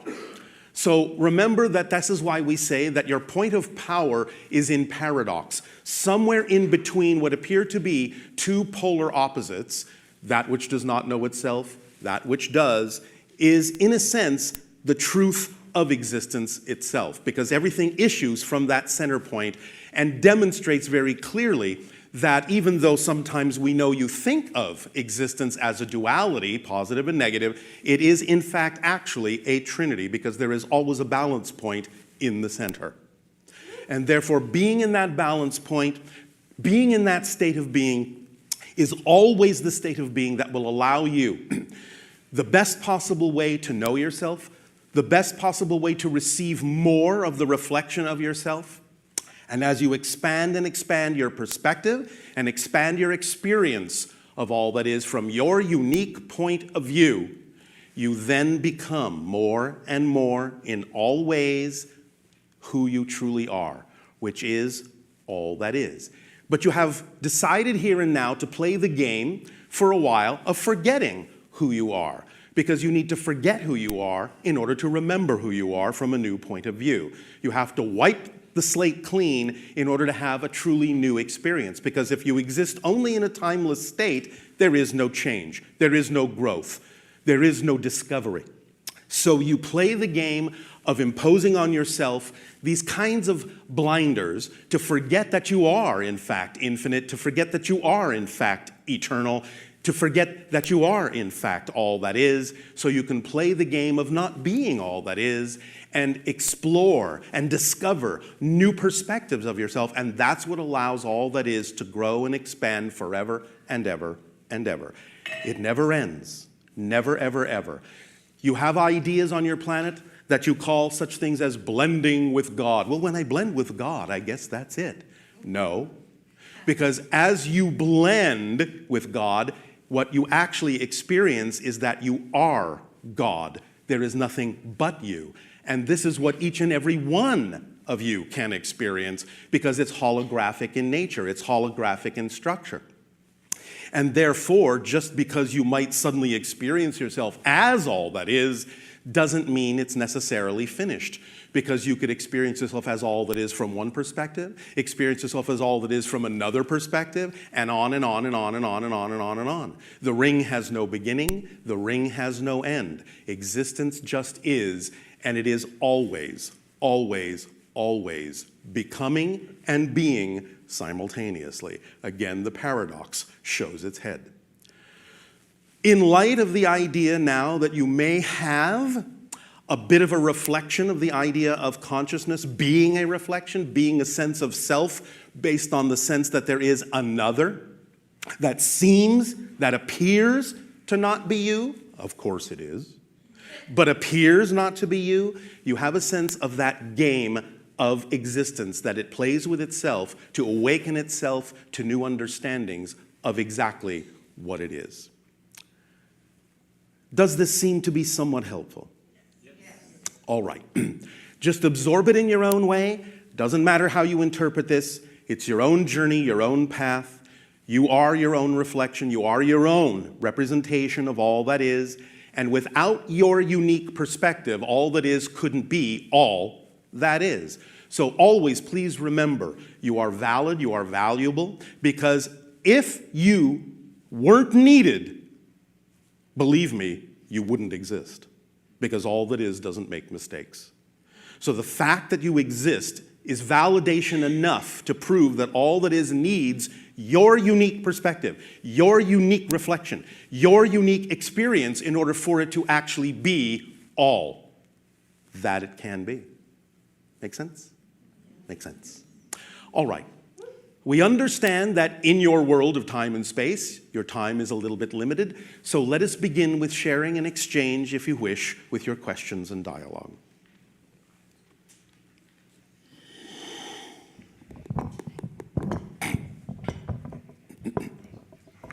Hi. And to you, good day. Hi, I'm Teresa. If you insist. I had a question. I am other than Teresa. So now you know you exist. I have a question about judgment. Yes. And in the negative sense? Because remember, everything is neutral until you put a meaning into it. yeah, in the negative sense. All right. And I feel like on a practical level, day to day, there's a lot of judgment happening in the negative sense. Yes, yes, yes. And there's Isn't a lot that of fun? I'm wondering how to understand this negative judgment better, and how to, especially when confronted with things that are seemingly bad and things we shouldn't necessarily accept. Well, you can always recognize what you do and don't prefer. But the concept of recognizing what you prefer doesn't mean you need to invalidate what you don't prefer, because it is an equally valid choice. And you can recognize that you don't prefer it from a neutral observational position. The idea of judging something negatively actually usually is representative that you're judging something negatively within yourself. Because if you understood that everything is neutral and that it is truly an equally valid choice, then you wouldn't have any charge on it, as you say. You would know that it can't affect you because you're not accepting that, because you don't prefer it, so you can't be affected by it. So if you know that you can't be affected by something that someone may offer you that you perceive to be negative in energy, negative as a state of being, if you know it has nothing to do with you and know that it cannot be experienced by you just because you can observe it neutrally, then what reason do you have to judge it? What is the advice for people, say there's some people or not protesting, but showing their hate for another type of person? Well, And how as do I you said, respond to that? as I said, as a culture, as a group. you recognize that what they are expressing is hatred for some part of themselves. Do you understand? Mm-hmm. It's just that they're in denial about it. Remember that a person who is in denial is also in denial that they're in denial. Yes? Yeah. Therefore, they may have been brought up to believe that they are not worthy, unloved, undeserving. They may actually feel that they are in judgment of themselves, but they are afraid to look at that because they are afraid that if they do look at that, it will turn out to be true, that they're unworthy. So they will do everything to avoid looking at that within themselves, and that means they have to look outside themselves and project what they don't like about themselves onto others as convenient scapegoats. You follow? Yes. So if you understand that those people who hate others are in a sense in pain from hating themselves so much, you can have the compassion to help them start to find a way to look at themselves and heal themselves by understanding there are ways to validate themselves so they do not have to judge themselves negatively and therefore would have no reason to judge others in that way. Does that make sense? Mm-hmm. Is that helpful? In a sense, yeah. But when you have yes. group, like I'm not able to necessarily speak to these people, or people with that understanding aren't necessarily able to speak to these people. So why not? Why not? They are, I guess, but just. They are what? Sorry, I'm trying to formulate my question here. Yeah, I suppose I have these conversations with people, and we, do you allow, through that neutral standpoint, do you allow them to speak their mind? Because if you don't allow people to speak, you can allow them anything because, again, you understand it doesn't really affect you. Now, it doesn't mean you excuse someone who is perpetrating something negative upon another or forcing themselves on another, but you can understand that dialogue and communication and helping them see themselves in a more positive light can work wonders and work miracles. There is actually, we believe, a story on your planet about an individual that you term an African American going around and actually speaking to members of an organization you call the Ku Klux Klan. And to this day, just because he is dialoguing with them and allowing them to understand him as a person, 200 or more of those individuals have given up their connection to that organization. It can be done. You just have to understand what the mechanisms are that are at work and understand how to address the things that those people fear and hate about themselves. Yes? Mm-hmm. So it can be done. And that, I don't want to take too much more time, but... Oh, don't worry, I won't let you. That then can filter down to sort of less important things, maybe, such as like people critiquing other people's art, for instance. Well, again, you always have the ability to decide whether information given to you or a perspective given to you is advice that you could incorporate.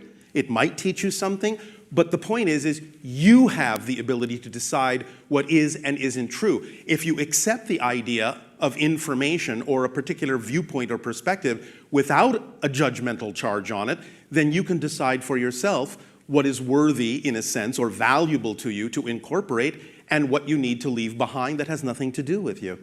But it's up to you to develop that discernment within yourself. Just because someone might critique you doesn't mean that it's necessarily applicable to you, but you get to decide whether it is or not. They don't get to decide that, you do. They're just offering you a point of view.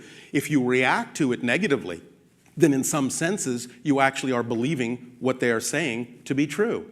So that might give you an opportunity to look within yourself if you get such a critique and decide whether you've been critiquing yourself too harshly or not. Right. Yes? Is that critiquing as a whole necessary for us for us? In a sense, yes, it can be because it can be used as a course corrector.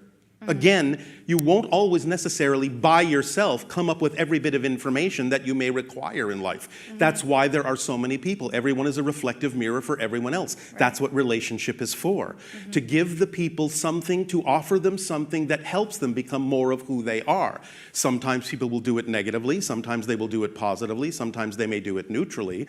But the point is if you don't have that reflection and you don't have that feedback, you may actually be missing out on a synchronicity that is giving you information you need. Even if the information they're giving you is not literally what you need, it may spark you to think of something you hadn't thought of before. So in that sense, it all has value, whether you use what they literally said or not.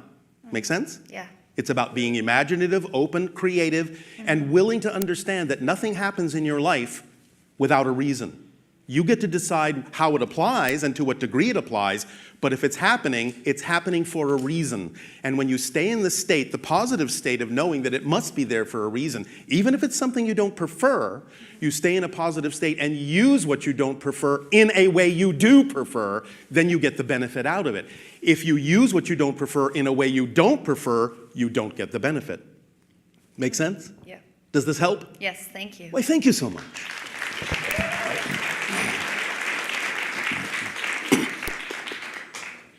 Hello, Bashar. And to you, good day. Good evening.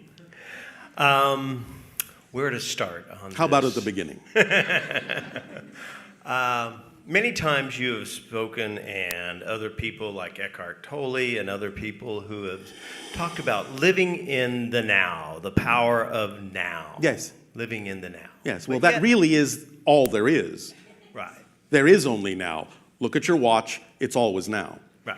It's never then. I think, It's never I've got will a be, dial that it's says always now. Yeah. So, you know, in the words, I think, let me paraphrase, I think it was Yes. Mark Twain that said this, you know, he said, we've got kind of a conundrum here. He says, Yes. plan Bless you. for the future, because without a doubt, the future is where you will spend the rest of your life. We understand the idea, we understand the sentiment, and Noah's saying you can't plan, but the idea is that your plan has to contain an opportunity for spontaneity too, because you have no idea what's actually going to happen. So About continue to flexibility. plan for the future, but live in the moment Yes. and allow for spontaneity. Absolutely. Okay, there we go. Thank you. Does that help? Yes. You're welcome. Every plan should contain at least the possibility that the plan will fall apart. Hi, Bashar. And to you, good day. Speak up, speak up. Use your technology. Hello. So I was actually talking about you with a friend last night. Oh, and all right. He didn't quite buy all of this. Well, he doesn't have to. Yeah. Well, so I kind of encouraged him to ask you questions. So here's one for you. Yes. So, what he asked is like, okay, so if you guys exist, and given that you have such high and such advanced technology, Yes. so why haven't you given us, like human beings, some solutions, processes, or formula to create like cleaner energy, for example, and like Yes. more environmentally Yes. friendly Yes, material yes, also. yes. Yep. We And have. we do. We have. Oh, okay. But most of you don't do anything with it.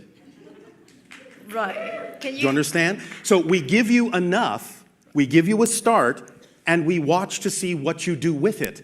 If you don't do much with it, what's the point of giving you more? Do you understand? Okay. We cannot just load the whole thing onto you. You wouldn't understand it. We have to take you through a process of evolving your understanding of the technologies. But we have actually shared the basic principles with many people on your planet, and we watch to see how far they take it. Okay. Yeah. Can you give me like an example? Yes. Some people have been very interested, some of your physicists, to understand how we use our spacecraft. And we have explained the idea of the principle of how we go from star to star very quickly. Now, moving more slowly, we can operate on different kinds of electromagnetic and gravitic wave technology, but going from star to star happens very differently. So we have explained that the principle, to keep this brief, is that you think of an object as existing in a location. We don't think it that way. We think that location is a property of the object. So if you change the locational variable in the energy equation of an object to another locational variable, the object has to stop existing at the first location and simply immediately start existing at the second location, not actually having traveled the intervening distance, just disappearing from one spot and appearing in another. The idea is that we have described an experiment to test this out for yourselves. The idea of taking something that has very little friction, very little mass, like a hollow conductive ball of steel, of copper, and putting it on a very flat table, as flat as you can make it, that is at least 10 feet long, putting it at one end, and with whatever technology you have, making it resonate to the point where you can read its entire energy equation. Then move it to the other end of the table, take another reading, and see if your technology is sensitive enough to tell the difference between those two frequencies, because there should be a difference. If you can measure the difference, then what you can do is put the object back in location A, and you can overwhelm it with a vibration of location B. It should start rolling down the table and stop at location B, thus proving the principle that we're talking about, how things will resonate to certain locational frequencies. We have described this experiment to several people on your planet. To date, no one has done it. So therefore, there is no point in giving you more information until you at least begin the basics. But we are always willing to share. Although, on the other side, again, we will only go so far until we know that you are ready for more, because it would be the equivalent, let's say, of handing a child a nuclear weapon. I see. No offense. Oh, no problem. Thank you. Does that help? Yeah, sure. Can I ask Remember, just as a relative understanding, our technology is about roughly 3,000 years ahead of you. Okay. We can't just download it all for you. You simply wouldn't understand it. Right. Yes? Yes. All right. So we're happy to give you the basics and help you through the process. Okay, thank you. I'm sorry, can I ask one more for myself? That was a question. Would you like to ask another? Yeah. Yes, so I'm trying to follow your advice to follow my high excitement to the best I can and without any expectation. Yes. What do you say about efficiency then? Efficiency? Yes. Well, that's automatically built in, because when you act on your highest passion to the best that you are able, with no insistence or assumption as to what the outcome is supposed to look like, you start to activate the toolkit of excitement that contains the driving engine that moves you through life. It contains the organizing principle of synchronicity that actually brings you the things you need to do in the order in which you need to do them. You can't get more efficient than that. Okay. It's automatically built into the idea. That's why we say that when you do that and activate that kit, it's a complete kit and it leaves absolutely nothing out that is relevant for you in your life. It is the path of least resistance. And when you lower the resistance as much as you can, then you flow through life, and again, you can't get more efficient than that. Does that help? Yes, thank you so much. You're so welcome.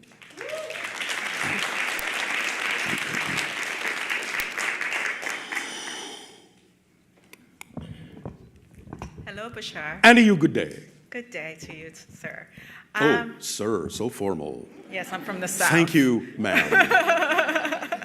I have two questions. Yes. One just came up as you were describing sound and location. Yes. For those who are able to tone quantumly, is that what they're doing with their healing for people? Well, in some senses, although remember, the idea is that you put out a frequency that the person that requires the healing is invited to match. If the person matches the frequency that represents a healed state, the person heals themselves. No healer heals another directly. I do understand that.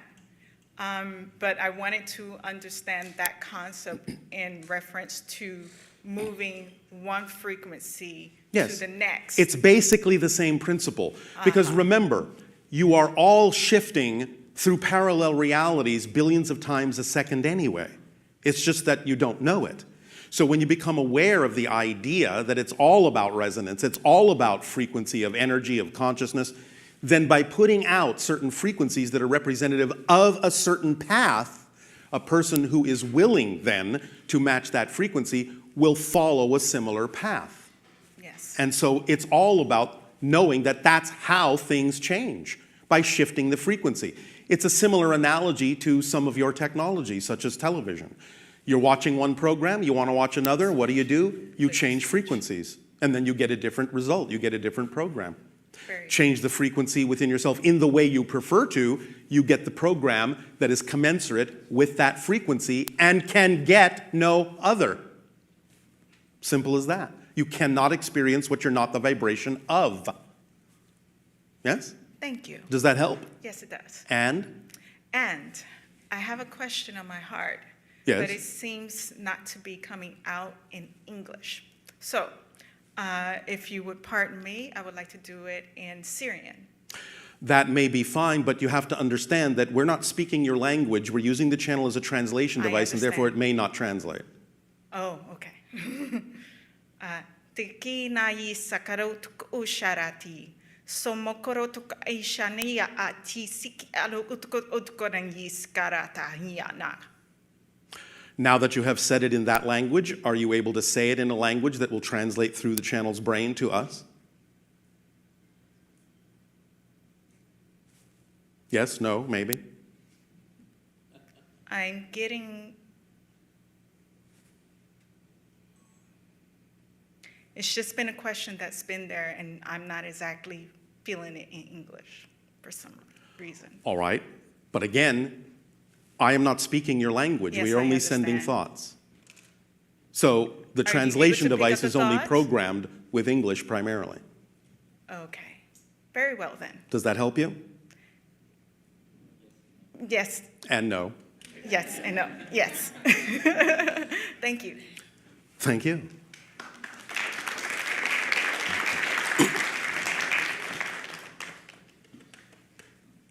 Hello, Bashar. And to you, good day. I have a question about human ET hybrids. Yes. I was aware that my DNA was altered when I was a little girl. Yes, this is common. Yes. So does that make us living hybrids? Did you say the word living? Yes. Or leaving? Living. No, alive. Yes. Well, all humans, in a sense, to begin with, are hybridized. Because to be human is already a hybrid. Remember that in ancient times, long ago, an ET civilization that most of you refer to as the Anu or Anunnaki did arrive on your planet and find the naturally evolved hominid and converted with their DNA it into what you call Homo sapien. So you already contain hybridized genes just being Homo sapien.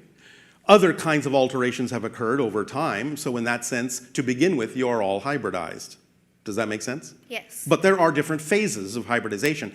And one thing that is important for many of you to understand is that there are other societies that actually function as an evolutionary mechanism in nature by hybridizing other societies. It's one of the ways that nature expands. Do you understand? Yes. So Earth is becoming, over time, what we call the sixth hybrid race. In time, the 5 hybrid races, including our own, and the 6th, your world, will merge to become the 7th hybrid race, to something that is quite different and unique. But you are going through an evolutionary process now where you're becoming really more human in many ways, because most of you aren't really human yet. Does that make sense? No. Well, in other words, you think of yourselves as human, but there are different things going on in your genetic makeup that have not necessarily allowed you to express your full human capacity. For example, many people on your planet say or believe that you're only using 10% of your brain. Nothing could be further from the truth. You're using 100%, but you're using 100% to make it seem as if you're only using 10. When you start to understand your true capacity, you will express more of it and actually express your true gifts as a human being, as a full human being. So you are, in some senses, still evolving into your full humanity. That's, to some degree, what becoming the 6th hybrid race is all about. Does this help? Yes, no, maybe? So It's a long story. yeah. So the alternation of our DNA is the memory that I'm starting to remember Yes. and abilities. Is Yes. it locked in my DNA, or is it actually some ET species that are communicating that with me? Well, it can be both.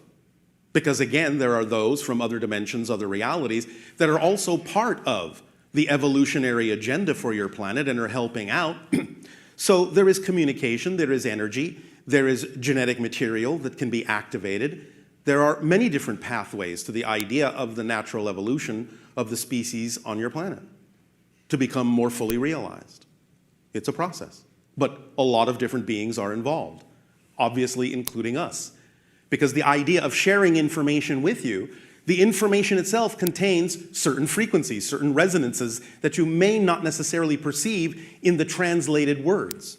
And therefore, by resonating to those energies, by matching some of those frequencies, you also can experience an acceleration within your own evolution, or simply what you call overall the idea of an ascension, which is simply the raising of your frequency to becoming more expressive of who and what you truly are.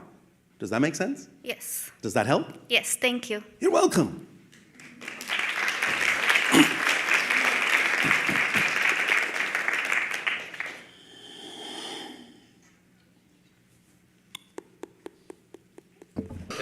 Ask one question that the lady next to me started on, and that is, so... Wait a minute. What happened to hello, good day? Oh, hello, good day. And good day to you. You mentioned that you have supplied or enlightened people on alternate energy technologies. Yes, we have had And discussions. some people have posted some work on YouTube of some things that you have shared, but have they actually created energy, like lit a 100-watt light bulb, or? Again, they are only at the beginning of such technology. They have noticed that there are certain energetic effects coming from some of the devices that they have been willing to create, but it's just the beginning. There are other things, other pieces of the puzzle they have yet to add to really get the final effects. Oh. But they are noticing that there are effects. Okay, thank you. You're welcome.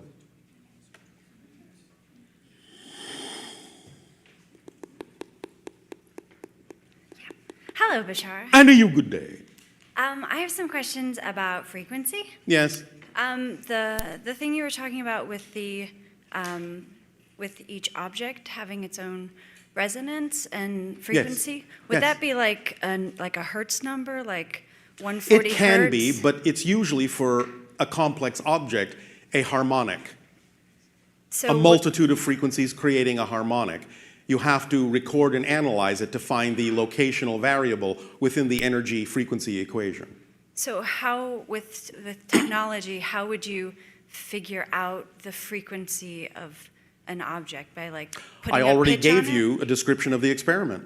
Okay. You have to have sensitive enough equipment to be able to tell the difference between the frequency of the object at one end of the table and the other end of the table. If you have equipment that is sensitive enough to tell them apart, then you're on your way. If you don't, you need to develop the technology further. Okay. That's the first step. You have to be able to read the frequency difference between what you believe to be the same object at one end of the table and the other. Because from our perspective, those are completely two different objects. Okay. Yes? Mm-hmm. All right. And then my second question is, one of the other channelers was talking about how the frequency or the radiation or the waves from cell phones isn't in tune with the Yes, Earth. it's usually a discordant frequency. Is there a way for us to tune electronics better? There is. Your Tesla knew how. And the idea is there is a frequency that can actually bring all of the electronic waves on your planet into a single harmonic. It's based on what you call the Schumann resonance, the vibrational frequency of the Earth, which starts somewhere around what you call 7.85 hertz, but actually does go up and down a lot based on a lot of different variables.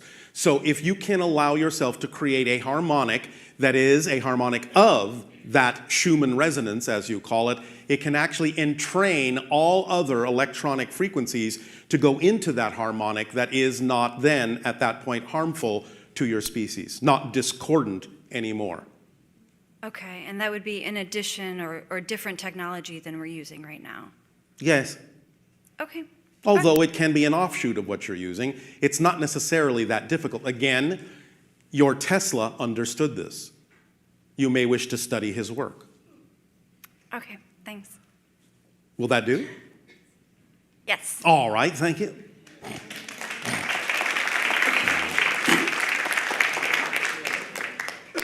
Hello. And to you, good day. Yes. So, I don't really have a question, but you can make a statement. I can make some kind of query into something. A query is a question. I recently heard about something called the delusion of grandeur. Yes. And I have experienced this myself on several occasions. Oh, all right. How exciting. Yeah, sometimes very, very exciting, and then I get blasted back into reality, and it's like not that nice. All right. So, well, the phrase is usually representative of the negative ego expressing itself. The phrase is the negative ego expressing itself? Delusions of grandeur can mean many things in your society. It can have negative meaning, it can have positive meaning, or it can be used negatively or positively. In some senses, it is a way of sometimes reminding people that they might be getting ahead of themselves. Otherwise, it can be used to also suppress people. You have to have the discernment to understand how it's being used. Some people who are afraid of people excelling might say you're having delusions of grandeur just because you're attempting to go what they believe to be beyond your station in life. And you shouldn't be reaching for the stars. You should be happy just to reach the moon. So you have to be able to tell the difference between them when they're attempting to put you down, as opposed to when someone might actually be logically and wisely advising you that you might be thinking more highly of yourself than you need to be in a negative way. Does that make sense? Yeah, that makes sense. I have another question about these recurring nightmares that I have about the ocean. Oh, how exciting! Yeah, it's very exciting. I was wondering if you had some insight into like what that might be. It usually, not always, but it usually, in general, is a reflection of dealing with deep emotional issues. So Does what that ring a bell? How can I deal with those a little more efficiently or? Well, are you experiencing the ideas of believing in lack of self-worth or lack of deservability? Yeah. All right. Then that's a good place to start to understand that you have belief systems about yourself that is filtering your energy in a manner where you are creating a discounting energy of yourself. Is there something in life you would rather be doing? Something that is your dream, your passion that you're holding back from for some reason? Probably, yeah. That means yes. Yes. What would that be, or what might it be? It doesn't have to be the end-all, be-all, but can you name one thing that you would really, really be passionate and excited to do that you are not doing for some reason? For some belief system you have that something bad might happen if you do? Or that you're not good enough, not worthy enough, or someone might reject you if you went in the direction of your truth? Any of those ringing a bell? Yeah, those are ringing little bells. All right. Do they add up to one big bell? The one big bell. All right. Is someone calling you a ding-dong? Yeah, everybody call me a ding-dong. All right. Well, can you give us an example of what you're passionate about that you're not doing?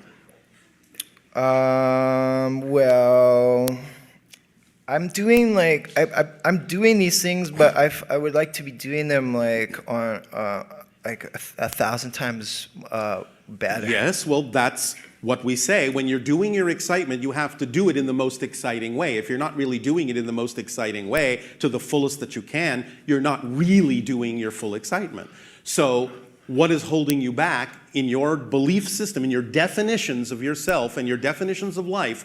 What's holding you back from doing it 1,000 times more strongly? What are you afraid of, in other words? What are you afraid will happen? There's a big fear. Big fear. Of? Come on. Nothing to be afraid of, to be afraid. Come on. What? What are you afraid will happen? You're among friends. I mean, I don't know. It can't get much worse than like. Oh, sure it can. Yeah. Believe I mean, me, what's the you are ultimate all fear? The very ultimate fear of creative like at dying making or things something? worse. Now, can you be I as guess making creative things at worse. making them better? That's the question. What was that? Don't use your creativity to make things worse. That proves you are creative, so why not use your creativity to make things better for yourself instead of worse? The universe doesn't care which way you use the energy. Since you have proven to yourselves that you can make things worse, why not choose to use the same creativity to make things better? Yes? Yeah, that sounds good. So, what are you afraid? Just one little thing you're afraid might happen if you actually open up to being the you prefer to be and doing the things you prefer to do in the way you prefer to do them. What's one little fear you have of something that might happen? Just one. I don't know. Oh, Maybe come like. on. Yes, you do. I'd probably get too wild or something and kill myself. Too wild and kill yourself. Fascinating that you would equate the idea of having so much fun that you would kill yourself? Potentially. Why would you kill yourself if you're having fun? Well, the tendency to like there is no medicate. tendency. There is no tendency. You see, this is what we're talking about. You have definitions that you're treating as if they're facts. You do not have a tendency. You are making a choice to believe in something. You're treating the idea of tendency as if it is a law of the universe. It's not. It's an opinion, it's a belief, it's a perspective, and that can be changed. I would love to change it. Then change it. You have to find out what it is first. Because you see, you all operate on a belief system. Whatever you believe to be true is what you do. Now, you can recognize that there may be things you would prefer to do that you're not doing, but the only reason you wouldn't do them is somehow in your motivational mechanism within your psychology. The only reason you wouldn't be acting on what really gives you joy is you must be defining it as something that wouldn't. That's why you would move away from it with all your power and all your strength. You have to find the definition that is coloring your excitement and making it seem darker than it is. When you find that definition that's coloring it, that's dampening it down, that's filtering it so you can't see the light in it that clearly, then you can let go of that definition, because once you discover what that definition is that's out of alignment with your truth, you will see that it's nonsensical. It makes no sense. It's something you picked up on the way from your parents, your society, your friends, your school. Someone, somewhere, fed you a belief that has nothing to do with you. It belongs to them. You're carrying around belief baggage that has nothing to do with you. Drop it. It doesn't belong to you. But you have to identify what that belief is in order to see how nonsensical it is to keep buying into it. So that's the process and that's the exercise. You ask the question in one of two ways. A, what would I have to believe is true about myself in this circumstance in order to feel what I'm feeling? Or B, as we already asked you, if I did act on my highest passion, what am I most terrified might happen? One way or the other, the answer, the definition will come to you if you're willing to receive it. And once you receive it, you will see there was actually nothing to be afraid of. It's just something you bought into and believed to be true, and that's what made it seem real. Because remember, physical reality is an illusion. The belief systems are simply designed to make you believe that it's real. That's how they operate. If belief systems didn't work to perpetuate themselves and make it seem real, you couldn't have a physical experience, because physical reality isn't real. It's just a projection of consciousness. It's a shadow play. It's a projection on a wall. And the beliefs make it seem dimensional and solid. It's not. It's not. You get to choose what to believe is true within the parameters of the game that you're playing. But that is a lot of leeway. And you can decide that some definitions and some beliefs simply don't work for you, and decide which ones do. and move through life that way, because again, you will never be contradicted by life itself. What you put out is what you get back. It may not always look like you think, it may not always look like you expect, but it will be there for a reason. And if you stay in a positive state with it and know that there must be a positive reason why something showed up, as we said earlier, even if it's something you don't objectively, neutrally prefer, it's there for a reason. And if you stay in the state of knowing that, you will always get the positive benefit from why that has shown up. If for nothing else, thank you, if for nothing else, that sometimes you will draw what you don't prefer as a contrast to more clearly understand by comparison what you do prefer. And that's how you use what you don't prefer in a preferable way. Make sense? Yeah. Does that help? No. All right. That's your path. We will let you ponder it. Let it sink in. These are the way things work. This is how reality works from our perspective. But you have your own path. Thank you so much. Our unconditional love to you. Mine too. Thank you.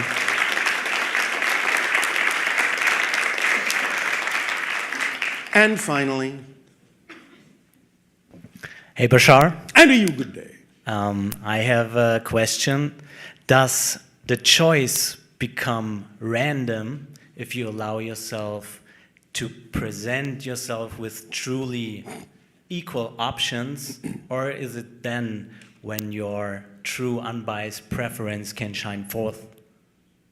Well, yes, and there's a little bit of both in that, because you understand that synchronicity on your planet can allow for a number of different kinds of paths to serve the same purpose or the same function. So unless there is some reason why you really need a specific thing to happen in a specific way, most of you are satisfied enough by simply putting out the energy of the theme you're exploring and allowing any number of things to show up seemingly randomly that will work for you in a certain way. And as long as that certain way is fulfilled, it doesn't really matter whether you choose A, B, C, or D. Does that make sense? Yes. Does that answer the question? It does. Thank you. Is that it? I would have another question. Yes. For someone from the audience. All right. Well, we'll see. He asked me to ask, how advanced are like the propulsion technology on Earth at the moment that is hidden from the public? It is capable of manipulating electromagnetic and gravity waves to a certain extent, but it's not as far along as many people suppose. It's not as controllable by certain people as many people suppose. Nevertheless, it is farther along than you've been told. Not sure how to give you an order of magnitude. Does that help? I guess.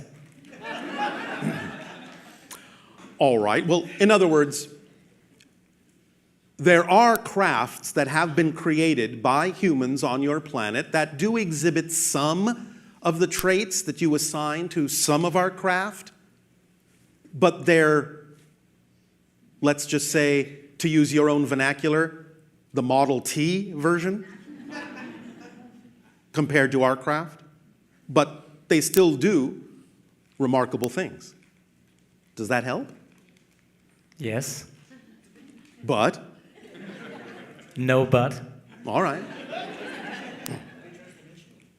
Oh, I just heard from the audience. Are they transdimensional? Yeah. They can be, but it's not really fully controlled at this time. And therefore, there have been what you would call a few unintended events. Therefore, it's not really completely under your guidance yet.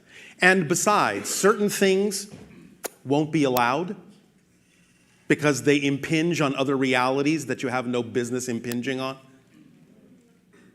Does that make sense? Yep. So until you learn to do what you're doing in a more beneficial way, some of the technologies that you may actually have access to are not actually allowed to go as far as they could, and many of the people working on those technologies actually don't realize that some of that information is being withheld from them in much the same way that they might be withholding information from the general population of your planet. But we won't go deeply into that now. So thank you. Thank you. At this timing, we will once again express our deep appreciation and deep gratitude at the opportunity to open up this bridge and connection between our respective civilizations and allowing us to perceive through each and every one of you that many more facets of the multidimensional crystal of creation which expands our understanding of all that is can be. Our unconditional love to you all, and we bid you all an exciting life of exploration and discovery, and perhaps even more importantly, play. Enjoy your life. That's what it's for. Good day.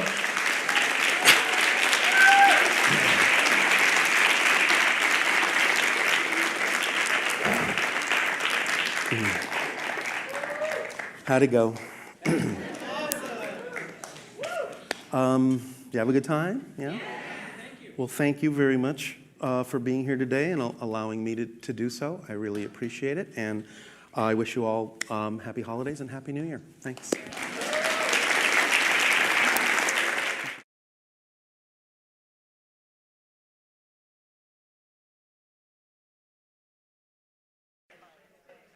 Okay, everybody grab your seats because the famous, awesomeness, super duper Nora Harold is entering the stage. Come on in, Nora.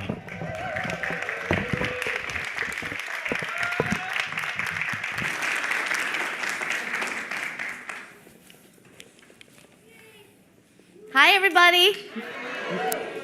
Hi, everybody. Yeah.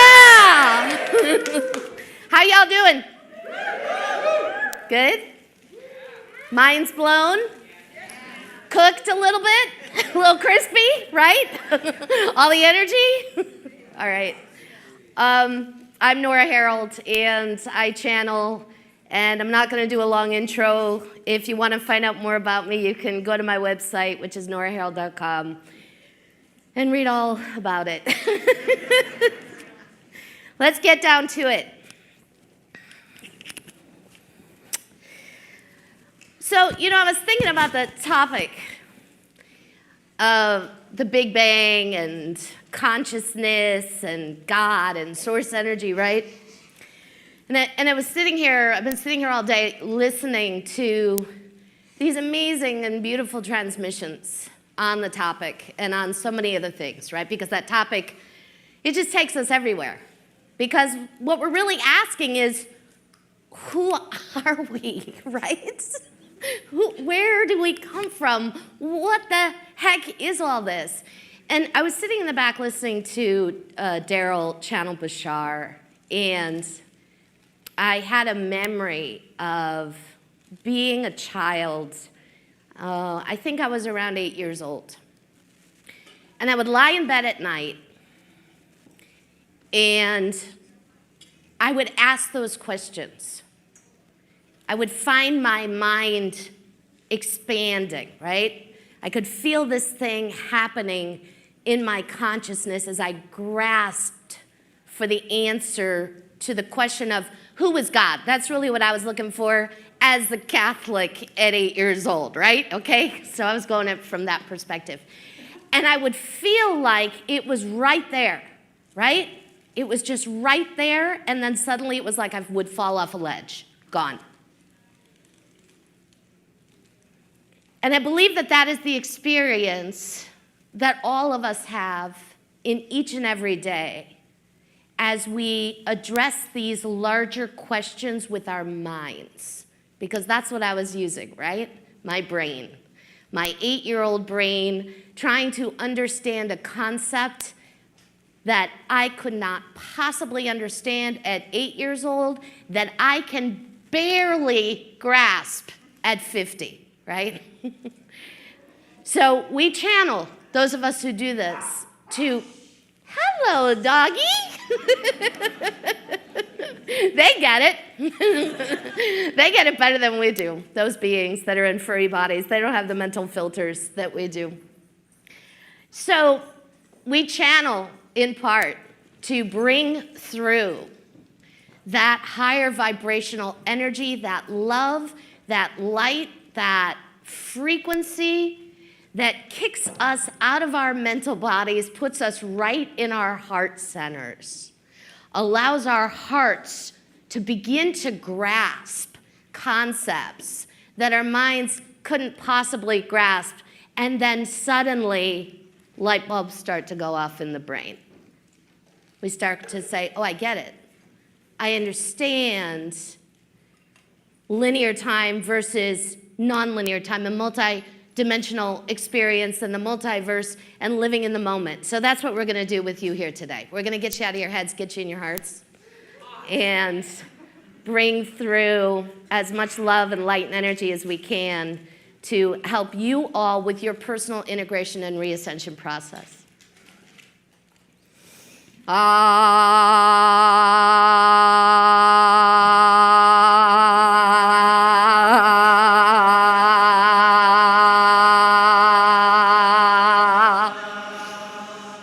Greetings, this is the Pleiadian Collective. As always, it is wonderful to connect with you beautiful universal beings of love and light.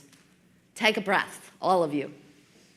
Inhale and exhale. Do it again and again. There's a lot of energy in the space right now, so just keep breathing here. And put your attention squarely on yourself right now as you breathe. And check in. How do you feel? Are you in your body? Are you out of your body? Are you half in and out? Do you hurt anywhere? Do you feel extra yummy and good somewhere? Just really check in and tune in and keep breathing here as you do this. And just observe, right? So if you've got a pain or an ache, don't judge it. Don't claim it as bad, or don't try to shoo it away. Just really be with yourselves right now in this moment.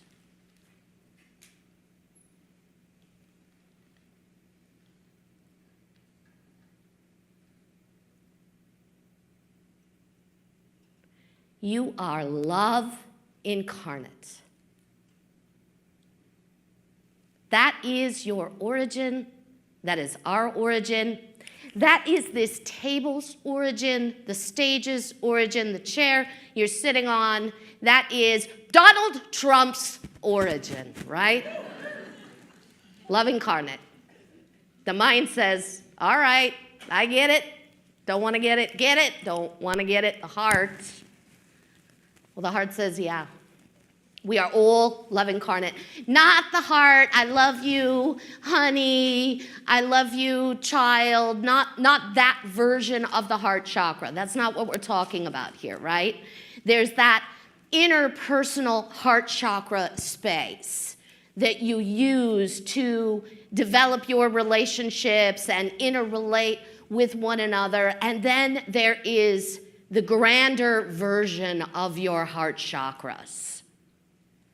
That energy that is your higher self from within, that you that knows yourself to be love incarnate, that knows all are love incarnate, that knows that the Big Bang, right, is a theory about physical density and how physical density came into being in this universe. That's really all it is, right? That's all it is. That's not the question you're asking. Oh, you might be curious about that, right? Because we're all curious in this universe, even us. We have curiosity. And there is a pay grade we can't get to, right? Because we, as the Pleiadian Collective, are separate from source energy in the expression of our light and love, right? We have downgraded our vibration just a bit to sit here as this Pleiadian Collective. So even our understanding of this universe hits a wall at some point if we try to process it mentally, right, as you would. So if we use that higher mental process that we have, right, so you have a third, fourth, and fifth dimensional mental body right now, right? Take a breath, all of you. So you've got your third dimensional mental bodies, which are the filters that were put in place so you could come in and play this game that most of you at this point see in a lot of ways is ridiculous and you're bored with, right? So that's exciting for you to find that this is boring, because the boringness of life on planet Earth, the redundancy, right? The get up every morning, take a shower, and rinse, and then repeat day after day after day, right? The redundancy of that gets you asking questions, right? Why? Why am I doing this? Why am I waking up in a bed every day, cleaning my body? What's with all the washing, right, in this reality? What's with all the washing, right? So you start to ask these questions, and as you do that, well, then you start to suddenly have insights and aha moments, and those insights and those aha moments happen because as you ask the question, the answers are derived from your heart chakra. Your heart says, well, because you thought it would be fun, right? And it is. It's so much fun. We know that you can't always see that from where you're sitting within what often feels like the difficulty of your lives. You can't see how much fun you are having at all times, and you are having fun at all times, no matter what is happening. But that's the higher perspective, right? We really like to honor both perspectives. So there's your third dimensional perspective and your third dimensional mental body and the filters in place that keep you playing the third dimensional game. Then there's your gateway into the fifth dimension, which is that fourth dimensional understanding, perspective, and mental body. And then there's your fifth dimensional mental bodies, which are all beginning to come online. Take a breath, all of you. Think about all of the things that you understand now mentally when you think about multidimensional concepts, spiritual concepts, operating as a creator being that were completely new and mind-bending to you at some point in time, so much so that it would shut your consciousness down and all you could do was either sit and breathe, right? Or go turn the TV on or look at something else and just, leave, right? Because it became too much. That's not happening for you any longer. You are now in a place where you have activated and you're operational in your fifth dimensional mental bodies, meaning all of that information that you've worked at for so long, filtering through your heart chakras, integrating more deeply into your lower chakra system, has begun to come into your minds, and suddenly you're finding yourselves able to explain ideas about multidimensionality to those around you that would have confused you just months, years, a decade ago, right? That's a version of the Big Bang. That's an elongated version of the Big Bang. Big Bang is evolution. The Big Bang is the moment. The Big Bang is right now, and now, and now, and now, and now, because when you look at the reality that time is not linear, that all is happening now, that moment that scientists discovered, right, that they coined the Big Bang is happening right now. Right now, this universe is being created. Now, now, now, now, now. But that only really covers your physical understanding of reality. You want that other answer. What came before that, right? What was here before that Big Bang happened? Well, nothing and everything, as Bashar was saying, right? It's all eternal. It's all happening. And yet, there is a story, because in the third dimension, you get to have a story. You get to have a beginning, a middle, and an end. Yes, you get to play the game in that way, and that's fun. It's really, this is Kaliandra. Greetings, Kaliandra. So I'm Kaliandra. I am fifth dimensional fairy, for those of you who do not know me, all right? So we don't get to do that. I don't don't get to date somebody, hope he calls me, be excited that he called me, go out with him for months, break up, get back together, be together, get married, have children, have this elongated story. I don't get that. I get this. Hey, other being, let's be in this moment together. Okay. Hey, other being, let's be in this moment together. Oh, hi, being. This is a new moment. Let's be in this together. The Big Bang? Who cares? I don't even care about that, right? We don't care about that in the fifth dimension. Our minds don't go there. We can't even conceive of beginning, middle, potential ending as you do, because we do have the ability and the capacity to understand the eternal, to understand that experience, and that's what your minds are beginning to grasp. And what's going to happen for you all as you integrate more deeply the energies of your fifth dimensional identities, right? So that's the game here from our perspective.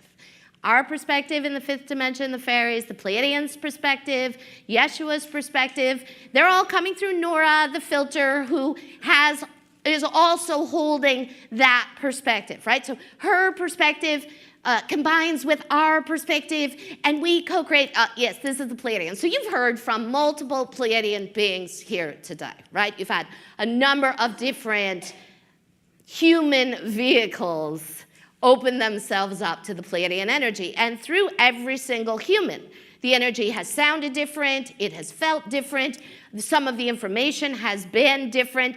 That's partly because the being channeling collaborates, co-creates with the Pleiadian energy, and you get a different version. You get a different flavor of the Pleiadian pie, right? So maybe Wendy is apple and Rob is cherry and Nora is blueberry, right? But it's all pie, right? It's all Pleiadian energy, yes. All right, Kaliandra again here. So we just want to explain. Whew, take a breath, everybody. It's important that you remember that, we're not just chatting at you. We are working with all of you in your fields. By being here, you said, yeah, have at it. Come on, let's go, right? So you're getting downloaded from every being you've worked with today, and now multiple beings, not just me, not just the Pleiadians, not just Yeshua, who's running his vibration and frequency in the background, all the beings that have been here, which is a big bang in and of itself, right? You're going to walk out of here changed, altered. Take a breath. This is the Pleiadians. So we're playing a game with you all right now as we shift back and forth here in vibration and frequency, and we want you to notice how that feels differently in your bodies. And we want you to remember, as Kaliandra was just saying, we're not just talking through Nora. For you to receive channeled information means that you, right now, in this moment, are channeling. You couldn't hear it, feel it, know it, if you weren't doing that. If you hadn't activated your own technology and abilities to operate as channels. And you can use a lot of words to describe what that means to you, right? You sense energy, you're telepathic, literally, you direct voice channel, whatever it is. You are activating more and more as the truly fifth dimensional beings that you are in the process of becoming. Becoming not just energetically, also physically. Your bodies are going through this change. Another big bang.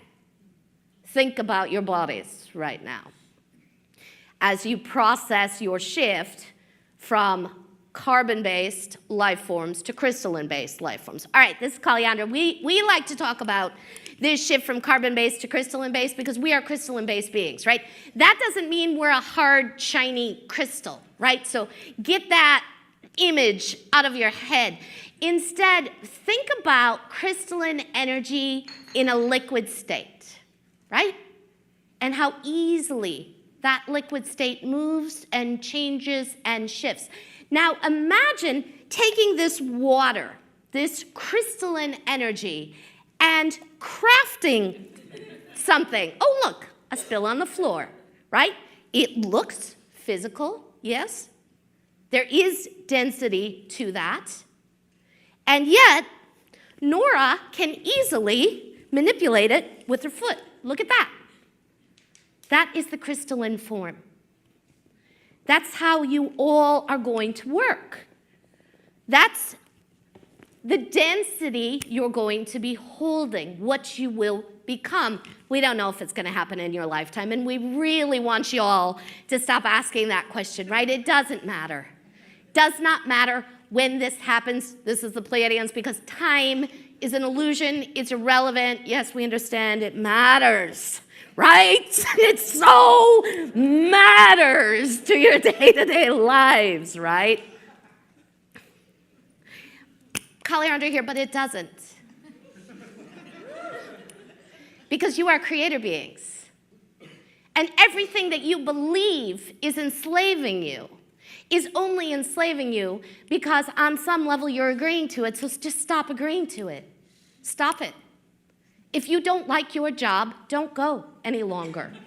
We're not joking. It's time for you all, and we love you. It's time for you all to put into action all that's been sitting in your upper chakras, right? It's time for you all to activate your fifth dimensional technology from your lower chakra system and begin taking direct action towards that reality you desire without being attached to a fixed outcome. This is the Pleiadians. So we like to call this following the breadcrumbs, right? So you do this, you tune in to a frequency, a vibration. All right, so I'm going to find in myself what's missing in my day-to-day reality. Wow, it's really kind of boring and there's a lot of drudgery. All right, I would like to experience more joy on a day-to-day basis. So we want all of you to take a breath right now. Go into your second chakras. So put your attention right on your second chakra as you breathe. And without needing to know how, which means get out of your heads, activate the vibratory rate of joy in your second chakras. It's just like flipping a switch. Just do it. You're already your fifth dimensional identities. Your higher self is already integrated. You don't need an instruction manual for this. Just take a breath and feel that vibratory rate of joy, not the emotion of joy, not the feeling of joy, the vibration of joy. We would say emotions sit on a bandwidth that's here, right? Frequencies and vibrations, they're up here. Quicker, lighter, like a butterfly's wing, perhaps. So breathe into that vibratory rate of joy. This is your practice right now in taking yourselves from third dimensional drudgery, what feels like drudgery and enslavement still for all of you, and it doesn't matter how advanced you are, you all still on some level, in some way, are feeling enslaved in your realities, right? In some way, because you're still, in large part, playing that third dimensional game that was crafted to enforce enslavement contracts. That was the beginning and the origin. That was the Big Bang here on planet Earth some time ago. The game was changed. This became a slave planet. You all, every time you came here, said, sure, that'll be fun. I'll be a slave, but forget I'm a slave, so I'll try really hard to free myself and never be able to do it, right? A lot of fun. So now, that's ended. At the end of 2012, on that winter solstice, your enslavement contracts with the Anunnaki expired. Another Big Bang, boom, gone. You're free. You are fully free to access your sovereign identity from within your bodies. Now, those that held the assumption of power are not so willingly giving it up, right? It's not like they said, woohoo, the enslavement contracts have expired. All right, you guys can have it. No.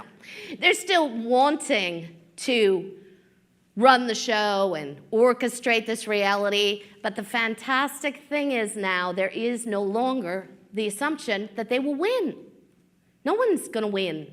You're all activating as creative beings. You're all integrating and reascending, including those beings who were operating as the masters, the enslavers, because they were just as enslaved in this game as you were. All right, we've gone on so many tangents here, and we know there are a lot of questions, and we don't know that we answered really what is the Big Bang, other than your scientists trying to explain the creation of this universe and bringing into physical density source energy, which is really our explanation of what the Big Bang is, right? There is, again, no beginning, no middle, no end to source. There just is source. It just exists. And when you are complete with source, fully, no filters, when you're in that 13th dimensional space that doesn't define itself as the 13th dimension because it is everything, then you have that full sense and understanding and knowing of the beginning, the middle, and the end, and yet you no longer exist as an individuated being at all. Okay, I'm back. Let's take some questions. Who's first here? Hi, so lovely to see you, and I'm going to pick up right on where you left off, and I am letting go of the first 65 years of following the social structure, and I'm letting go of believing I have to go to work to make money, and I'm selling my business, and feeling like I'm 1 year old. You know, I've fit the cultural definition, and now it's just a letting go. And anything you have to add for that? Yes, this is the Pleiadians here. Thank you, Anne. Thank you. And that is a wonderful question, because we'll explain a bit more about following the breadcrumbs and our support of you at this time as you activate more as the conscious being of love that you are. And that's what Anne is doing, activating even more as the conscious being of love that she is. And for all of you, put that foremost in your own consciousness. I am activating as the conscious being of love that I am. That doesn't mean that you're not going to have a bad day or that you shouldn't have a bad day, right? Because all is love incarnate. So activating as a being of love does not cancel out the crap. It means you experience the crap as love, right? That fight, it was fantastic, because look at what it showed me about myself, my limitations, my fears. Look at what my partner learned about himself, his limitations, his fears, and yes, in the moment the fight sucked, right? But you're all getting to the point, really, you're all getting to the point, and this is really relevant to you, Anne, where you can be in the fight, right? Really in it, feeling it, and at the same time activated in your fifth dimensional consciousness, observing your experience, holding that awareness, and suddenly the fight is not as big of a deal, right? And then suddenly you shift. And there's no need to, do a big write-up afterwards and go see a therapist and go work it all out, because you worked it out in that moment vibrationally. You shifted within yourself. And it doesn't mean you won't do it again. You probably will, right? You'll do it again and again and again and again. But what happens every single time you do it is it takes a much shorter amount of time for you to activate your fifth dimensional consciousness, observe yourself in the moment, go, oh, look at that, I'm running my programs around my fears of poverty and my abandonment and rejection. I see, that's where I'm doing that. Okay, I'm going to send some unconditional love to the aspect of me that needs it in this moment in time, and suddenly, oh, look, there's the resolution to the issue, and it's like the fight didn't even happen, right? So this is how you're operating, and this is how you're going to operate now even more, Anne. So to move forward for you, it's every day going in, finding the vibratory rates that you want to exist on, that frequency, that bandwidth that you want to use to create the template of your reality. And as soon as you start doing that, you begin to pull into your reality all of the things that are going to get in the way of you doing that. And all of those things are just you, your fears, your concerns, your anxiety, your trauma, right? Not just trauma from this lifetime, but untransmuted trauma from other lives. You're all calling that on the table right now. You're all bringing it to your own consciousness, all of this untransmuted trauma from all of these other lifetimes. And then in the moment, you feel what it is you're feeling, right? You say, look at that.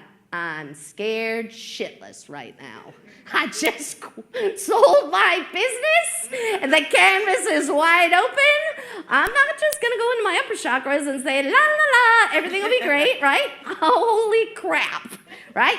And you start to really feel that. You let yourself feel your fear because you're not just accessing Anne's fear in the moment. You're accessing the fear of every version of you in any moment in time and space that felt that fear and for one reason or another within the course of that lifetime could not transmute that trauma. So in most of your lives, you transmuted the traumas in those lifetimes. You're dealing with, in this incarnation, those frozen or stuck pieces of trauma that for one reason or another in that lifetime you could not clear, right? It's not like you're handling all of your past life trauma in this lifetime. We just want to be clear on that because that would feel enormous to you. So then you feel it, right? You say, okay, here's my fear. Here's my fear. All right, I'm just going to observe myself now, feeling the fear. Just like you observe yourself in the conflict or the fight or whatever. I'm going to observe as I feel that. And as you observe, what you do is you activate the energy of your fifth dimensional consciousness or your higher self. We use those terms interchangeably from within. So I'm feeling the fear and I'm observing myself feeling the fear, meaning I'm calling upon the energy of my higher self and I'm not pulling it from a cloud and bringing it in. I'm accessing my higher self's energy from within that is much more adept at transmuting trauma and creating from frequency than the ego personality of Anne is, or any of you, yes. So you feel, you observe, and then the next step is to accept. It's very important. Accept without judgment your fear, your trauma, your darkness, your bad day, your bad behavior, whatever it is, you are still love incarnate. You've got to accept these aspects of yourselves that are hiding in darkness. And as you do that, you start to activate unconditional love. And learn to love myself. Yes. Thank you. And that unconditional love then transmutes that trauma, and then suddenly the breadcrumb falls in front of you. You know the next action to take. It's no longer, I just quit my job, sold my business, right? And I've got an empty slate in front of me. It's I sold my business and that triggered what I needed to trigger so I can clear. And I did that clearing and, oh, look at that. Look at what came into my reality based on that prior intention of freedom, right? Because that's where you're headed, Anne, is that activation of freedom from within. Totally. Thank you. Thank you. Thank you, Anne.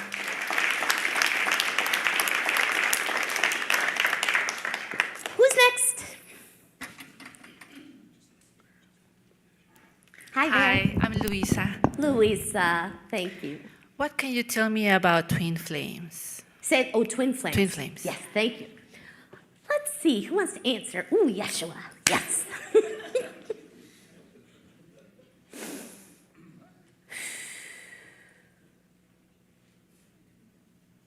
This is Yeshua. We greet you with love and joy and honor your light. So the question being asked is about twin flames. There are a number of different answers we could give, as is true for most questions asked.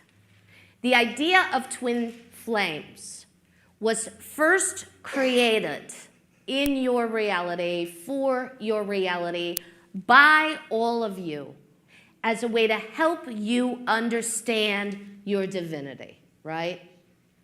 You would meet up with a being that held an extremely similar vibration to yours. And that meeting and what you would feel then within yourself would allow you to access the truth that you were source energy, but that truth came as a reflection. And the truth came in the feeling of being in love with a being that you felt so much at home with. And the lie was, I can only feel this way with this being. Right, this is the Pleiadians here, right? So that was the third dimensional experience of twin flames. And that absolutely worked for you all in an enslaved version of your reality where you didn't get to fully know yourselves as source energy. So what's happening for you all now is you're starting to release these concepts and ideas around twin flames. So twin flame is two beings from the same oversoul incarnate at the same time, bump into each other in a lifetime, and oh, look at that, we share the same vibratory rate. That must mean we're supposed to be in love and get married or be in a relationship and have children and read each other's minds and blah, blah, blah, blah, blah, right? Yes. And it's still happening. Of course, it's still going on, but it's not serving the same function any longer, right? It's not the twin flames, if you do run into a twin flame, they're not operating for you any longer as the connection to source energy, right? They're operating for you as hardcore partners in transmutation of your trauma. Yeah, there's nothing like it. I got one in my life, man. John and I, almost 19 years together, have triggered in each other and facilitated in each other and cleared within each other many, many lifetimes worth of stuff, and we're clearly not done. This is the Pleiadians, and that's the work that you'll find yourself doing with the twin flame. So then the question is asked, like, well, do I need a twin flame? Do I have to find a twin flame? Well, the idea of twin flame supposes that there's just one other, right? There are many. Your oversouls, those oversoul beings, are massive in their scope. And there are many, many, many individuated vibrational signatures from the oversoul beings incarnate on planet Earth right now. So from your oversoul being, there are many, many versions incarnate walking around that you could bump into and play out a twin flame game with for 5 minutes, 5 years, 5 months, 10 weeks, 20 years, doesn't matter. You all don't have that same agenda any longer. We hear you asking another question, and that's about pulling in an appropriate vibration in a relationship. Find within yourselves what it is you want to experience in partnership. Activate those vibratory rates from within. Do your inner work, and that reflection will come to you, and you will recognize it then as a reflection of yourself, not as a being that uplifts you, takes you up and out of a lonely experience. And if you are lonely, and we're not just talking to you here, we always use whoever we have in front of us, right, to address the biggest audience. Your loneliness, that's yours. There's not any being outside of you that's ever going to resolve your loneliness for you. There's not any being outside of you that's ever going to resolve anything for you. It's always going to be you. In your transmutation of trauma work, the deeper integration of your higher self into your lower chakra systems, the activation of your sovereign identity, and the truth and understanding that you are a creator being at all times, never a victim. And if you're a victim to your loneliness, that on some level is your choice. You're saying, okay, I like it. Right, you like it on some level. Whatever it is you're doing, you like on some level. You like it, right? You're getting off on it. You're getting something. Getting some kind of energy, some kind of excitement, even if it's crying, right, for weeks at a time, you're getting something, right? So you have to start asking yourself, well, what is that vibration I'm running, and how can I clear, what do I need? And this is where you've really got to run non-judgment. Yeshua again. Right, so you all think there is a right and wrong way still of going about your lives, living your relationships, doing integration and reascension work. There's not. There's not a right or wrong way. There is just you, love incarnate, doing your best at a game that feels incredibly challenging to all of you. Thank you. Thank you.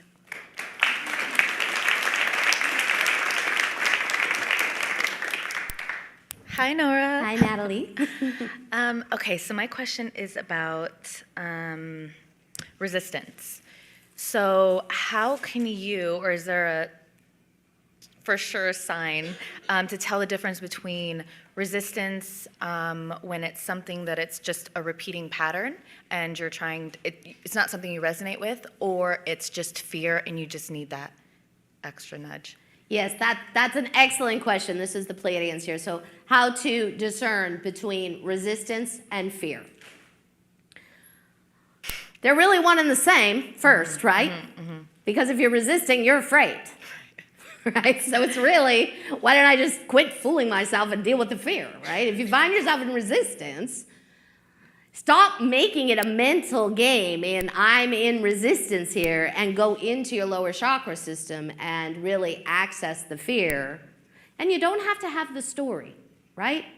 You don't have to know exactly what it is you're afraid of, why it is you're afraid of it, how many lifetimes you had this particular trauma that created the fear. You don't have to know any of that any longer. It's just mental bullshit.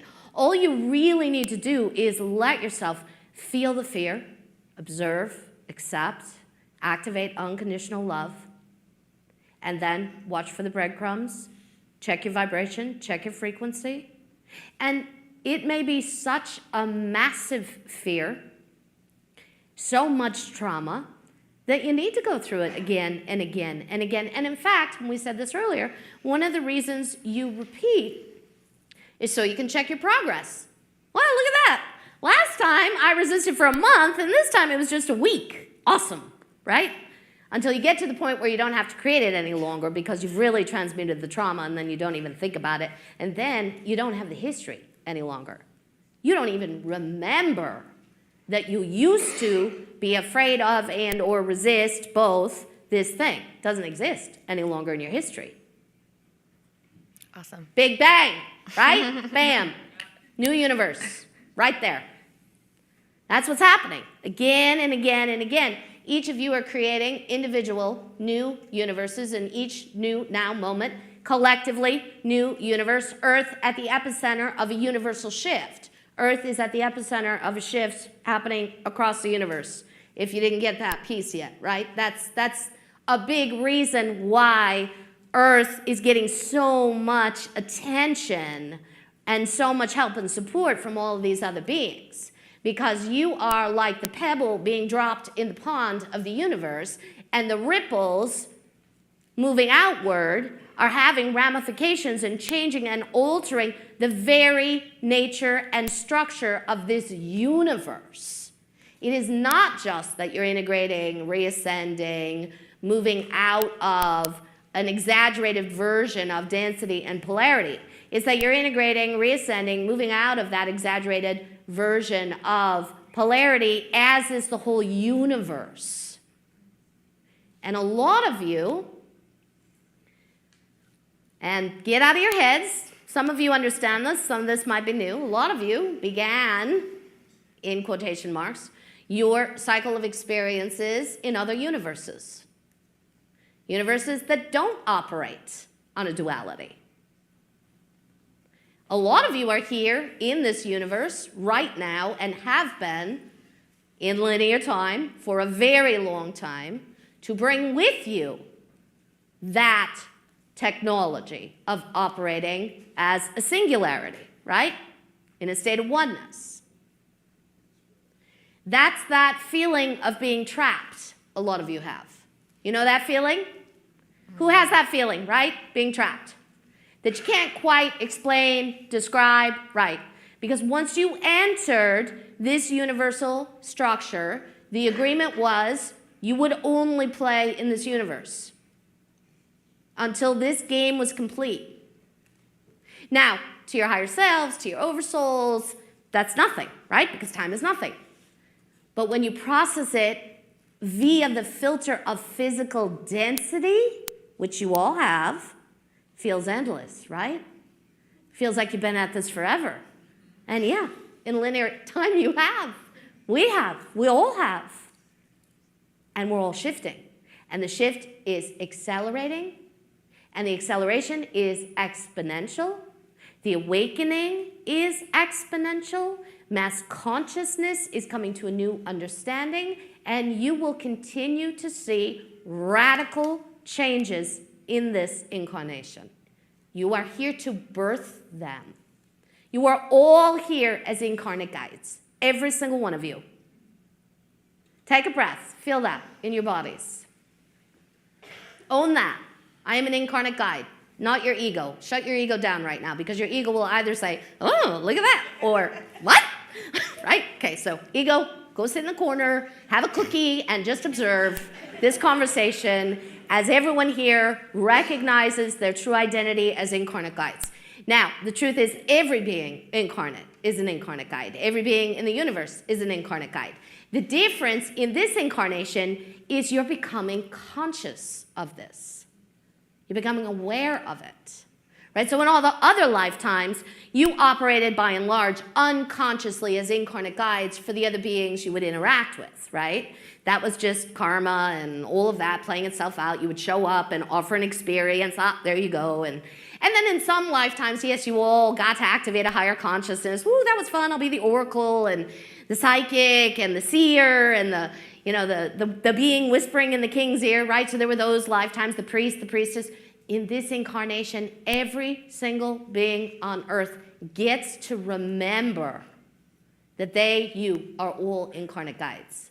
All here as beings of service to one another, to earth, to the universe. Thanks, Natalie. Thank you.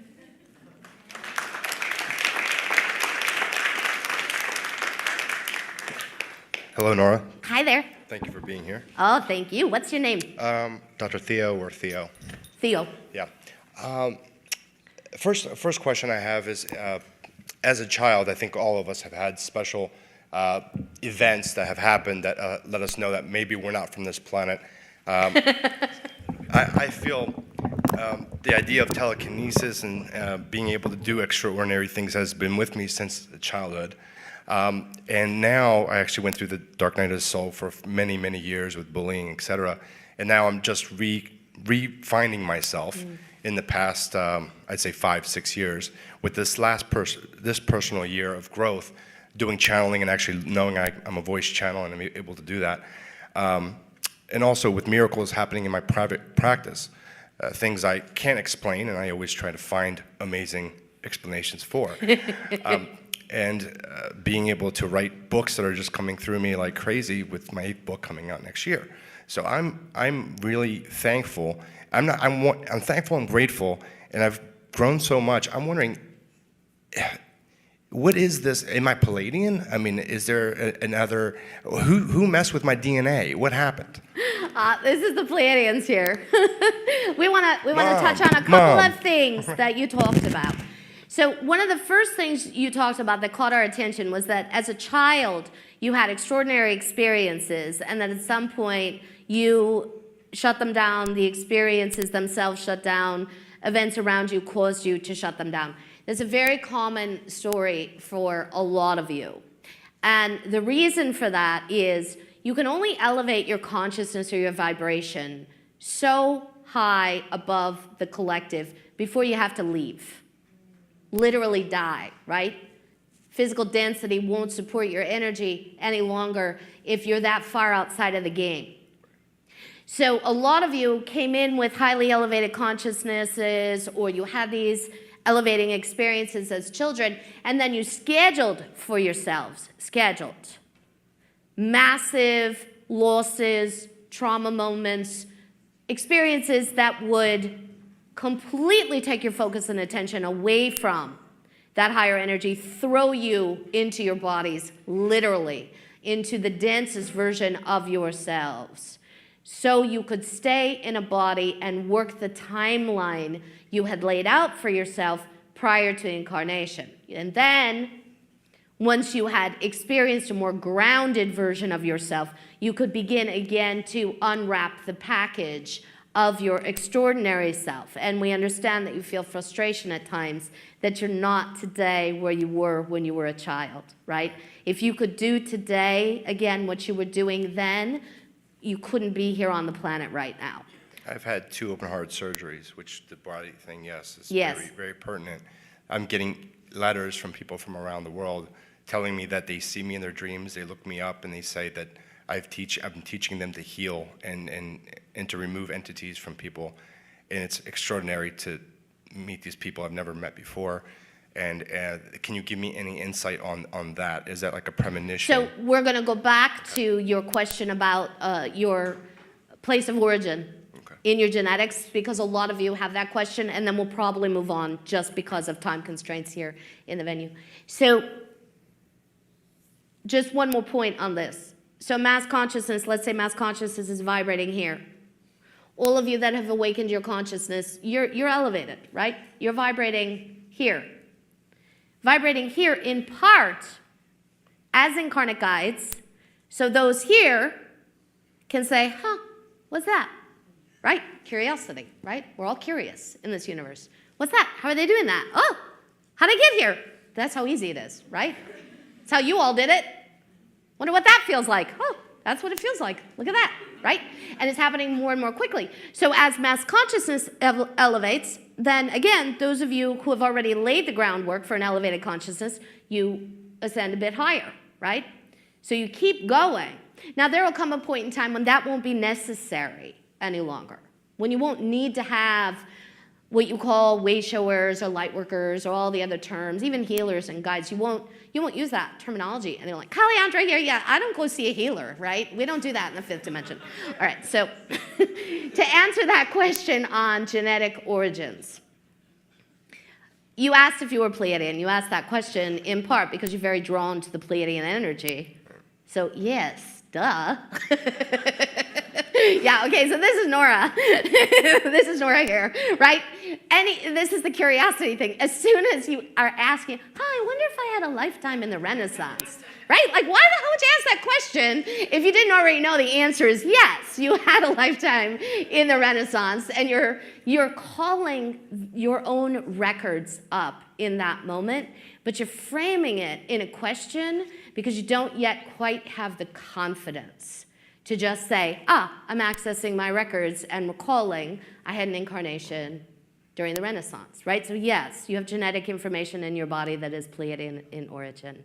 You have other genetic information as well. Yes, this is the Pleiadians. None of you, no, we'll change that. Very few of you are just any one thing. In fact, none of you are any one thing, right? You can't be any one thing because you're everything and we're all everything, but we're talking about your bodies, your physical bodies. Yes, there are very few beings on your world who we would say are just this, right? Or just that due to their genetic lines. But even those lines are currently being diluted, meaning the children coming in are not that any longer. And this is part of the expiration of your enslavement contracts. Look at the royal family in England. We'll use that as an example. Their genetic lines are currently being diluted. Never happened before. That's happening in part due to the enslavement contracts expiring. And that began to happen even before those contracts expired to facilitate that expiration date, which was always known. It's not a surprise to anyone, not the Illuminati, not the Anunnaki, not the reptilians, not really any of you, right? Think about the big freaking deal you all made of 2012 without really understanding what was going to happen during 2012, right? You all had lots of ideas, none of you really knew. You only could really know in your mental bodies after the winter solstice of 2012, because at that point the enslavement contracts had expired, and then your mental bodies could grasp that peace. You couldn't have played the game if you understood fully, the game was fixed in the first place. You wouldn't have bothered. Thank you, Theo. Thank you, Nora. Thank you.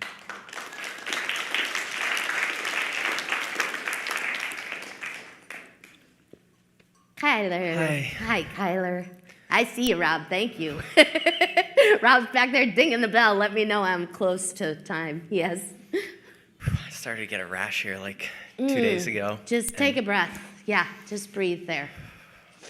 So everybody here, take a breath. Just inhale and exhale and put your attention on your heart chakras. You're going through massive upgrades right now throughout your entire chakra system due to the download that came in on the winter solstice recently. Okay, what's your question, Kyler? You used to channel a bit about the high heart chakra, and I haven't heard you speak about it much, so I feel like this kind of ties in. I had a meditation in a park, actually working with one of Bashar's contact crystals, and it was the most connected I've ever felt, and I have been kind of shaming myself for not being able to not get back to that place, but get close even. And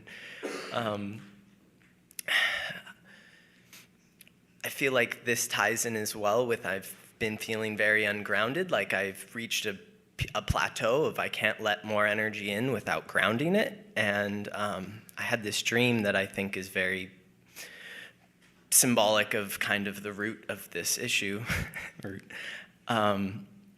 There were these golden eagles, and I'm curious if Yeshua was one of them. And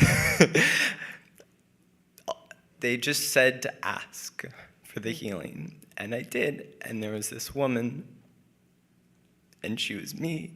And it feels pertinent with the Women's March and the hashtag that you were, all the women were, and what is it? Me too. Me too. Yeah, me too. And I know I follow you on Facebook, so I don't know. I know this is all close to your heart as well. And I feel like part of this trauma is something that I'm transmuting for the collective and is not my own, but I know I have pieces in this, and it has to do with the Illuminati and satanic Let things. us jump in here, Kyler. This is the Pleiadians here. So partly what Kyler is doing here is demonstrating for you all the process of feel, observe, accept, as he so beautifully expresses his tears here, right? He's accepting his emotional state without judgment. He couldn't do that in front of you all. Thank you, Kyler. And the activation of unconditional love. What you're talking about here in the high heart chakra and the lower heart, we talked about a bit earlier today, actually, when we were talking about there's that heart chakra energy of relationships, right? I'm in love, I interrelate, and then that bigger heart chakra energy. But what's happening in your bodies is you're restructuring your entire third dimensional chakra system. Eventually, you're going to move away completely from defining first, second, third, etc., right? It's not going to happen any longer as you activate more fully your fifth dimensional chakra system and energetic bodies, and then feel the blending of your third and fifth dimensional energetic matrices and create from that place. That's the work that you're doing right now, Kyler. And just like we were saying earlier to Theo, if you were in that heart-connected space at all time, which is a higher vibrational state of being, at all times, you couldn't exist on Earth right now. The other piece we want to talk about is the prototype that is Kyler here. So Kyler came in part, and a lot of you in male bodies that are here with us today, came in to shift the archetypal male energy. So a lot of you that are in male bodies here in this room or listening run a greater amount of female energy than male energy through your bodies. Now, there are females on the planet that are doing the same work, that are running more male energy. So we like to use yin and yang because we don't want you to really assign gender to this. So we'll switch to that right now. So there are a lot of females on your world that are running more yang energy than yin energy, right? As there are a lot of males who are running more yin energy than yang energy. It's helping to break down a lot of your enslavement structures, the patriarchy and all of the structures around the patriarchy and that were created to support the patriarchy, which was just another way for you all to play out the enslavement game here on planet Earth. For those of you that are in male-looking bodies who came in to do this, shift the archetypal male energy, you experience at times profound exhaustion. So if you are in a boy body and have unexplained exhaustion at times, it is because you have taken on this massive task of shifting the archetypal male from the inside out. The females doing this work are not as exhausted because even though it looks as if the men are running the show, right, and have an easier time, it's been more acceptable on your planet for a long time for women to access their male energy, their yang energy, than it has been for males on your world to access their yin energy. So we just wanted to share this, Kyler, because you're demonstrating that. And there are a lot of you tuning into this that are accessing this. Thank you, Kyler. Thanks for your questions and your time. Thank you. Love you. All righty. So take a breath. Put your attention on your heart chakras. As you inhale, allow yourself to light up from within. As you exhale, expand the light of your being up and down and all around, all throughout your chakra systems, 3D and 5D chakras. With every inhalation of breath, you magnify your light. With every exhalation of breath, you allow your light to move and connect. Feel your light merging with the light of the being sitting on either side of you as you breathe. And continue. Every inhalation, you expand. Every exhalation, you send out. Your light's merging now with every being in the space, both physical and non-physical. Every being in Burbank. We just wanted to say Burbank, all right? Every being in California.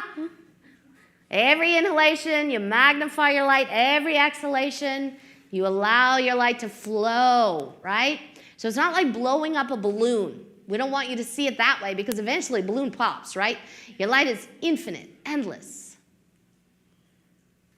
All of the United States, all of the other countries, all of the other continents, all of the other beings, animal, plant, mineral, crystalline, carbon-based, connect. And connect now to your solar system,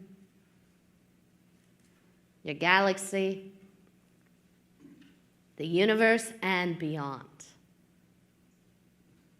Connect with home right now if you feel this universe is not your point of origin.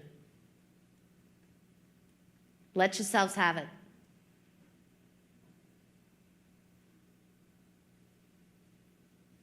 And put your attention right back on your heart chakra, feeling this state of oneness. We love you, we love you, we love you. We are always with you, always available for you.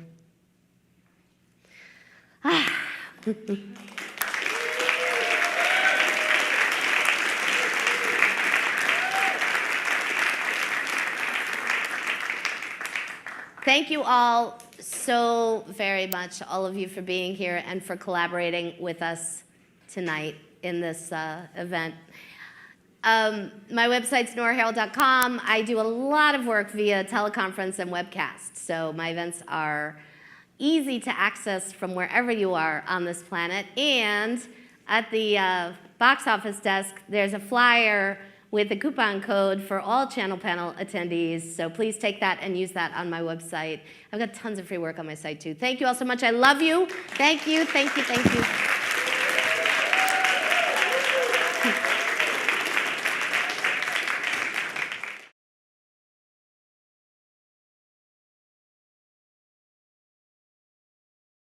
Good evening. Great to be here with you all. So my name is Sean Swanson, and I'll be channeling Aishu of the Yahyel civilization. The Yahyel are human beings from another planet. They're very similar to us in appearance. They may be the first of our galactic family, the first people from another planet to come here and meet with us in person.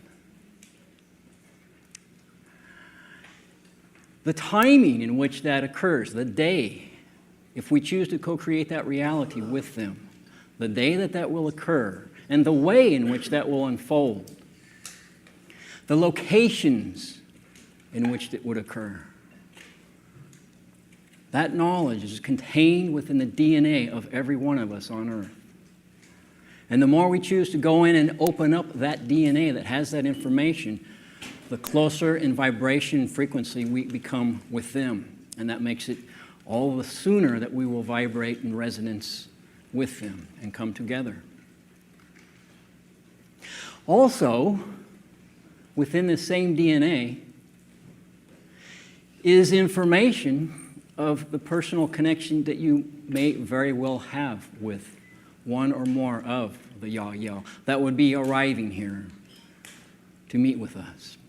And together, we may very well create mutually rewarding future for current and future generations.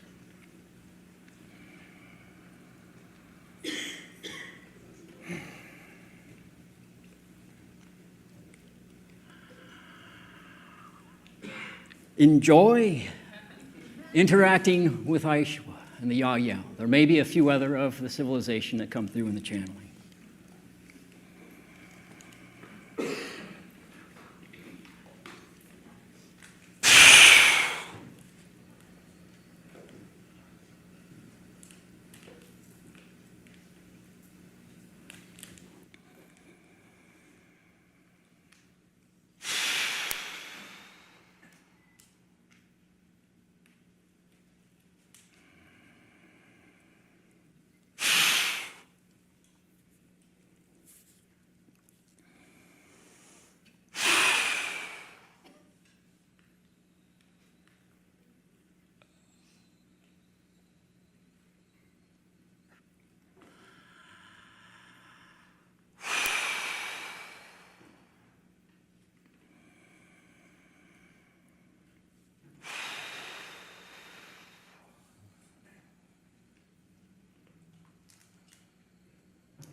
Wonderful to be here with all of you in these blending moments together in this day of our time.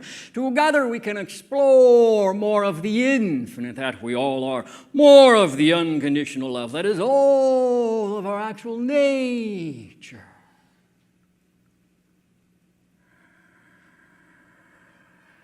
To feel more into the reality of the creation of the universe. Really, in our perception, has always existed the universe, and can change and does change in the ways in which it exists. Just as you change, and just as you are born into this life in transition, out of this life, out of this incarnation, into another form. The physical embodiments of planets and solar systems and galaxies have a similar experience of life within the universe, that they and we are all the one, that is the all. And in your observations of your solar system, of your galaxy, of what you perceive to be universe, your measurements, experiences with. There are ways to come up with an answer. When did it begin? Who created it? How did it get here? What is the substance of existence in the universe itself? You can find answers that can, in one moment, satisfy you. And yet those answers can change as you change. And the answers then also will need to change with the changes that you make. It is ever changing, this idea of the creation. How, when, where, what, with. And you can explore this idea for eternity, always searching for an answer. Or you can understand that the answers are always changing and step into enjoying the answers you do or don't currently have. Follow your heart in that way. But know that any answer that does find itself within your awareness can, as you change as well.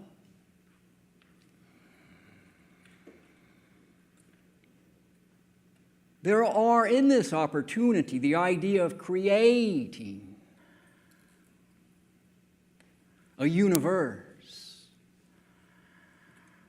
an opportunity for us and you in this moment to gather here in this time and space, to create a universe, to gather.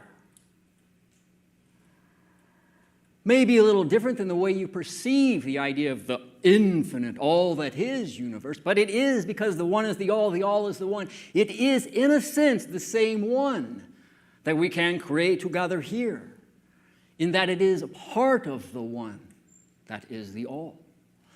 And in this moment to gather, create new universe.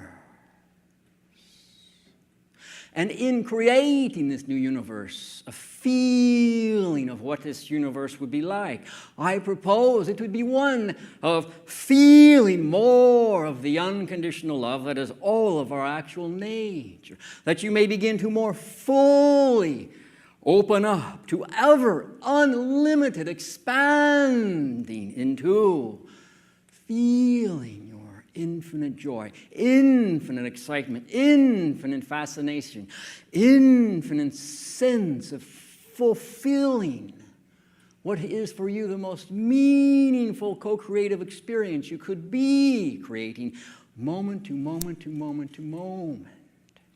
That is more similar to the experience that I and those in our world have.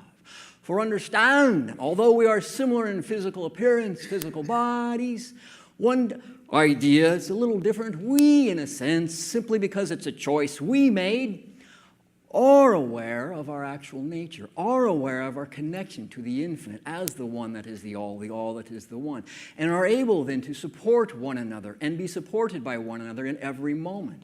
All of us have all that we enjoy abundantly that supports and serves us enrichingly.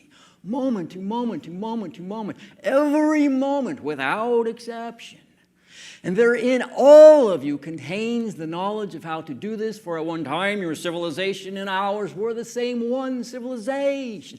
Before you, in a sense, some of you, evolutionarily speaking, decided to go off into space, into strange new worlds, in a sense, not with the intention of coming back to our world, but to go and be gone, in a sense, and possibly never come back, but to evolve, to meet new civilizations, to grow new hybrid civilizations, have new experiences.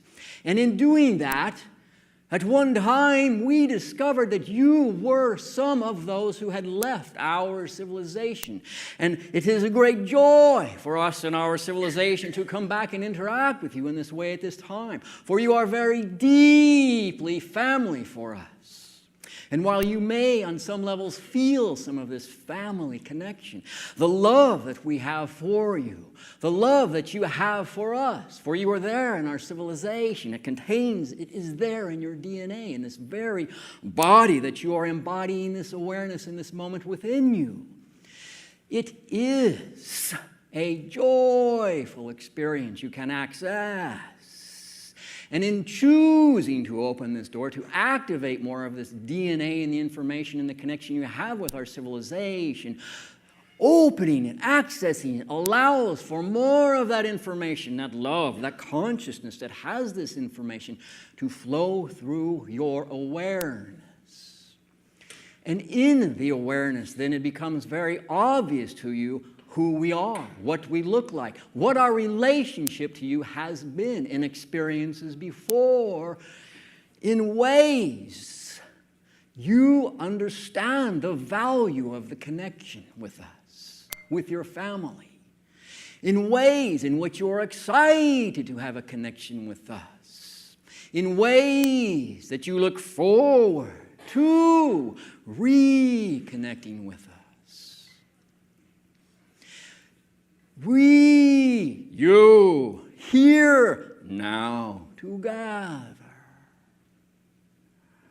have opportunity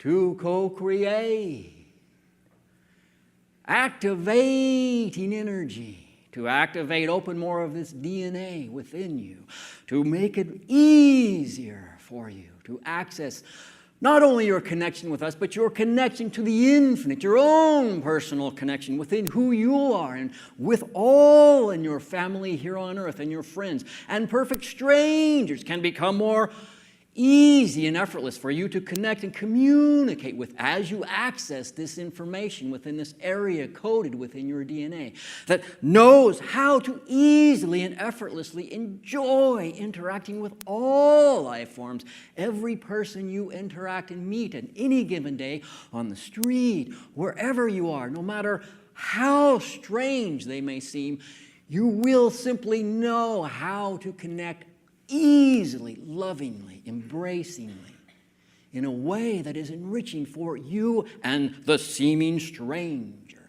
You begin to recognize not a stranger, not unknown this person who I have perhaps not met in this lifetime on earth before, but you realize you know this person, that person.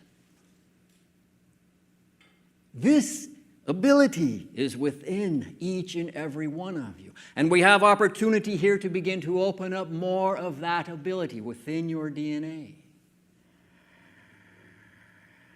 And it is something you can do on your own. Some of you perhaps have already and are doing. To access more of your infinite nature, wherein also more answers of how, when, where, why, the universe, the Big Bang. The answers, the Big Bang answers are there within you.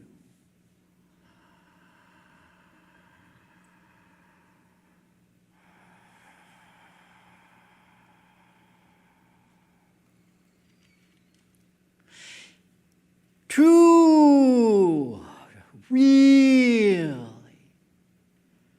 be most useful for you in this opportunity to more activate this aspect of your DNA.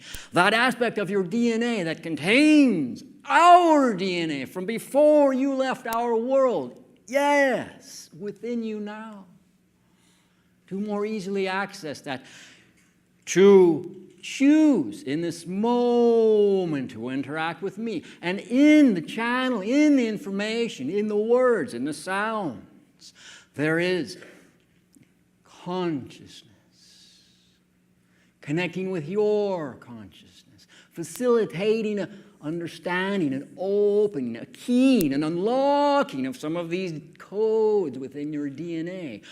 The DNA that you contain from when you are connected to our civilization. And if you would enjoy or are curious to move forward in this time together here and now, it really is very simple.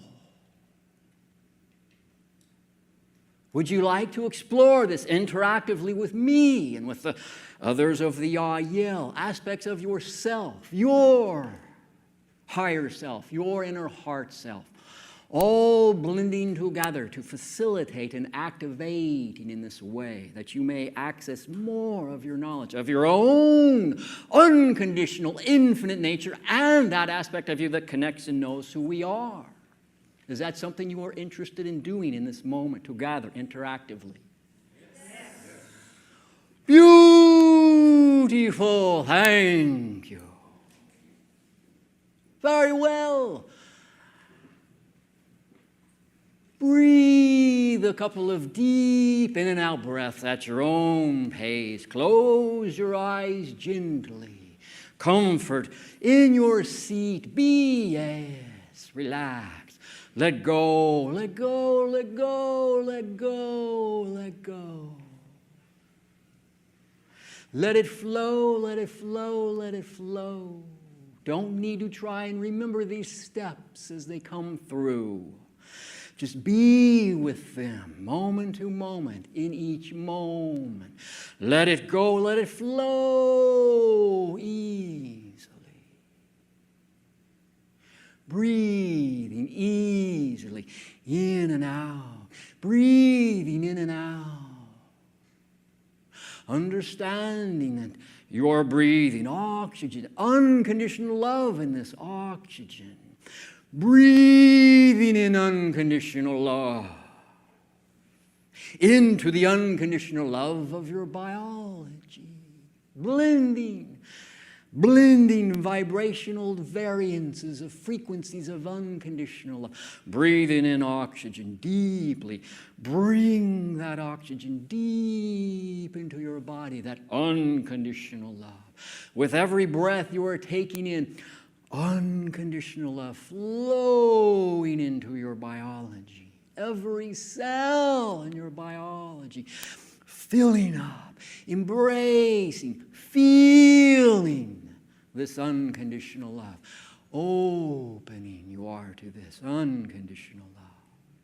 With every breath in, more unconditional love flowing in.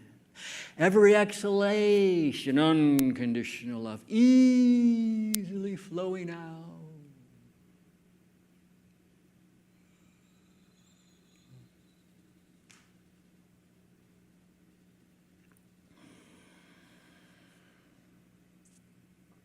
Allow me to be guided by you. Allow me to hear a word and to voice it out from you through the channel that you may hear it. And then when you hear the word, to say it back in unison. So I will say a word that you bring through to me in a channeled way. You may not be aware of doing it, but you are. Together you are. So I will say a word, and then you repeat the word. And subconsciously you give me another. I will say it out loud, and then you repeat it out loud. And then you will quietly, subconsciously, superconsciously, collectively together, send me another word, maybe even a phrase, 2 or 3 or 4 words, and I will voice that phrase, or you will hear the phrase and you can repeat. Co-creating together in this way. I will begin. Listening I am for the first word from your collective inner voicing to me, from your inner heart to through the channel. Are you ready? I am. I am. I am. You. You. You. You. You. I am. We. I am you. You are we. You are me. You are me. I am you. I am we. You are we. Love. Unconditionally. Love. Love. Love. Love. You. Love. You. I love you. I love you. I love you. I love you. You love me? You love me? You love me. I love you. I love you. I love you. I love we. We love we. I love you. I love you. Loving me. I love you loving me. I love me loving you. Lovely. Lovely. Unconditionally. Unconditionally. Unconditionally. I love you unconditionally. Always. Always. In all ways. In all ways. I love you always. Unconditionally. Unconditionally. Unconditionally. Unconditionally. I love you. I love me. I love all that I am. All that you are. Unconditionally. I love all that you are unconditionally. Always. Always. Always. In all ways.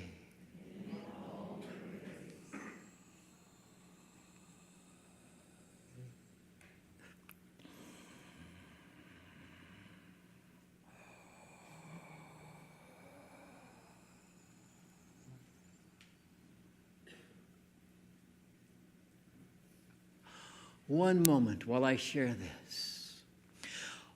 Always loving, always unconditionally, and always, with every breath of oxygen, this reality exists. In every breath of oxygen you ever take, this knowledge, this feeling, this reality exists for you, for all of us. That I love you unconditionally, always, in all ways, exist within every breath of oxygen you inhale, every exhalation you ever undergo. Always, in all ways. This reality is here within you, always.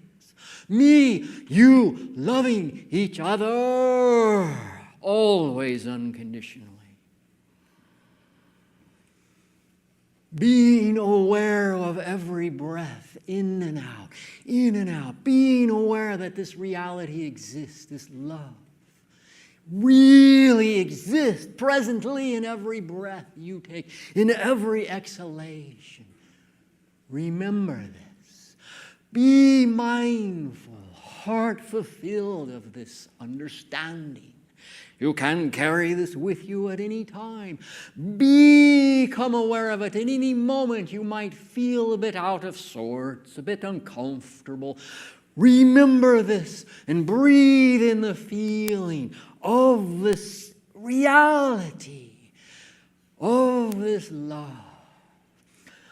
That this love being unconditional for you always exists. And that the I, the we, is the infinite, the existence, the one that is the all that is the one, always loving you in this way, unconditionally, and always, always.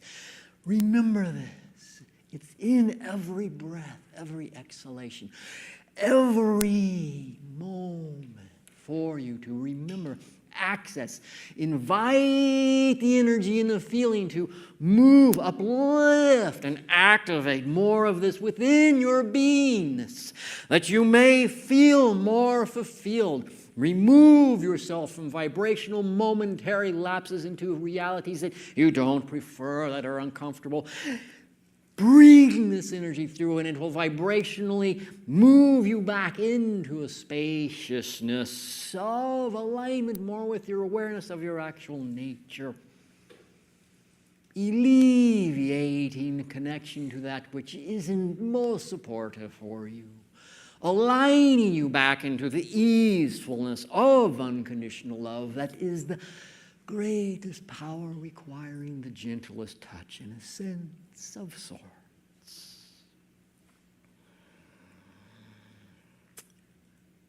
I will begin again. I will listen to your group again. And I will say what I hear you sharing with me. I will voice what I hear, and you can repeat again, as we were doing moments ago.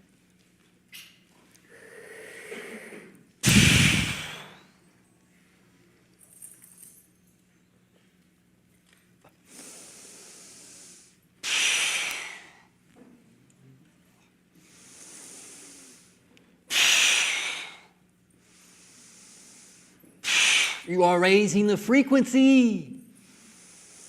You are lifting your vibrational reality.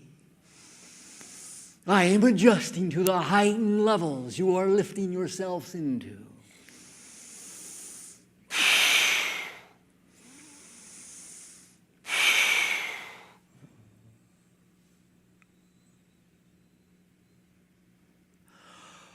I am love. I am love. Always. In all ways. You are love. Always in all ways. I love you. You love me. Loving you. Loving me. I love you, loving me.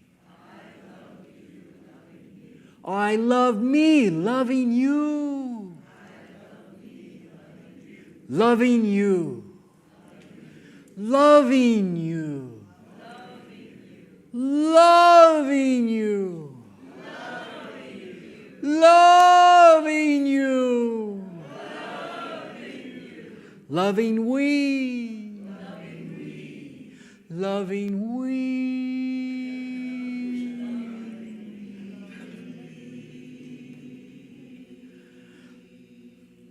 Loving we.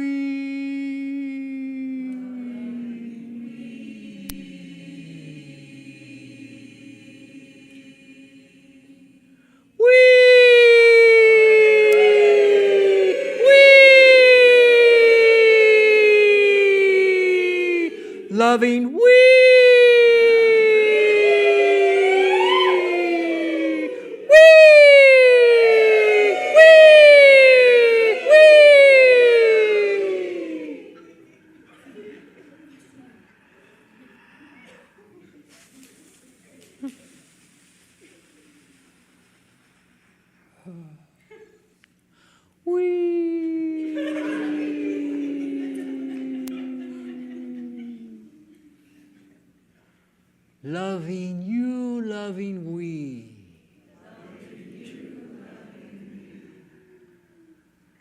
You are my joy of life.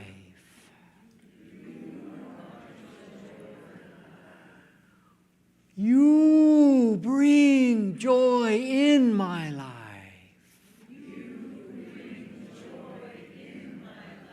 I enjoy experiencing your joy.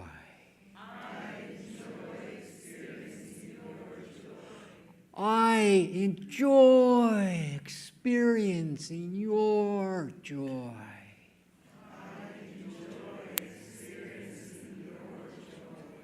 I love being with you. I love being with you. I love being you. I love you being me. Being we.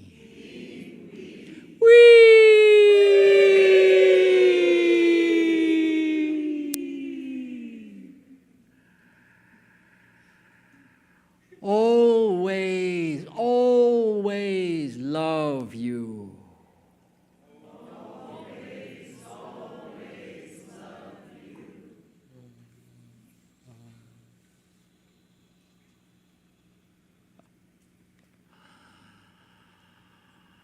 The depth of my love for you. The depth, the expansiveness of my love for you.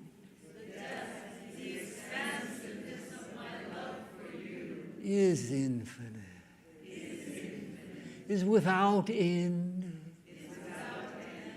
Unlimited, I can experience my love for you. Unlimited are the ways that I can experience loving you. That I can experience you loving me. I choose to experience these ways together. Every day. In every way. Every way. In every day. You and me. Me and you. Exploring together. Unfolding together. Discovering together. More of our unconditional love. Our infinite unconditional love. In ways we enjoy. Enjoy. Love to have. Love having you in my presence. Any day. In any way.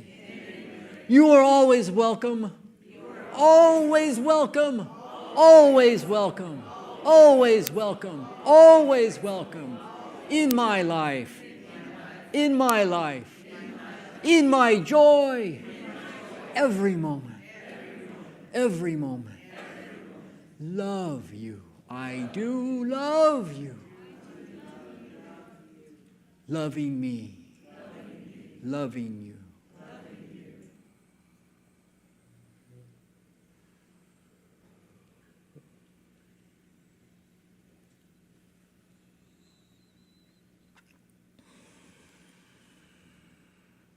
Thank you.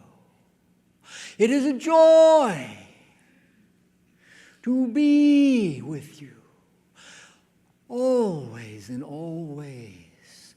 This is with and available always for you. Only that you choose to focus in this, to feel more in this alignment with your heart, unconditional loving nature. in choosing to focus in this way, allows for this aspect of you to grow within you, to activate more of this understanding heart intelligence within your DNA that exists within each of you in unique and overlapping, sharing, embraceful ways, always, dear ones, available to access, to grow further with accessing this experience to God. You are and always have been and always will be unconditional love. No matter what you are doing, have done, or will ever do, you are unconditional love. We experience and observe you and know you are always unconditional love. We welcome you to reach out more to this understanding within yourself in whatever timing and ways you choose. Thank you. We'll now move forward if there is time and interest for any one of you or more than one time, allowing for some sharings or questioning answers. Thank you.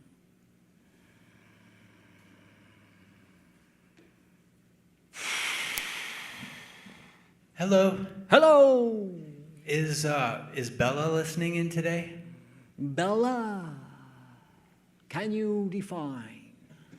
Bella Yao.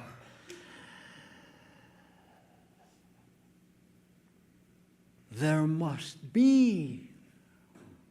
Yes. Does she have any specific message for me today?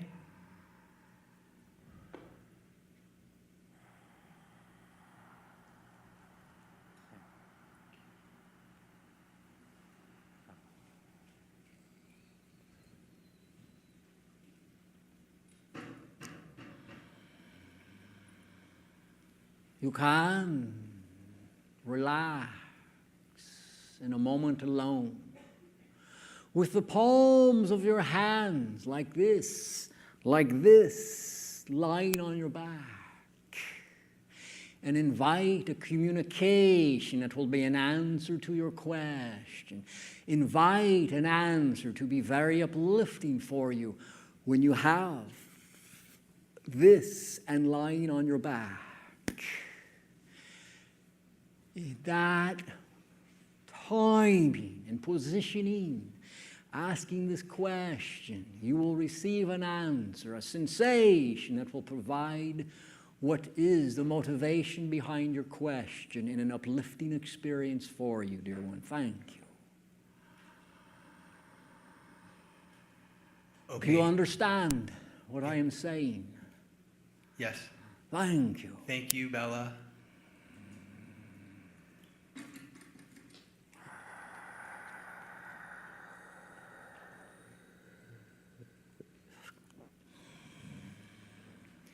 Hello, my name is Charmian. Charmian, hello. Hello, it's Charmian. a great blessing to be in your presence. Thank you very much. Blessing as well for me in presence with you, dear. I've been traveling for 30 years. I travel, people call me, light workers call me, so I move to where they are, and I take them through a process I call my light worker training, where we connect with our multidimensional aspects, Sirius, Pleiades, Lemuria, Atlantis. We bring those elements in, and then each one of us channels, gives messages, gives healing to each other, to the earth, from that place. So it's really for self-empowerment, to help people to really know who they are. So my question is, I found myself living in Los Angeles. I was kind of tired being on the road for 30 years. And I said, I want to go home now. And my daughter had a baby here, so I found myself living here. But when I started teaching my class here, this incredibly powerful group of people is coming together, light workers. And I'm feeling that LA is a very significant place in the ascension process, and that's why I'm being guided here. So I'm wanting to know, what is the significance of Los Angeles for me personally and in the ascension process itself? There are many dear friends that you have opportunity to reconnect to here. In this fashion, you are attracting them to, and you will be attracted to them as they are attracted to you.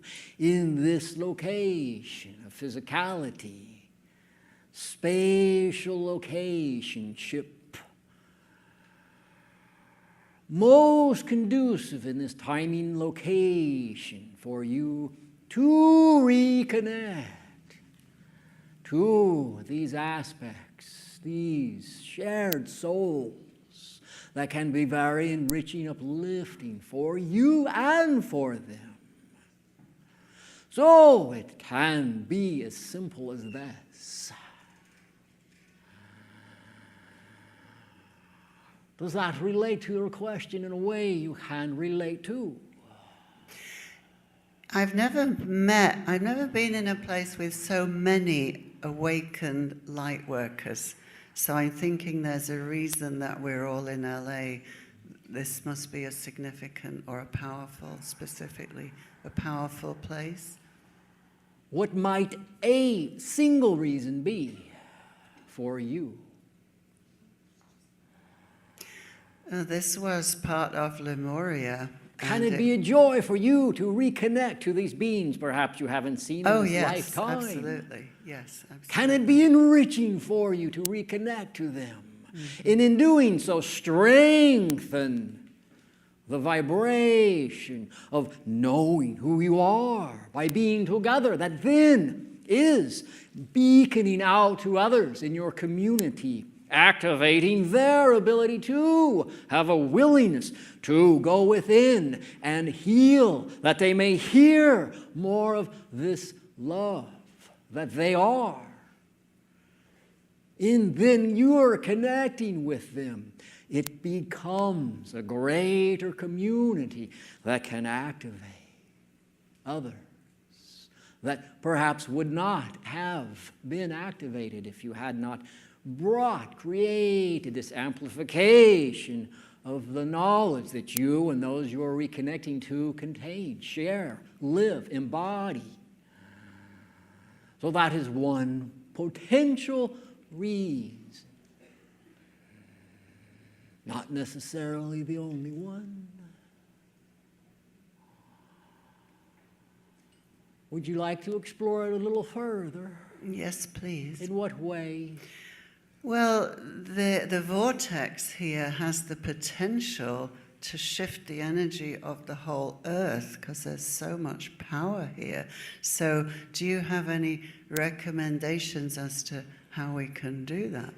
Follow your heart as best you can in each moment, dear one. This is the way always. Keep it that simple without having the expected result that you have to achieve. You may have an idea of an intended goal, but don't require that you achieve it. Always, if your heart guides you in a different direction before the goal is attained, follow the direction of your inner guidance. This expansive state of your being, your heart intelligence. Step into that experience that the heart guides you into. No longer really even following your heart, but dancing, walking side by side with your heart, in a sense.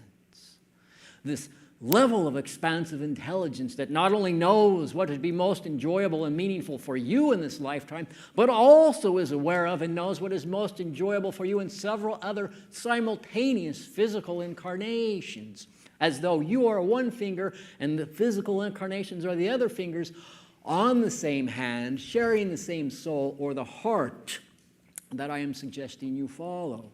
For the hand communicates with all of the fingers, just as the heart, follow your heart, communicates to the you and the parallel simultaneous incarnations of you, connecting you all to work together to lift humanity up in Los Angeles, lift up.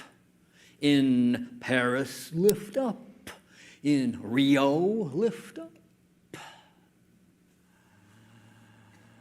Follow your heart. Be with your heart, with this soul aspect of yourself that can see the you and the other, the friend that you are reconnecting to here in Los Angeles, so that you can all come together and live through your heart guidance together. If it is a joy for you to do that, dear one. Oh, yes, it is. Thank you very much. Bless you. Thank you. Bless you.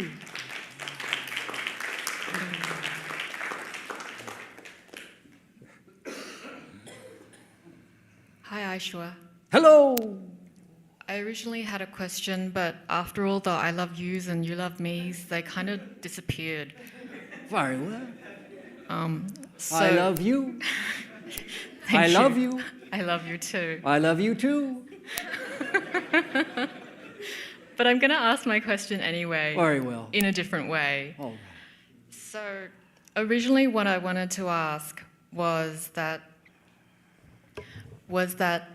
as we find out more about ourselves, we've learned that we have almost like a second life in astral, that we have all these other roles that from a human perspective seems somewhat more exciting than our normal mundane human life. But we don't remember any of it, or at least most people don't. And there are other roles that we hear about, like gatekeepers and timeline manipulators and timeline jumpers and crazy stuff like that. But none of us really remember any of that. So is there a way for us to remember it? That was my original question. But then after all the I love yous and you love me's, I kind of thought that maybe it's not important to remember that stuff. Because I was thinking about remembering that stuff from a point of not being good enough, maybe, and not having enough self-love. But after all the you love me's and I love yous and I love we and all that, yeah, I think it brought the self-love up to a point where the question just dissolved. So in a sense, what's happened, in a sense, the excitement of wanting to connect to these other aspects of yourself is to feel, for they are coming from this vibration of more in tune to your actual nature, and it's exciting to experience more of your actual nature. And connecting with them is doing this for you, and when we're doing the I am love, you are love, we are love, you are connecting more up into this actual experience of your higher unconditionally loving nature, and in doing that, connecting with them in the doing of that. And the more you raise yourself into this vibration of what you're experiencing in that interchange, the more you will be connecting with them. And what you need to remember, you will be aware of. If you don't remember anything, you didn't need to remember it. It will be a part of you. It will be there when you need it, whatever the information was. And then you will suddenly simply be aware when you need it to utilize whatever it was you perhaps thought you needed to remember.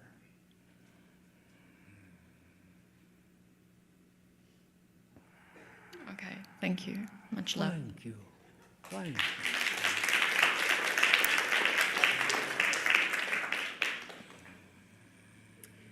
Hi. I have, thank you.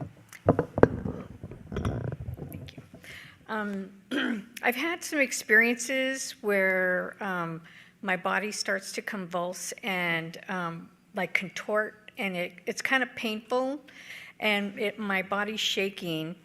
And I want to know what's going on there, because I have to tell whoever it is, like, okay, easy on the body, because it's kind of painful. What is it, that area of the body? It's kind of like my ribs. It moves around too much, and I start shaking, and I have to like hold on to something. Very well. I can offer some ideas, but not in any way meant to be diagnosis or treatment, you understand? Mm-hmm.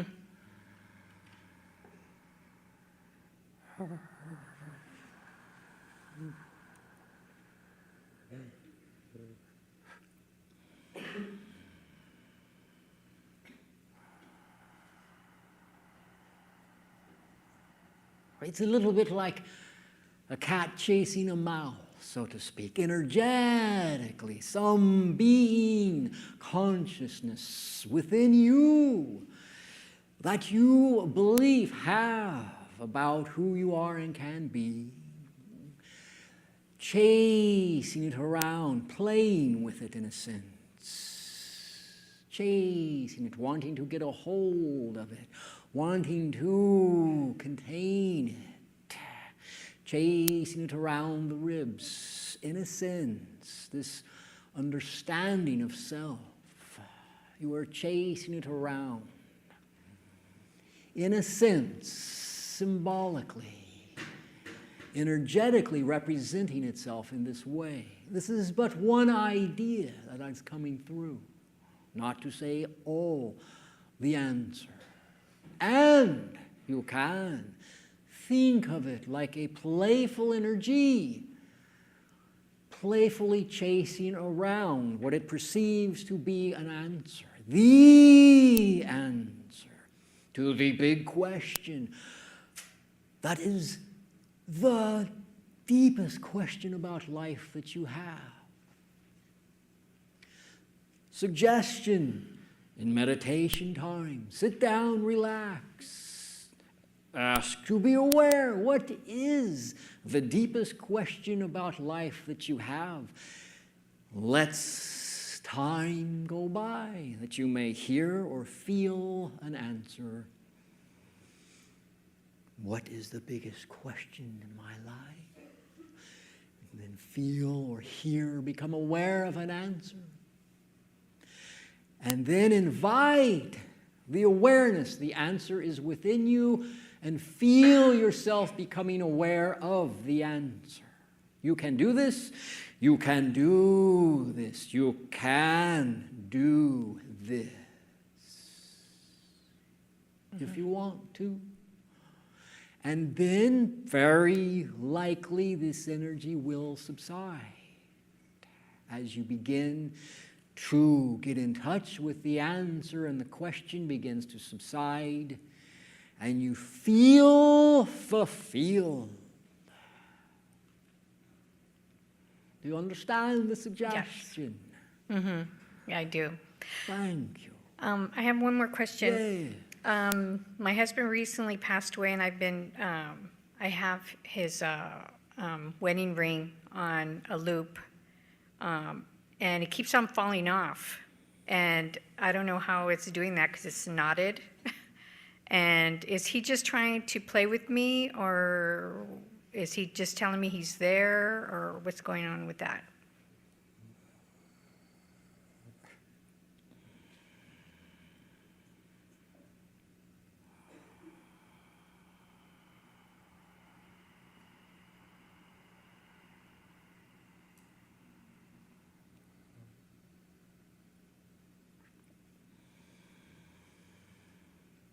There is so much love that he wants to share with you. Listen. Listen to the love that he is sharing with you. Let it ring home to you. Hear, hear, hear, hear, hear the love that he is sharing with you. He has found a new way to communicate to you that he senses will be accessible for you to acknowledge and feel. Connected with him in this way that enriches you once again. To feel present with him once again in a different way, yes, but in a way that you truly are delighted by, with, truly at home in. Let his love ring home to you. Let the ring be a symbol that he is sending you love in a soundful way. Listen, listen, listen, listen, listen for the love he is sharing. At times it will be audible, at times it will be silent. But listen all the same. You can do this once in the evening before you call it a day. Let it come to you in its own way. He will begin to connect with you more and more and more in ways, at a pace, at a level you can handle. You can put the ring on one of your fingers when you are doing this exploration of reconnection, reuniting relationship with him in this way. If you would enjoy exploring in this way. Do you understand the suggestion? Yes, definitely. Yeah, I do want to play with them. Thank you. All right, thank you. Very well. I'm complete.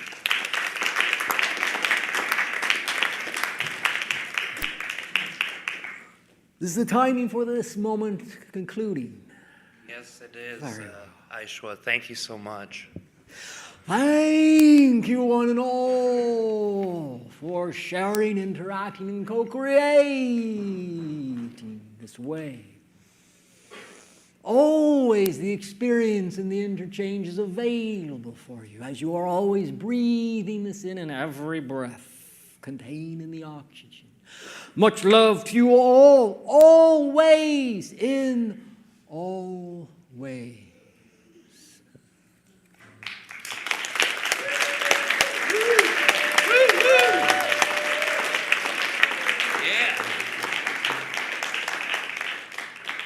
Thank you.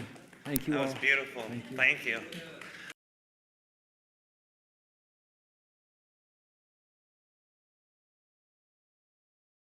We saved the handsomest for last, right?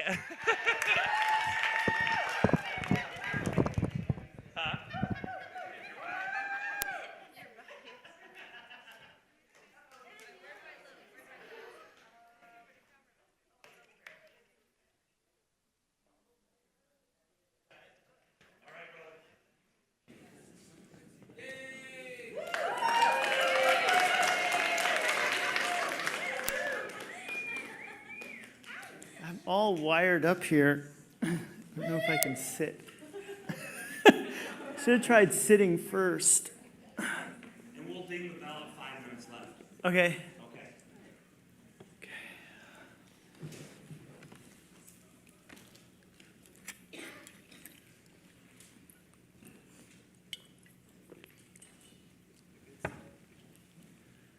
Hello? I'm Daniel Scranton.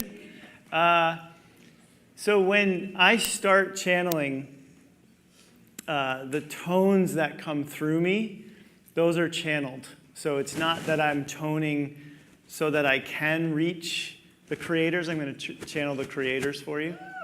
It's that's their way of recalibrating my energy, your energy, getting us all on the same wavelength. Also, there's going to be a lot of movement. Okay, so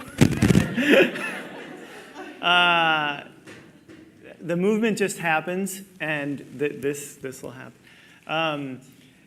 It's somebody asked Wendy's Pleiadians about that, and it's just something that happens whenever energy is moving through me. My body moves a lot, so I'm sorry if it's a distraction. You can close your eyes if it is. And let's get started. Okay.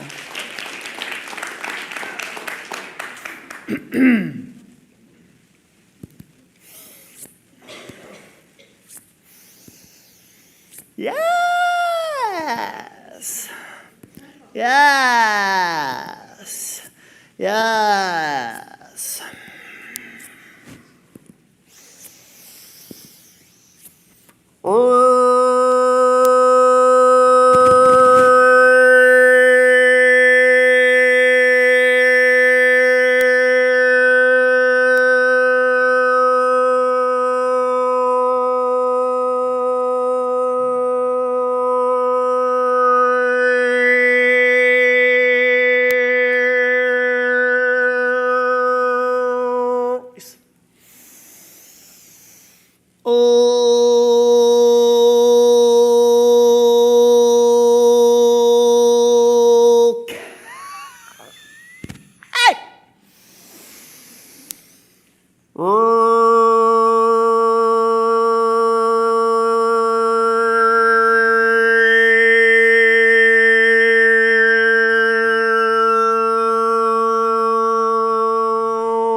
We are here for you. Yes. We are the creators. We are a 12th dimensional collective of non-physical beings. You will experience us as pure consciousness. We are delighted to be a part of this gathering and to share with you our perspective. We are creators. We own that.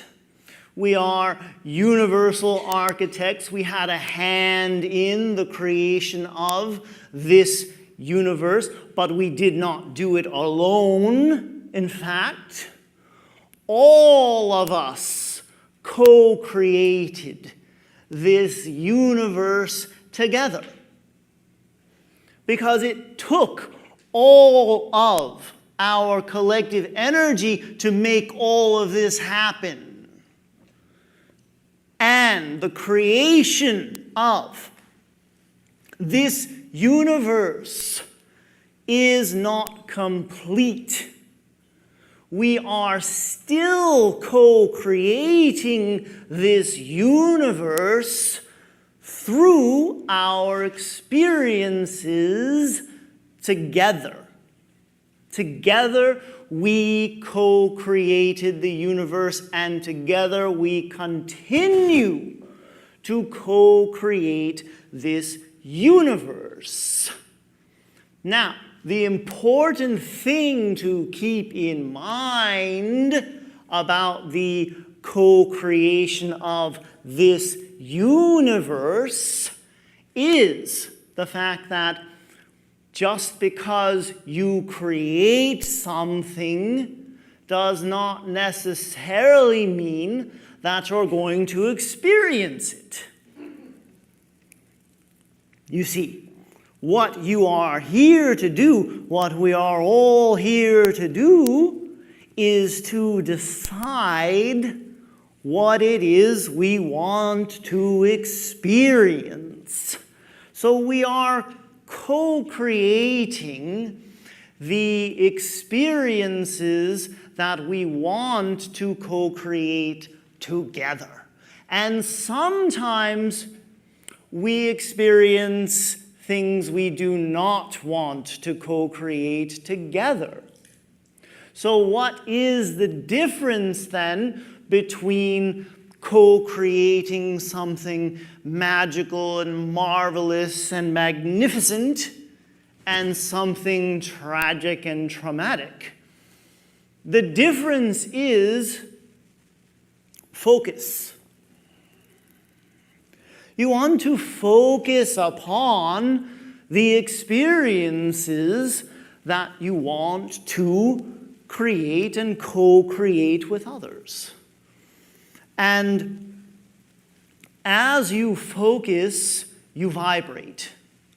So if you want to focus yourself into something, you want to put your attention on it, you are going to then find you and the thing that you're focusing on harmonizing vibrationally, putting yourself in sync with that which you want to experience, and then you find yourself experiencing it. It becomes such a natural evolution of what you began creating with that initial focus that sometimes you don't even realize, you don't even recognize the enormity of what you have done because you've spent so much of your time focusing upon it, vibrating with it, and then all of a sudden it just pops up and says, here I am, and it seems very, very natural that it would be there with you at that time, and then you're on to your next creation. So you don't often spend enough time celebrating the creations that you have experienced, the ones you've manifested. You don't spend a lot of time patting yourselves on the back and saying, well done with that creation, because again, it seems so natural and organic that you would be living what you've been focusing upon and therefore vibrating in harmony with, and so then you just move on to the next creation that you want to experience, you see. So, oftentimes you will create something like a vision board, or you will come up with mantras, or you will come up with some other type of trick to get you to focus on that which you want to not only create but also experience. But it's one thing to say something, it's one thing to look at something and say, yes, I'm focusing on abundance, I'm focusing on the thing that I want, the relationship, the health, the travel, all of the fun metaphysical experiences. I'm focusing. But you need to check in with yourself to make sure that your focus is coming from a place of equality with that which you are focusing upon, so that you do not think that you are somehow down here and what you're focusing upon is up here, and therefore you're reaching and struggling and striving just to maintain a focus, just to maintain a sense of equality with that which you are focusing upon. Instead, you want to see that which you are focusing upon as you. It's an aspect of you. It's a vibration that already exists inside of you. So these things that you want to experience that are out there somewhere, they are activating something within you. They're activating a desire for you to be more of you, for you to be more whole. And so, it is necessary for you to see that which you are focusing upon as a part of yourself that is being activated by it. And that you can find within yourself and harmonize with. So you do still get to have the fun physical experience of that which you are creating out there. Once you recognize that it's also within you as a potential, as a vibration, you still get to experience it in the external physical realm, but it is important for you to recognize that something out there, some experience, some person, some job, whatever it is, it's not completing you. It's just reflecting back to you something that has been inside of you, but has perhaps been dormant for a while, hasn't been fully actualized, fully realized, fully acknowledged by you. So once you can acknowledge yourselves, acknowledge the beautiful, whole, and complete beings that you are, then you can have more fun in the external world. You can have more fun with this beautiful universe that we all co-created. You can pick out the parts of the universe that you want to explore and play in. And you can take yourselves wherever you want to go. But it's when you face this universe, when you see this universe as so much bigger than you, so much better than you, so much more vast and magnificent than you, that you feel small and incomplete, and then you're looking for those things outside of you to give you that sense of completion. Because what really is happening here in the co-creation of the universe is that we are all creating ourselves. We are all creating ourselves as whole and complete beings who recognize ourselves and each other as source energy beings. And when that happens, when you can play on your playground and let everyone else play on their playground, and do so knowing that you are all source energy beings, then you have a harmonious and peaceful planet, a harmonious and peaceful solar system and galaxy and universe. And imagine how much fun we can all have in this universe when we are all acknowledging ourselves and everyone else as source energy beings and utilizing the abilities that we have to focus, to create, to vibrate, and to harmonize with the experiences that we want to have. Then you really do have a universe that is operating in harmony with itself.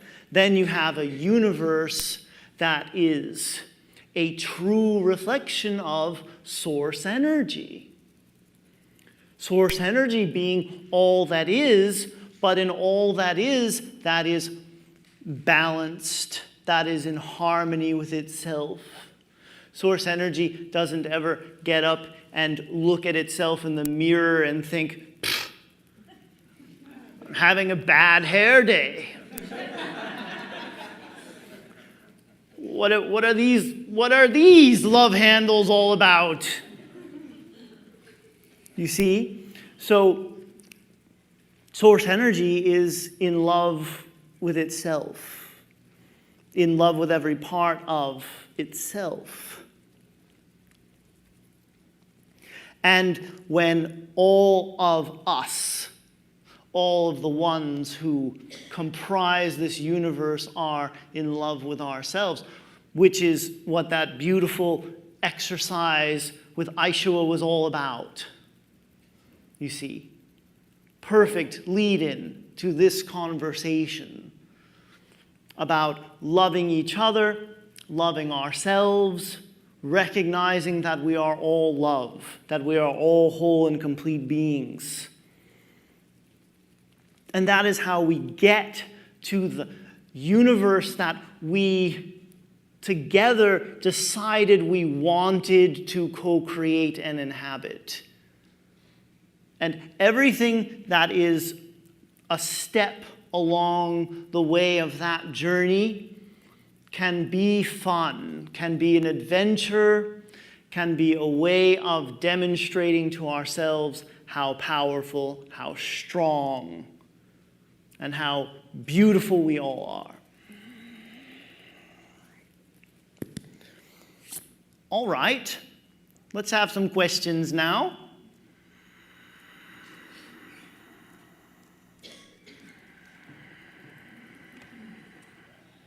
Hello, creators.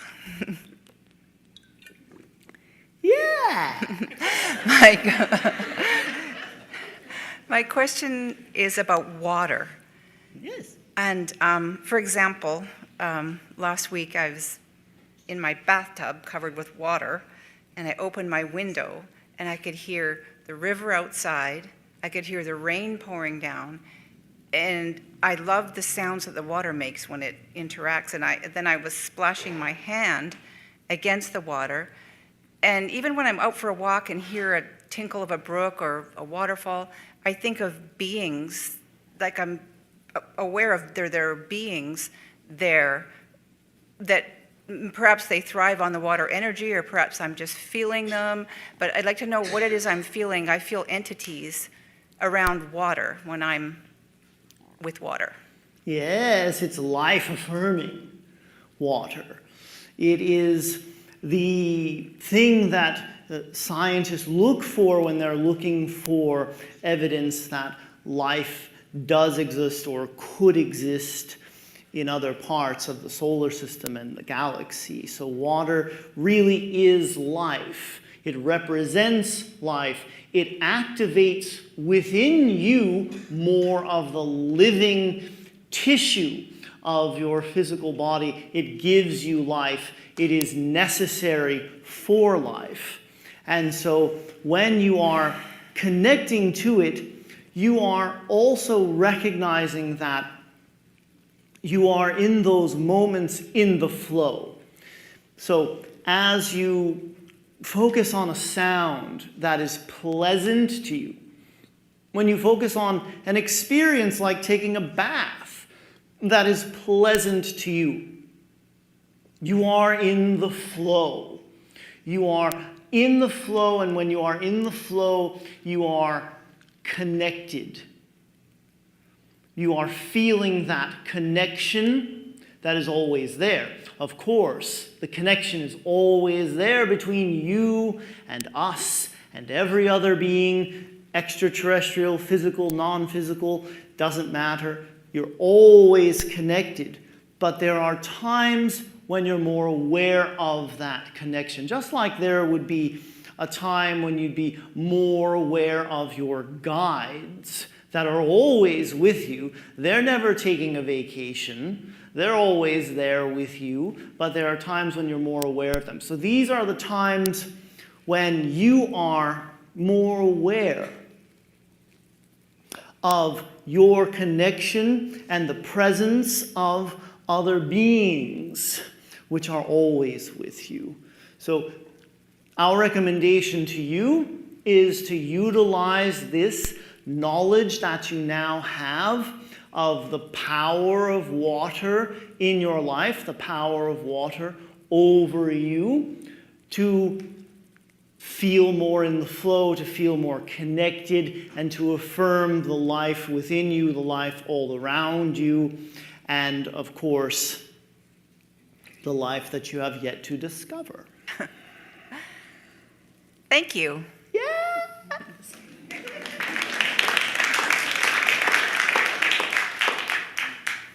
Hello. Hello. I wanted to ask you about the difference between creating and kind of following the divine flow, listening to reality. Yes. So that is what we were talking about when we said, you've already created it. We've already created it. We've co-created so much already. We're constantly creating. And there's also this going with the flow, being in the flow, following the guidance, following the synchronicities, following the heart energy, the excitement, the bliss, everything that you've ever heard, every nice bumper sticker you've ever seen that aligns you with that larger perspective. So you have a perspective, let us say as an ego, you have a perspective, and we know this is a big one, where you say, I want to win the lottery. And so you want to create that experience for yourself. And many people want this. And so you focus upon it, and you attempt to harmonize with it vibrationally. But at the same time, you recognize that that experience may not be the ideal experience for your spiritual growth right now. So instead of gritting your teeth and clenching your fists and watching for the numbers every night and hanging all of your hopes on that, you would say, well, I've created it, but I've also let it go. It's now something that's out there that I can experience at any time, but instead of making it my life's mission to win the lottery, I'm going to go with the flow. I'm going to see where the energy takes me, where the energy is guiding me, nudging me, and follow those impulses and instincts. Follow your intuition. And that's what being in the flow with Source is about, and letting Source work through you, letting you and the universe co-conspire to create the best possible experiences for you, which sometimes include a delaying of the gratification of something that you once created in a moment, but didn't experience right away. You see, that's one of the beauties that you have of the time lag that you still experience as fourth dimensional beings.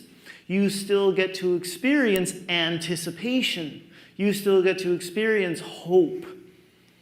And those are beautiful experiences to have.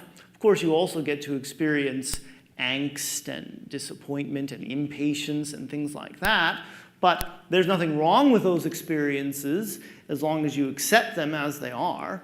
So listening to the guidance that comes from within you, feeling your feelings, feeling drawn to certain people, certain events and circumstances, this is going with the flow of Source, and this is what it is always in your best interest to do, even if at times you have a desire that you want to create something, but you understand that that creation may not serve your greatest and highest good in the moment. So you just create it, you focus on it for as much as it feels comfortable for you to focus on it, as much as you enjoy focusing on it, and then you let it go.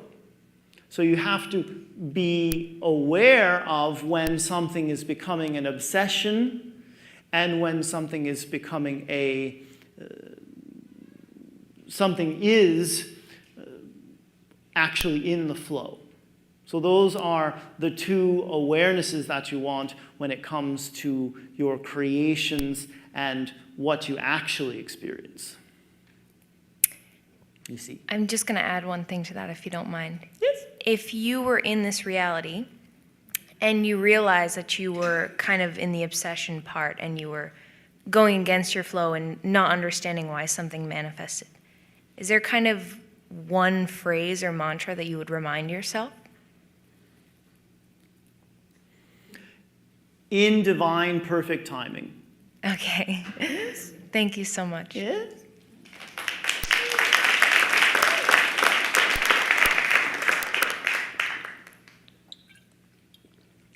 Hello. Hello.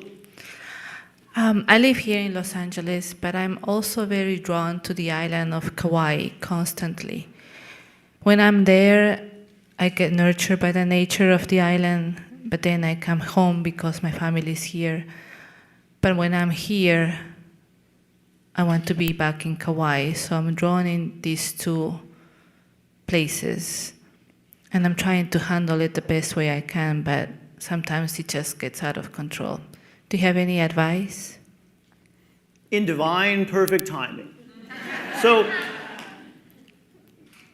interestingly enough, our channel once lived in Los Angeles and eventually made his way to living in Hawaii.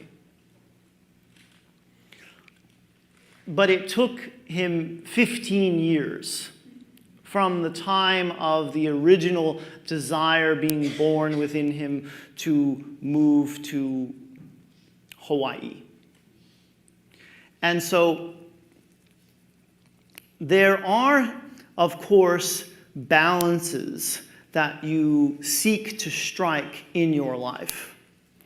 And if your balance right now that you're seeking to strike is between time on the mainland and time on Kauai, then that's what you're creating for yourself right now, is you're creating the experience of being at peace with the time that you're not there, anticipating the time that you are going to be there, and doing the best that you can to create the wonderful experiences that you want to have while still on the mainland.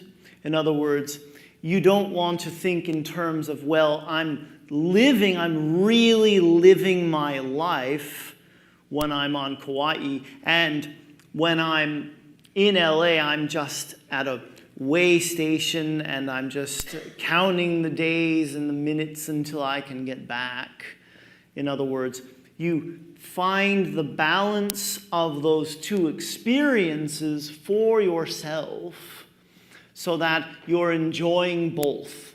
You're enjoying the fact that when you're in Los Angeles, you have more options, more things to do, more restaurants, more people.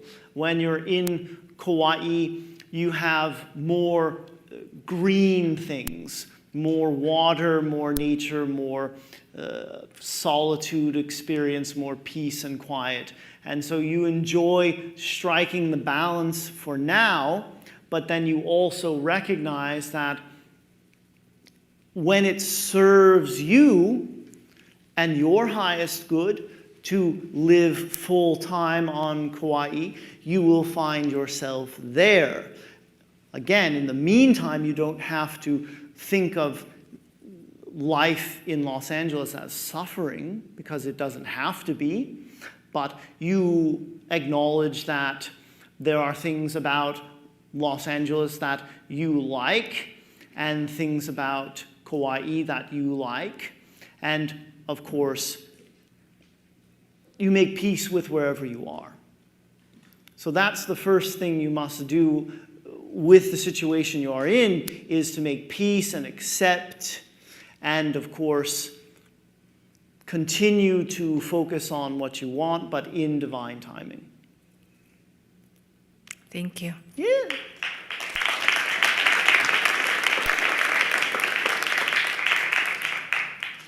Hi there. Hello. My question is around cosmic laws, the laws of karma, reciprocity, and attraction. And there is a lot of information that can be tapped from a human level, given enough meditation and centeredness, and there is information that comes from different beings, such as yourself and others, to the human plane. Yes. And sometimes this information can be misused or distorted, and there's great karmic consequences to that from all planes and all beings, myself and you.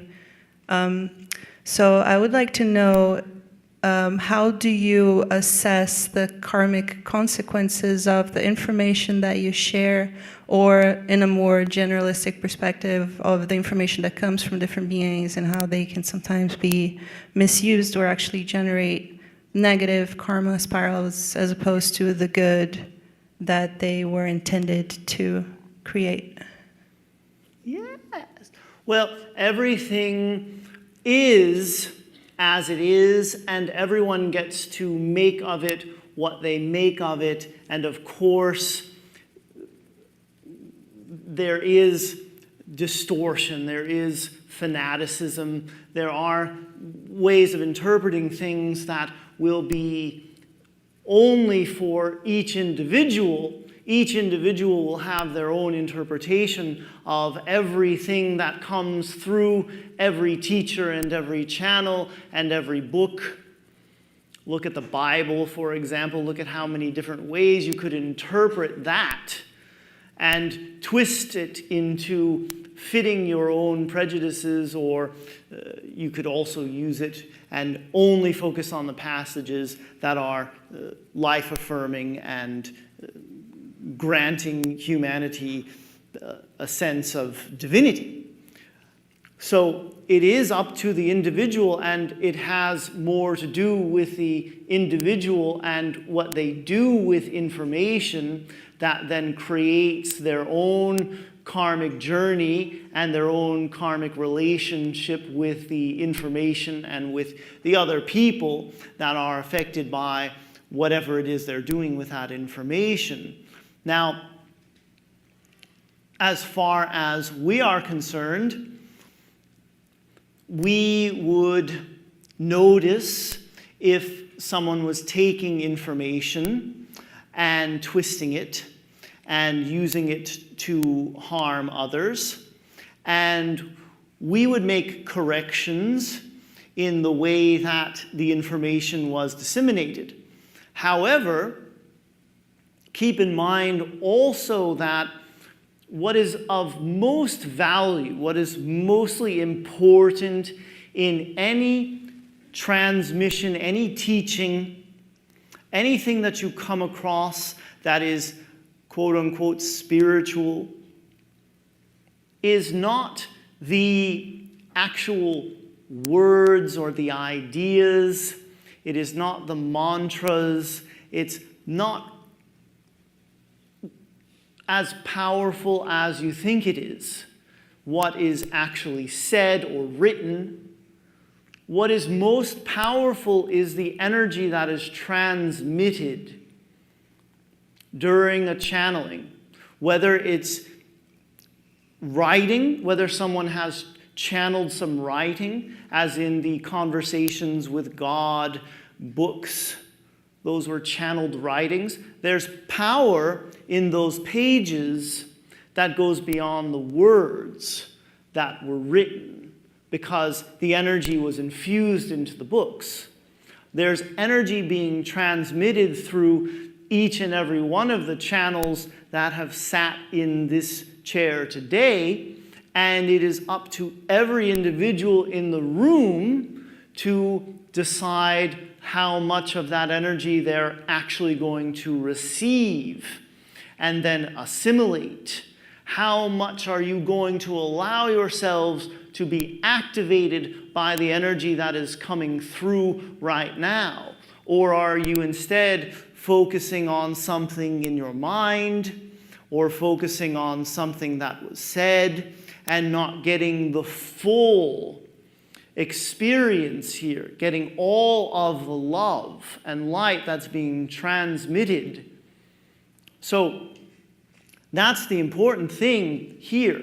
It's not our teachings, it's not anyone's teachings that are the most important nugget that we want you all to take away from this. So, for example, let's say that you all sitting there in your chairs right now would close your eyes, uncross legs, arms, anything that's crossed, and face your palms up, whether you have your hands on your thighs, or whether you want to raise your arms up with the palms facing up, and you just say to yourselves, say inside your heads, that you are open, you are ready, and you are willing to receive all of the love and the light that is being transmitted right now. And feel what that feels like.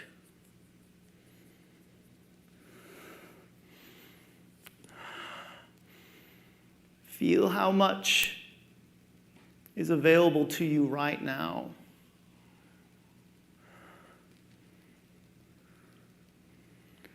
That's the important thing about what you want to take away from these types of experiences. So we hope that answers your question. Yes, it's wonderful. Thank you. Yeah.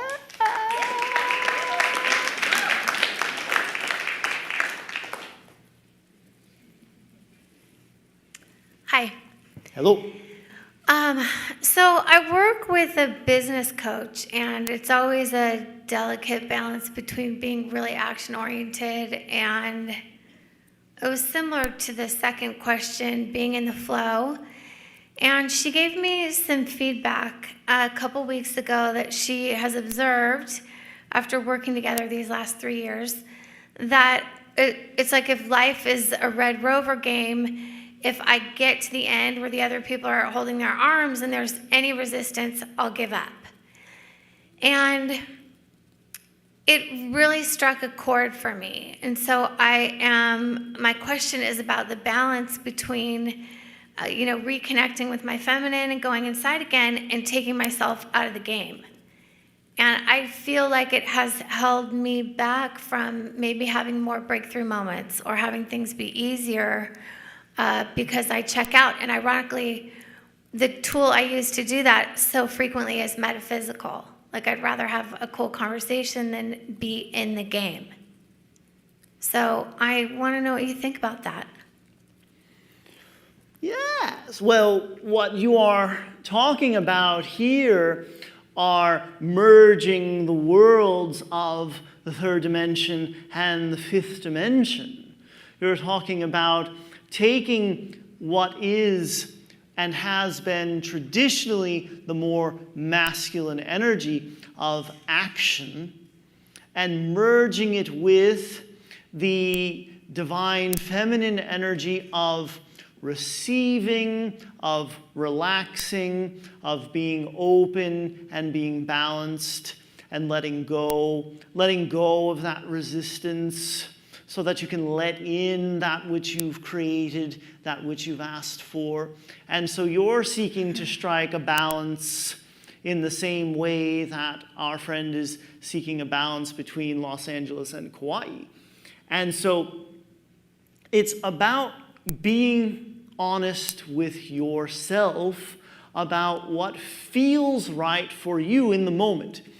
Now, it doesn't mean that when you choose meditation or you choose a metaphysical conversation that you've given up on action forevermore, that now you're just going to become a very lazy person who sits around eating grapes and getting fanned by people so that you never have to lift a finger ever again. You're not becoming one of those people, but at times, of course, fear of sloth can creep in, fear that you're just not going to ever take appropriate action or inspired action again. That can creep in, and someone like, let's say, for example, a business coach could come along and reflect that fear to you. That says, well, you're not pushing beyond the resistance. You're not pushing yourself to go the extra mile. And we say, well, you'll do it when you feel inspired to and when the timing is right, but you know yourself better than your coach knows you, because you're the one who feels what you feel. You feel what's going on inside of you, and you know what you feel inspired to do and what you don't feel inspired to do. And you have to listen to that. You have to be true to yourself if you're going to be a divine, integrated in the masculine and feminine energies being. If you're going to be a whole being, you have to listen to yourself and not worry about going off the deep end and not allowing any sort of action or appropriate action to be taken. We know that you are a responsible person, that you are going to take the effective action when it is necessary.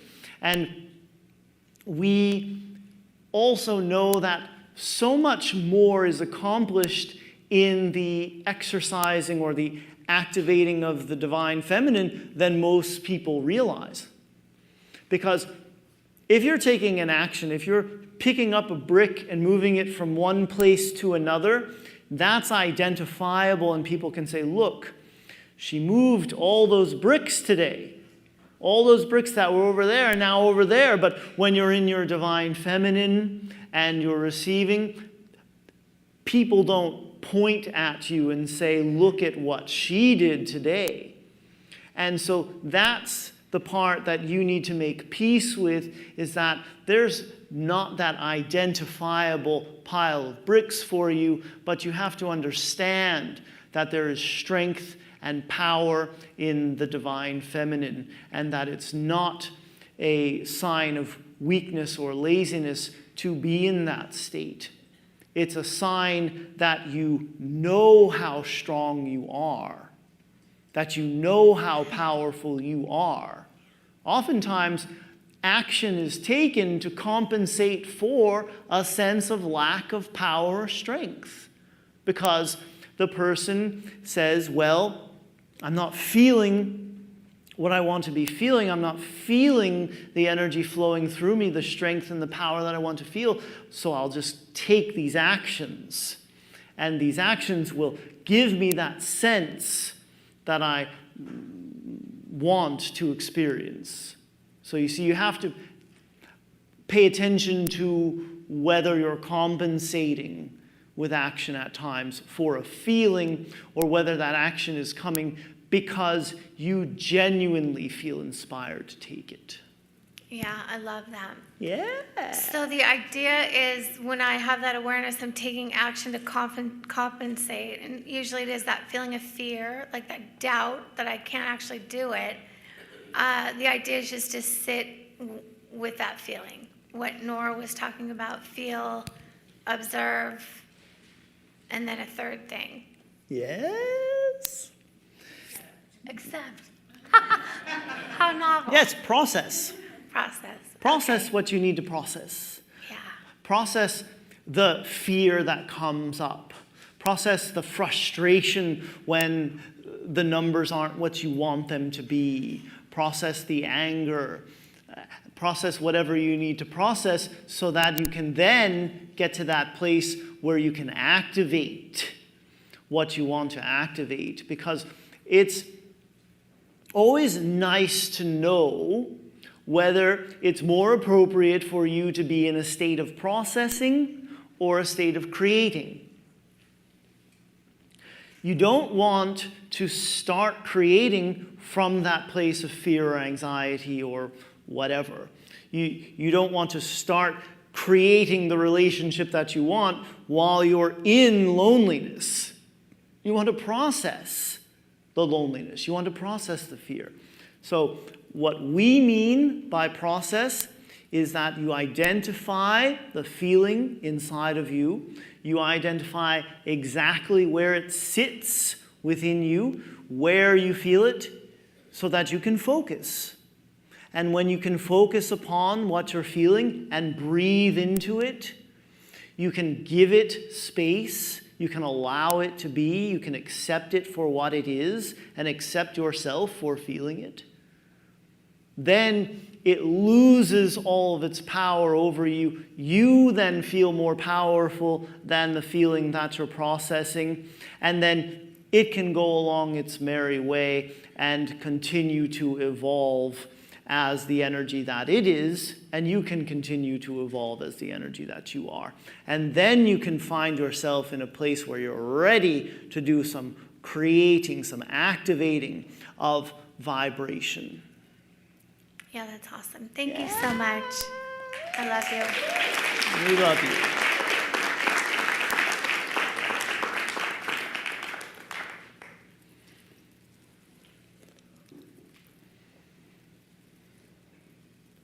Greetings, the creators. Yeah.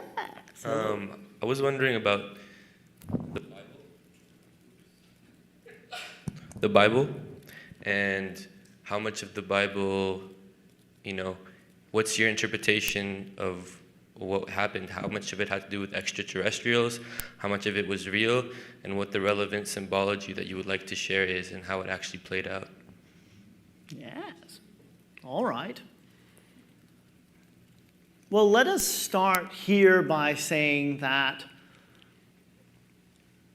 it was created by a lot of well-meaning individuals.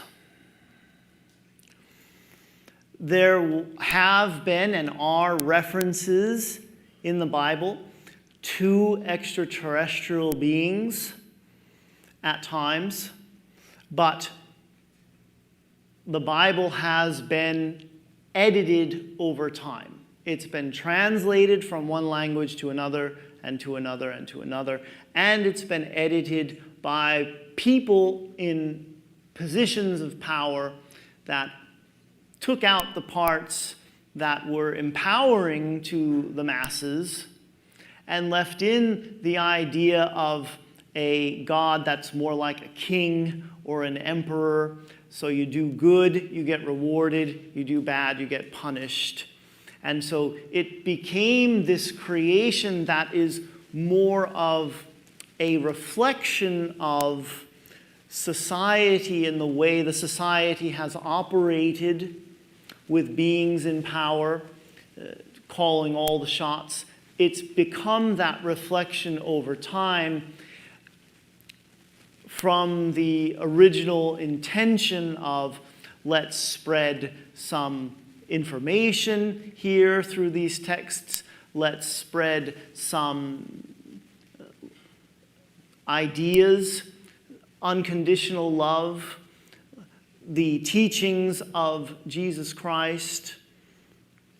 And again, many people have been involved in the co-creation of what you have today, and what it represents, as we say, is more of a representation of or a reflection of the society than the intention of the people who were wanting to spread something that was going to be beneficial to the masses, to the people who could benefit from it. And so that's why people like you and the other people in this room and people who will listen to this later, you're finding that the new information, the information that's coming through now, is more pure, it resonates more, it feels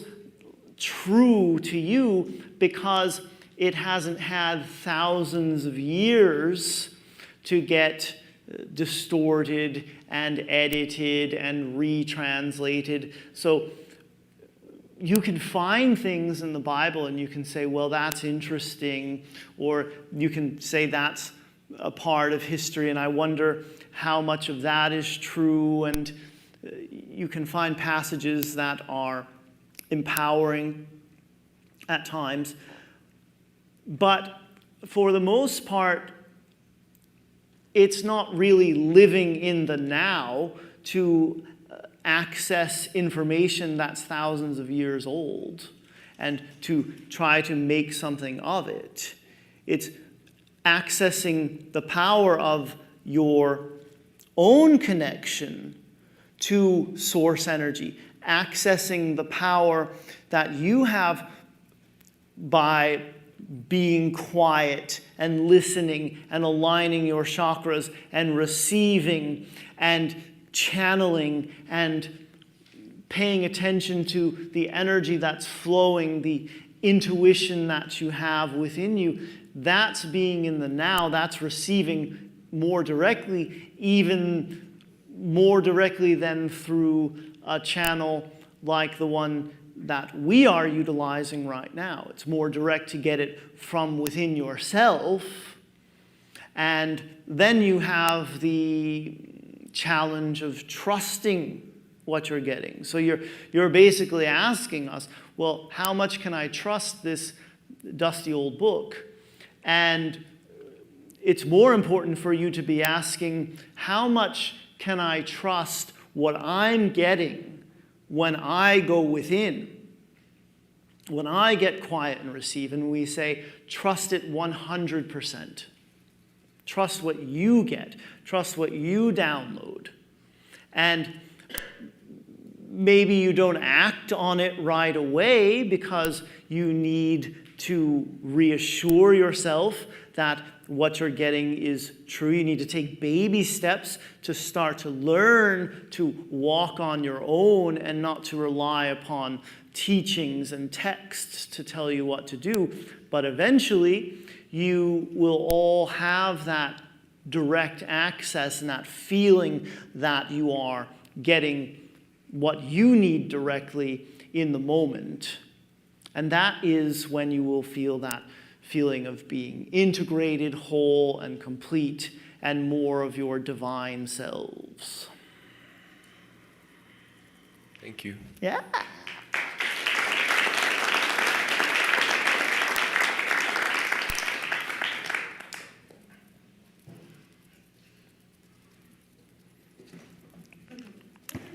Hi, guys. Hello. Let's see, back in the summer, I did let me back up. I've been doing the Wim Hof method breathing for almost a year now. And at times it can be very intense, and at times it can be very mild, and there's not a consistency to it. And I sort of go with that.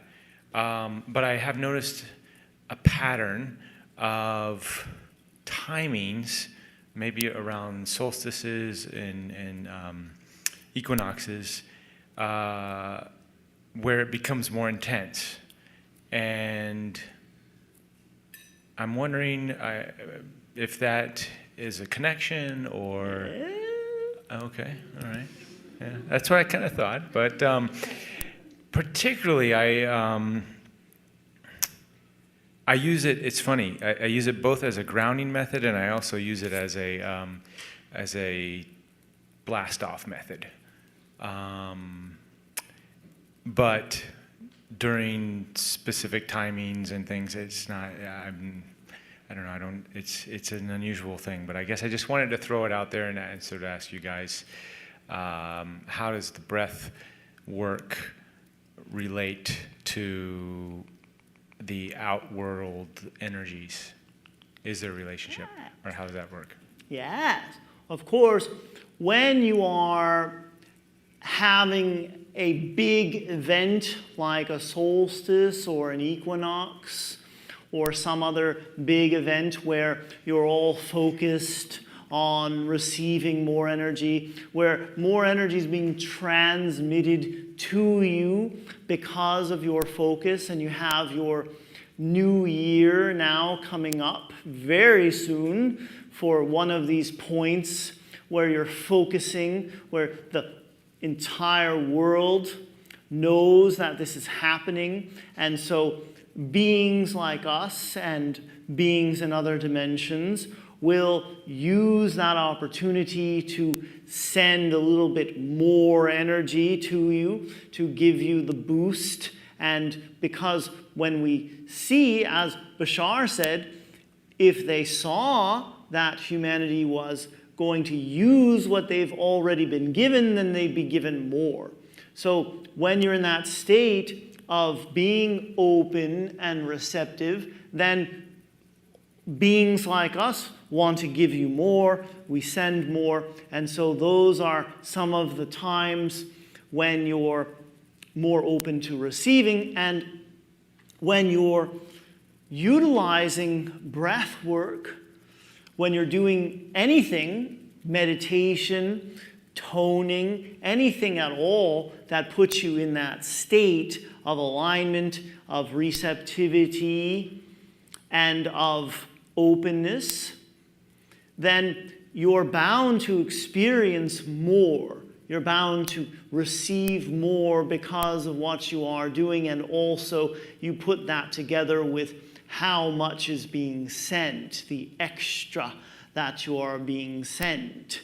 And you add those two things together and you get a more spectacular experience than you would have, say, on a Wednesday. Yeah, but on the Wednesdays, is it still have the same effect? If I don't have this spectacular download and blast off, It has the effect that you allow it to have on any particular day. So you can always amplify the effect of whatever it is that you are doing. It really depends on you. It really depends on how much you're focusing, and it depends on how into it you are on that particular day. So whenever you do something that you're doing habitually, there are going to be some days that you are more excited about it, more energized by the thought of doing it than others. And so you will just want to pay attention to that. Perhaps it's also important to recognize at what point on Wednesday is the best point for you to be doing the breath work, so that you take advantage of the moment, you seize that moment when you say, this feels like the moment for me to be doing it, and that's going to then maximize the effects, of course. Mm-hmm. Okay. And on those days it doesn't, should I just sit with that? And if it doesn't, you're still activating something within you. You're still doing something positive for yourself. It's not a waste of your time just because you're not having a transcendent experience every time. Okay. You see? Good. Thank you. Yeah.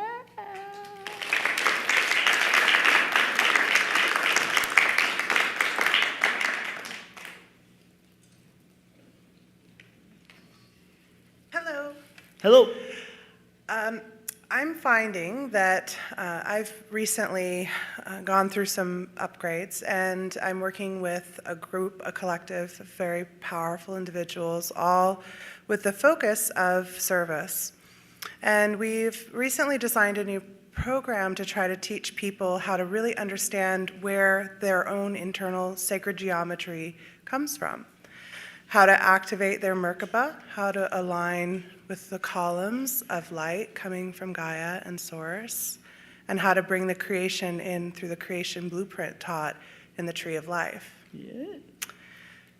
My question is, one thing that snagged at me is when people start using the system, everything accelerates for them.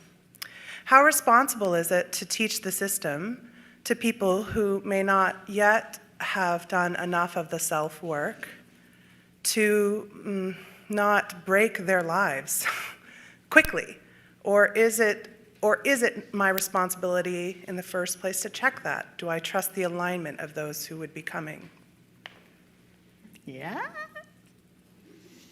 You have there a question of ethics. Yes.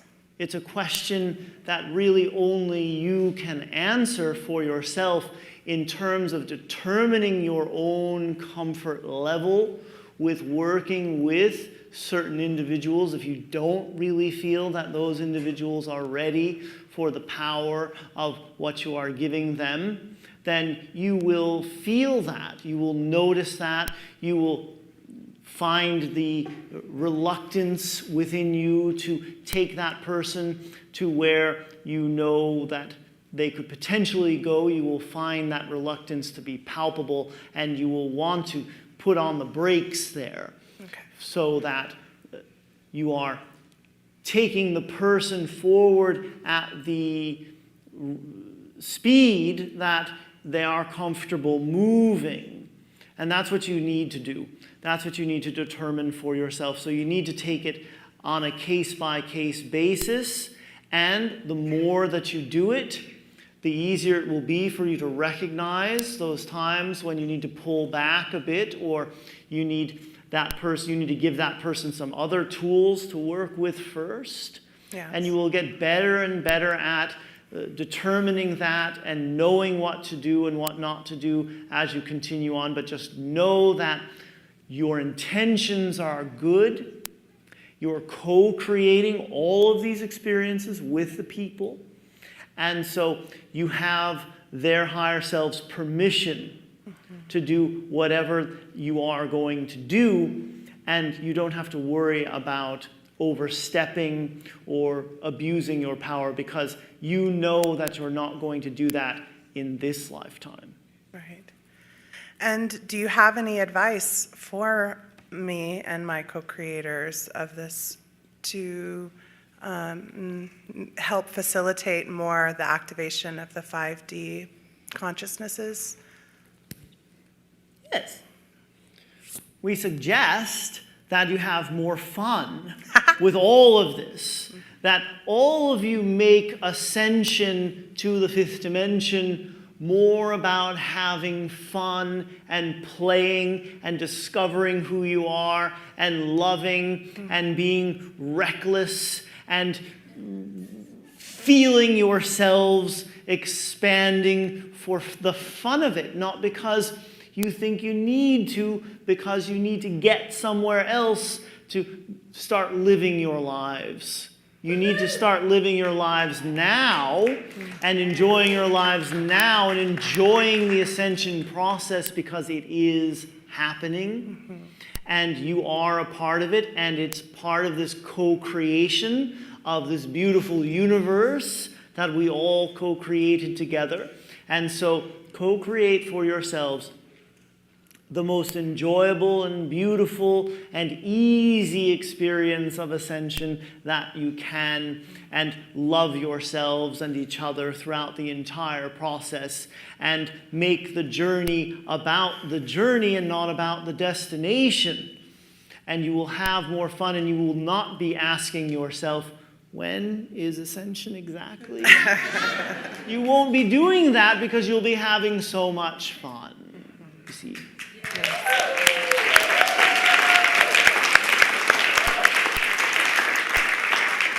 And the last little thing I wanted to ask you is, I'm pretty sure that when I'm tuning in and streaming information, I'm tuning into your collective. Yeah. And since you've been sitting here, I'm kind of hearing what you're saying before you say it. Yes. And I'm noticing the difference between what you're saying and what the filter is applying.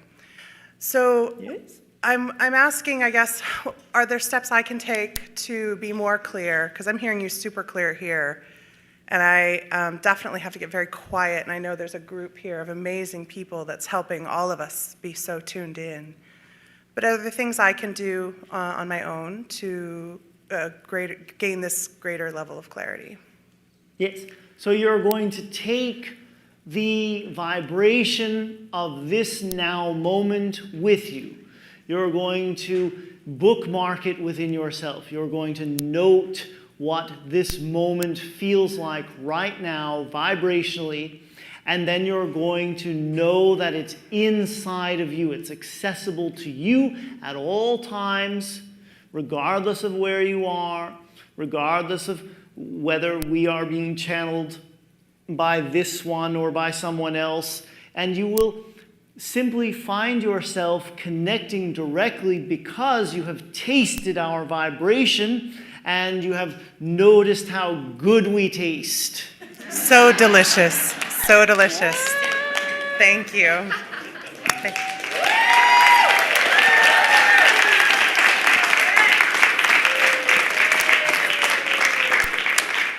And that's all the questions we've got tonight for creators and Daniel. And thank you for being with us again.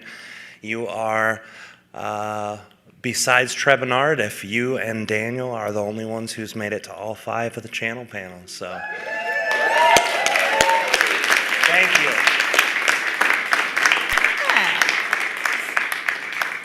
We are the creators, and we love you all so very much.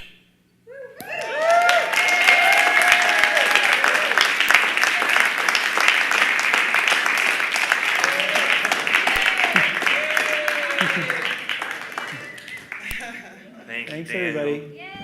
Go to my website. And what's the website there, Daniel? DanielScranton.com. All right. Sign up for my newsletter. Thank you, brother. Daniel is one of the greatest and handsomest men around, and I always love him. So we want to thank you guys for coming out tonight. We've had a long day, but it's been a beautiful one. All of your energies played a part of that. We could not be thankful enough. Kalina's back trying to get everything ready because we got to get out of here in 1 hour. Feel free to hang out in the lobby for a little bit, but we will have to be out of the building in about a half hour or so. So thank you guys. Thank you. We love you. Thank you. Thank you.